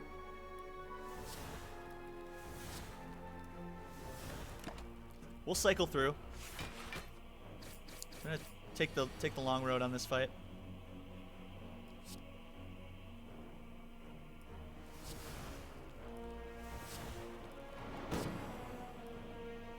Okay, now we want to get back our well-laid plans. Get that in play.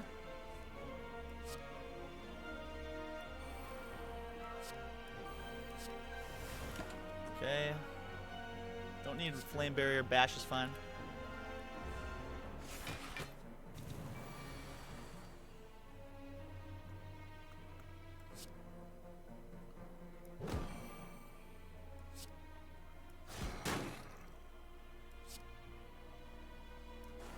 Cloud.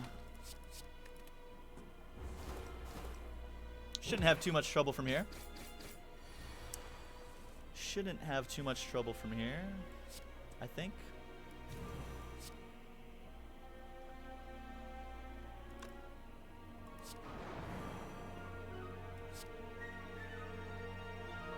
Let's just take care of you.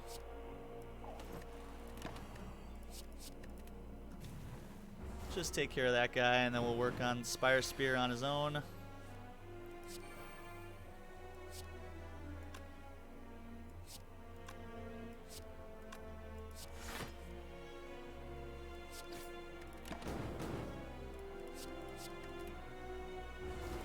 Okay, not intangible this turn, notably.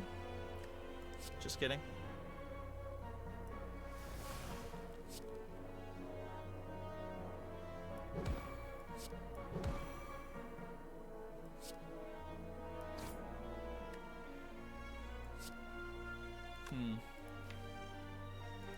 Nah, I don't want to draw things that I can't play, necessarily.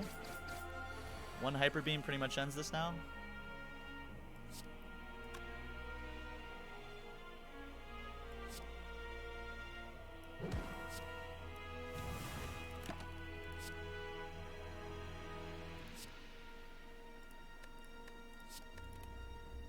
This should be over. Hyper Beam just ends it, right? Good. Good. And Unceasing Top, Lantern, Colorless Pot, and oh man, do we have all the relics right now. And we have a chance at a Warship, an Eviscerate, or Dropkick. Warship's kind of hilarious here. Kind of really like this Warship. Doing triple damage with all the strong that we're going to have. Seems like it could potentially get pretty hilarious. Just do it to try to be funny. Okay. So right off the bat, we have apparitions, we have hyper beam, we have well-laid plans. Well-laid plans for sure we want to keep. Apparition, I think we can block next turn, any sort of damage next turn. Don't need hyper beam, don't need thunderclap.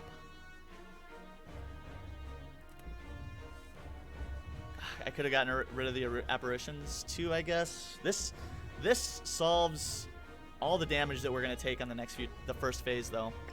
Definitely want to get these in play right away. Well, here, wait, let's do this. Beat of Death is 1 damage, so we don't take any Beat of Death damage, actually. We're just gonna get these in play for sure. Go ahead and get the decks in online.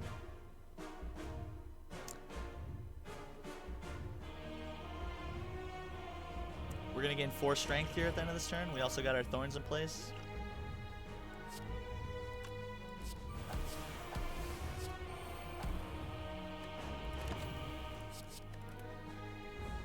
Okay. Nice start to the fight. I think we're going to be okay at this point. Oh, look at this. Look at this. Rebound. Worship.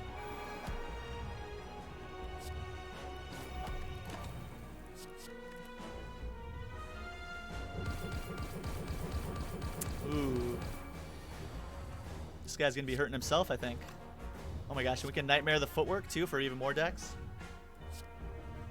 Or do we just Nightmare the apparitions?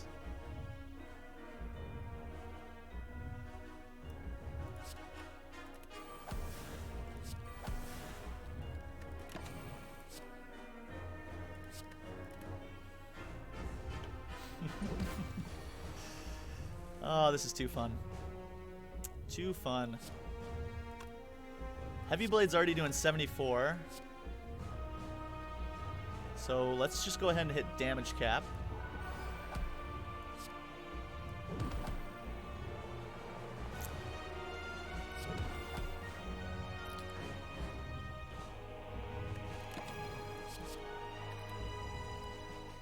And that's the rest of this should pretty much be on autopilot at this point. It's funny because this was pretty spooky, like at first, right? In a way.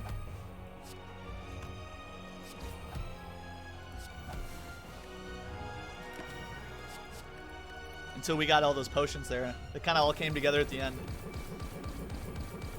Worship auto retains. Oh, yeah. Good call. Good call.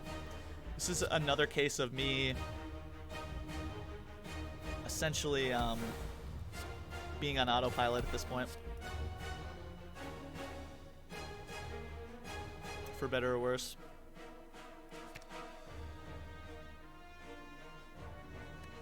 We don't have any mantra presently, do we? Or worship?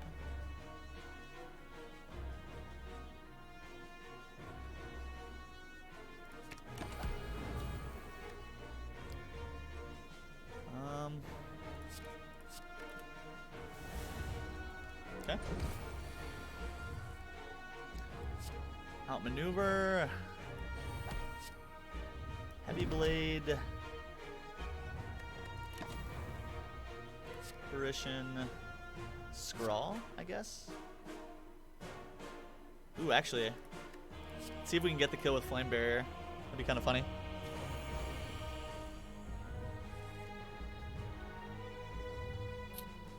I'm gonna attempt to get the kill next turn with that. I think that would be fun.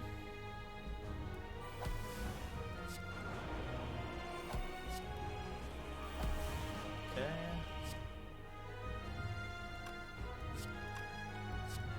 Definitely want to get the bash down. That allows us to Piercing Wail, Flame Barrier next turn to just...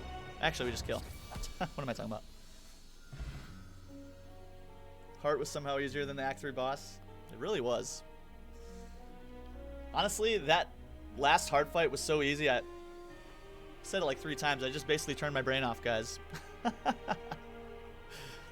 GG. Very fun, very fun. And honestly, I probably took a little bit too much time on that run at Ascension 3. But man, that was fun. It was fun to get into some weird shenanigans there. Prismatic Shard was a blast. GG, guys. Dice, Mr. Zatissimo. What a blast. Yeah, I think, Teach, I think you kind of hit the nail on the head. I am going to be... We still got a little bit of time left in stream. I'll probably be ending, you know, relatively soon. Want to thank everybody who's here. And also, guys, if you're enjoying the content, consider liking the channel, joining the Discord, stuff like that. We do have a growing community. Definitely appreciate the fact that you guys are all here just hanging out. But yeah, feel free to join. Feel free to click the follow button if you do enjoy the content. A lot of times we do play Ascension 20. We also do what we're doing now with the Ironcladder challenge, and most things Spire. So if you're digging the content, feel free to mosey on back next time. Hey, and thank you, Luze,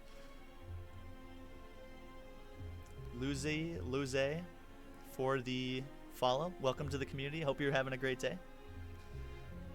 Thank you, thank you. Thanks, Redbeardy. Nice to see you back, my friend. How's it going? Yeah, we'll be back on Thursday at the same time, guys. 1 a.m. Pacific Standard Time, or 3 a.m. Central. Thanks for the follow. Yeah, guys, got the new schedule. So Tuesday, Thursday, Saturday, I will be streaming for 6 hours in the morning for the immediate future, and hopefully expanding the schedule if everything goes according to plan. Yeah. Let's change the title quick. Speedy Spire. Speedy Spire Shenanigans.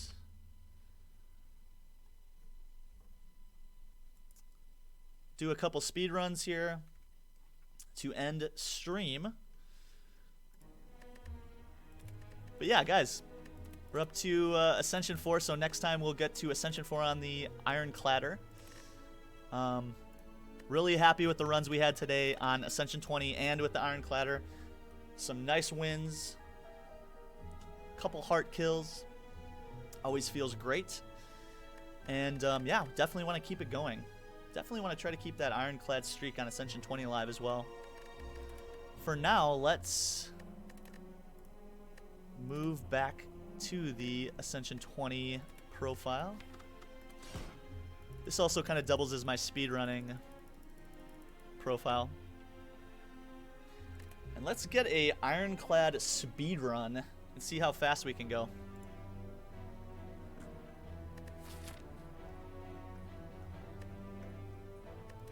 Okay, upgrade a card, 100 gold, transform 2. Let's get the gold.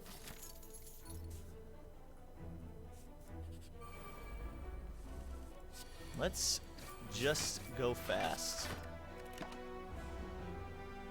Just go fast.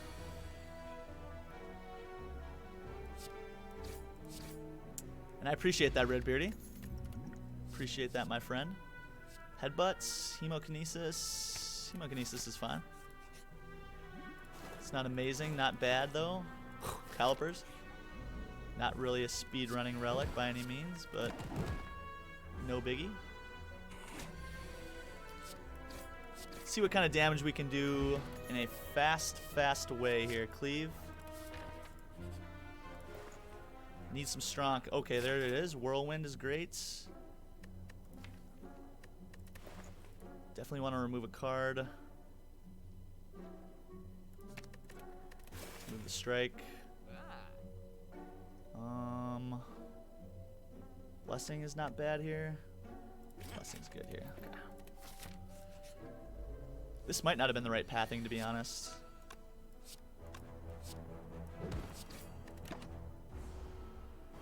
Might not have been the right pathing here, but no big deal. Try to go as fast as we can.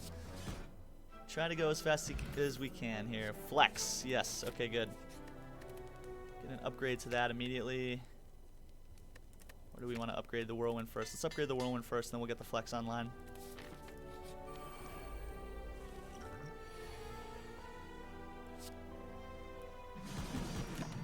Okay. Let's get that going. So in this, we're not necessarily leaning into things like calipers. So even though we have something like calipers, we really just want to be so strong that we get out of the fights before we take damage. Pantograph is great. Twin Strike's fine. Pommel Strike's fine. We're going to be going against the slime boss. Let's get Pommel Strike. Or, uppercut, rather.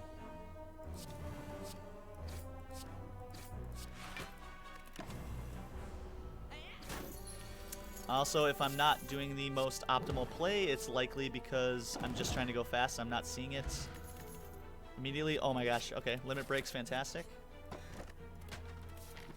Getting really close to what we need here. The limit break going, the flex going. Go to the shop.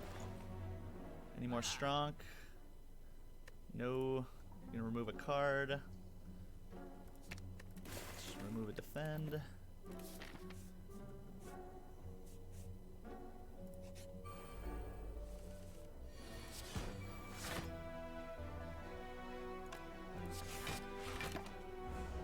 Take a little bit of damage here, no biggie.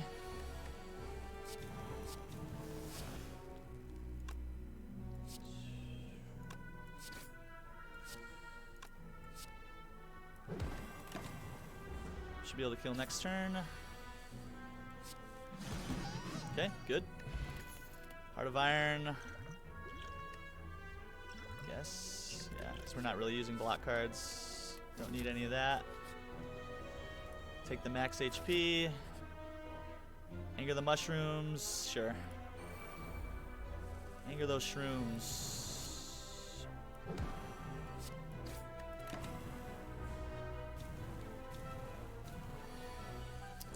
Okay. Good. And Gremlin Horn is actually really nuts for this deck. Headbutt. Headbutt, yes, because we want the headbutt for the limit break. Okay. We're on our way, guys. A couple more card removals and we are going to be going fast. Really fast. Really, really, really fast. Okay. Seeing the flex last is a little bit of a problem. Okay, I'm going to actually play Limit Break now. I'm going to headbutt it back.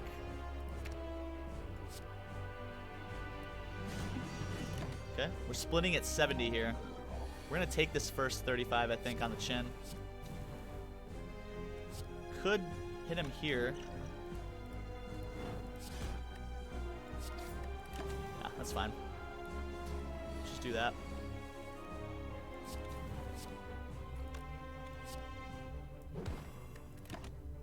Okay, Whirlwind here would be really nice. Boop. Alright, 5 minutes, Act 1. It's not bad. Another Limit Break or an Immolates. Black Star, Runic Pyramid. Yeah, Runic Pyramid. Runic Pyramid's insane, right? Yeah, Runic Pyramid's insane here. Let's see, we want... Okay. Let's see, this should be a decent path for us.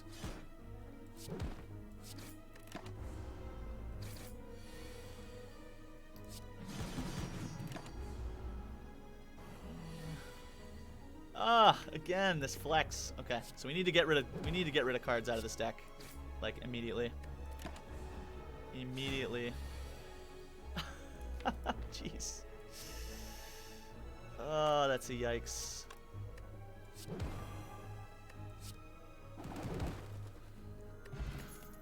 Okay. Nope. Don't need any of that. In fact, we just want to remove cards at this point. We just want to remove cards at this point.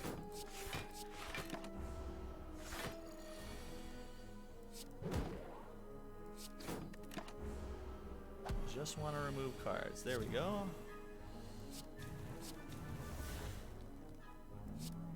Okay, take a little bit of damage here. Not a big deal. We do have this blood pots, so I think we're going to be just fine. Pummel. Pummel's actually pretty darn good. Take the pummel. Okay, spin the wheel. Hopefully we get to remove a card here or a relic. Okay, relic, nice. It's really slow though. Okay, Nunchaku's actually fine. 2 back-to-back shops. Ooh, okay. Clockwork Souvenirs, great. Preserved Insects, great. Might just be better to remove a card though. I wonder if... God, Clockwork Souvenir. I think we just need to get rid of cards though. Yeah. Really wanted all that stuff, but unfortunately we just can't. Okay, another flex, good. Upgrade this other flex. Get the other limit break upgraded, and we are going to be flying off to the races here, guys. Just need a strength, maybe one more strength scaling card.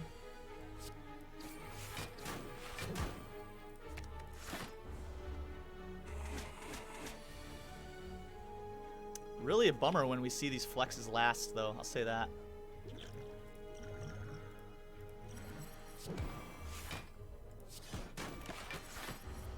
really putting a damper on my party here.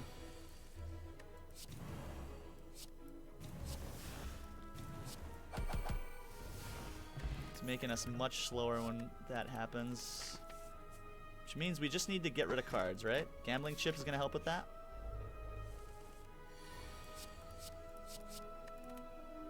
Gambling chip is going to help with that.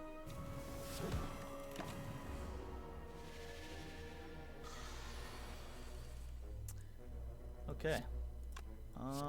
Let's see. Bash. Times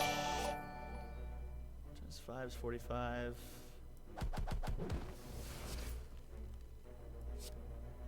Oh, it's almost a kill. Wait. There we go. Regen pots, fantastic. Also, thank you so much for that follow, Badger. I appreciate that.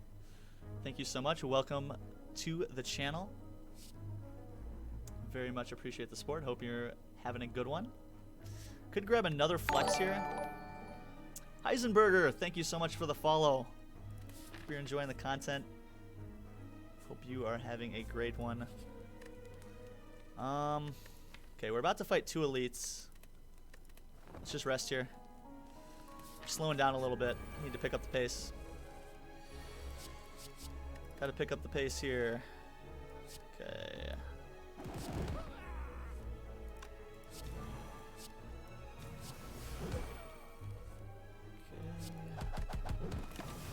Nice.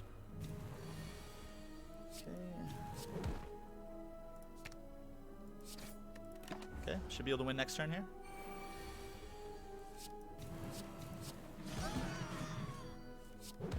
Okay, just got to remove a couple cards and we're going to be good, guys. Sword Boomerang is fine.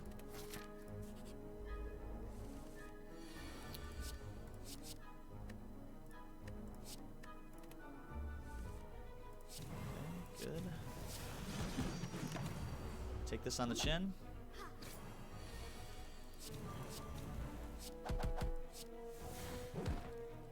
Good, good, good. Now we're moving. Heavy Blade.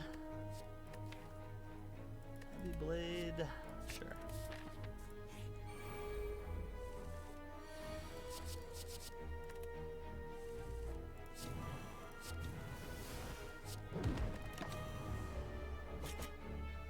Come on, come on, come on. Move, move, move.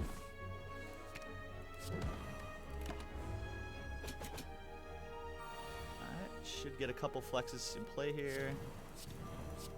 There we go.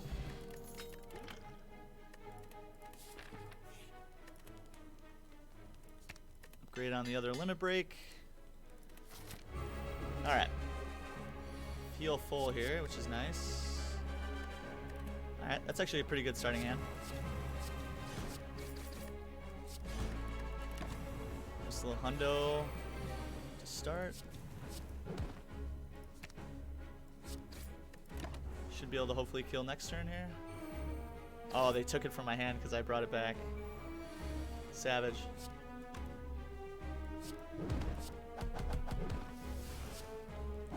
Good fight. Good fight. Alright, 12 minutes. 12 minutes. Not great. Another limit break? Sure, why not? Could Pandora's here. Gets rid of that junk. Oh, then will Pandora's glitch?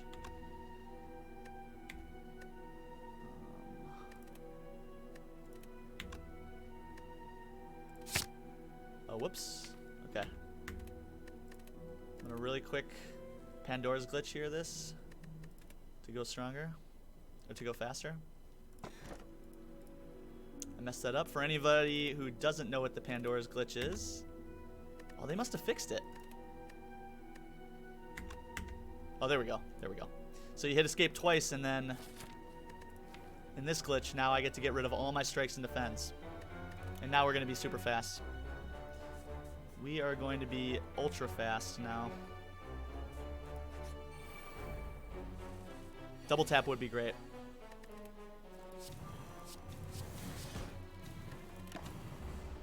.28 strength, turn 1. Okay.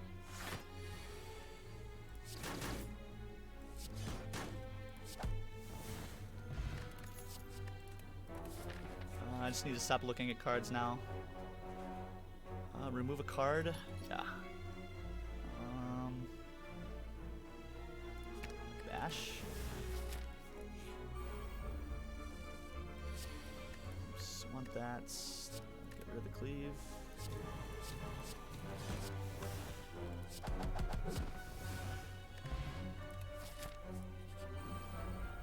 Okay, so let's try to go fast here. Okay. No strong. A little bit of it feels bad. Come on, limit break or flex. There we go. You might even be able to kill this guy.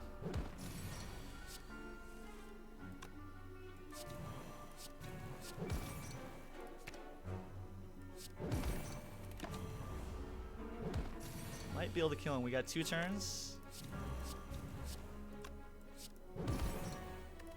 I think we got him.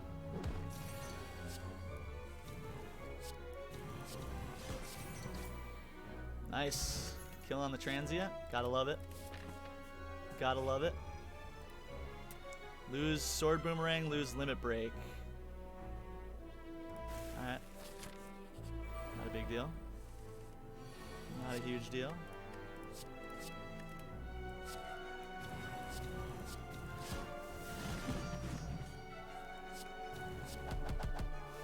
Good, good. Turn 1 kill on Repto. Pen Nib is fantastic.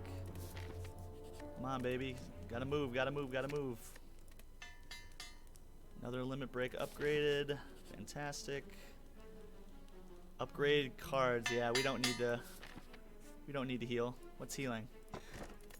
Regal Pillow. Let's see. We want to just remove something. We want to remove Cleave. Oops. Let's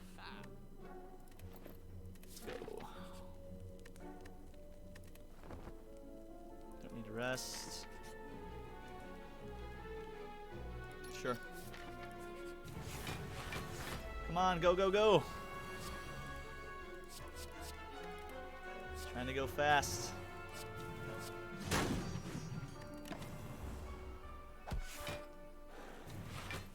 Yeah, I could have bought the key there. I'm like trying to go as fast as I can, and it's like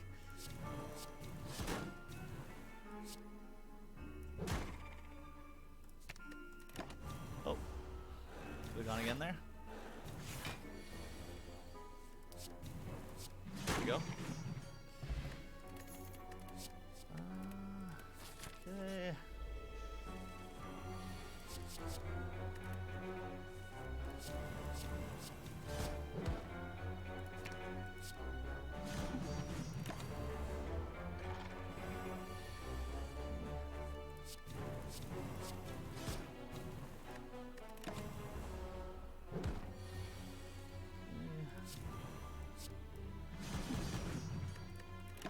His heavy blade was just a kill there. Oops. No healing, but we do have the fairy.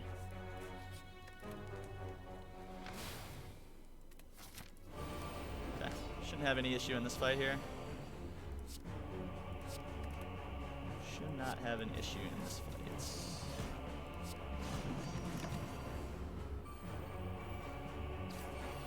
And we got Pendib. It's kind of hilarious.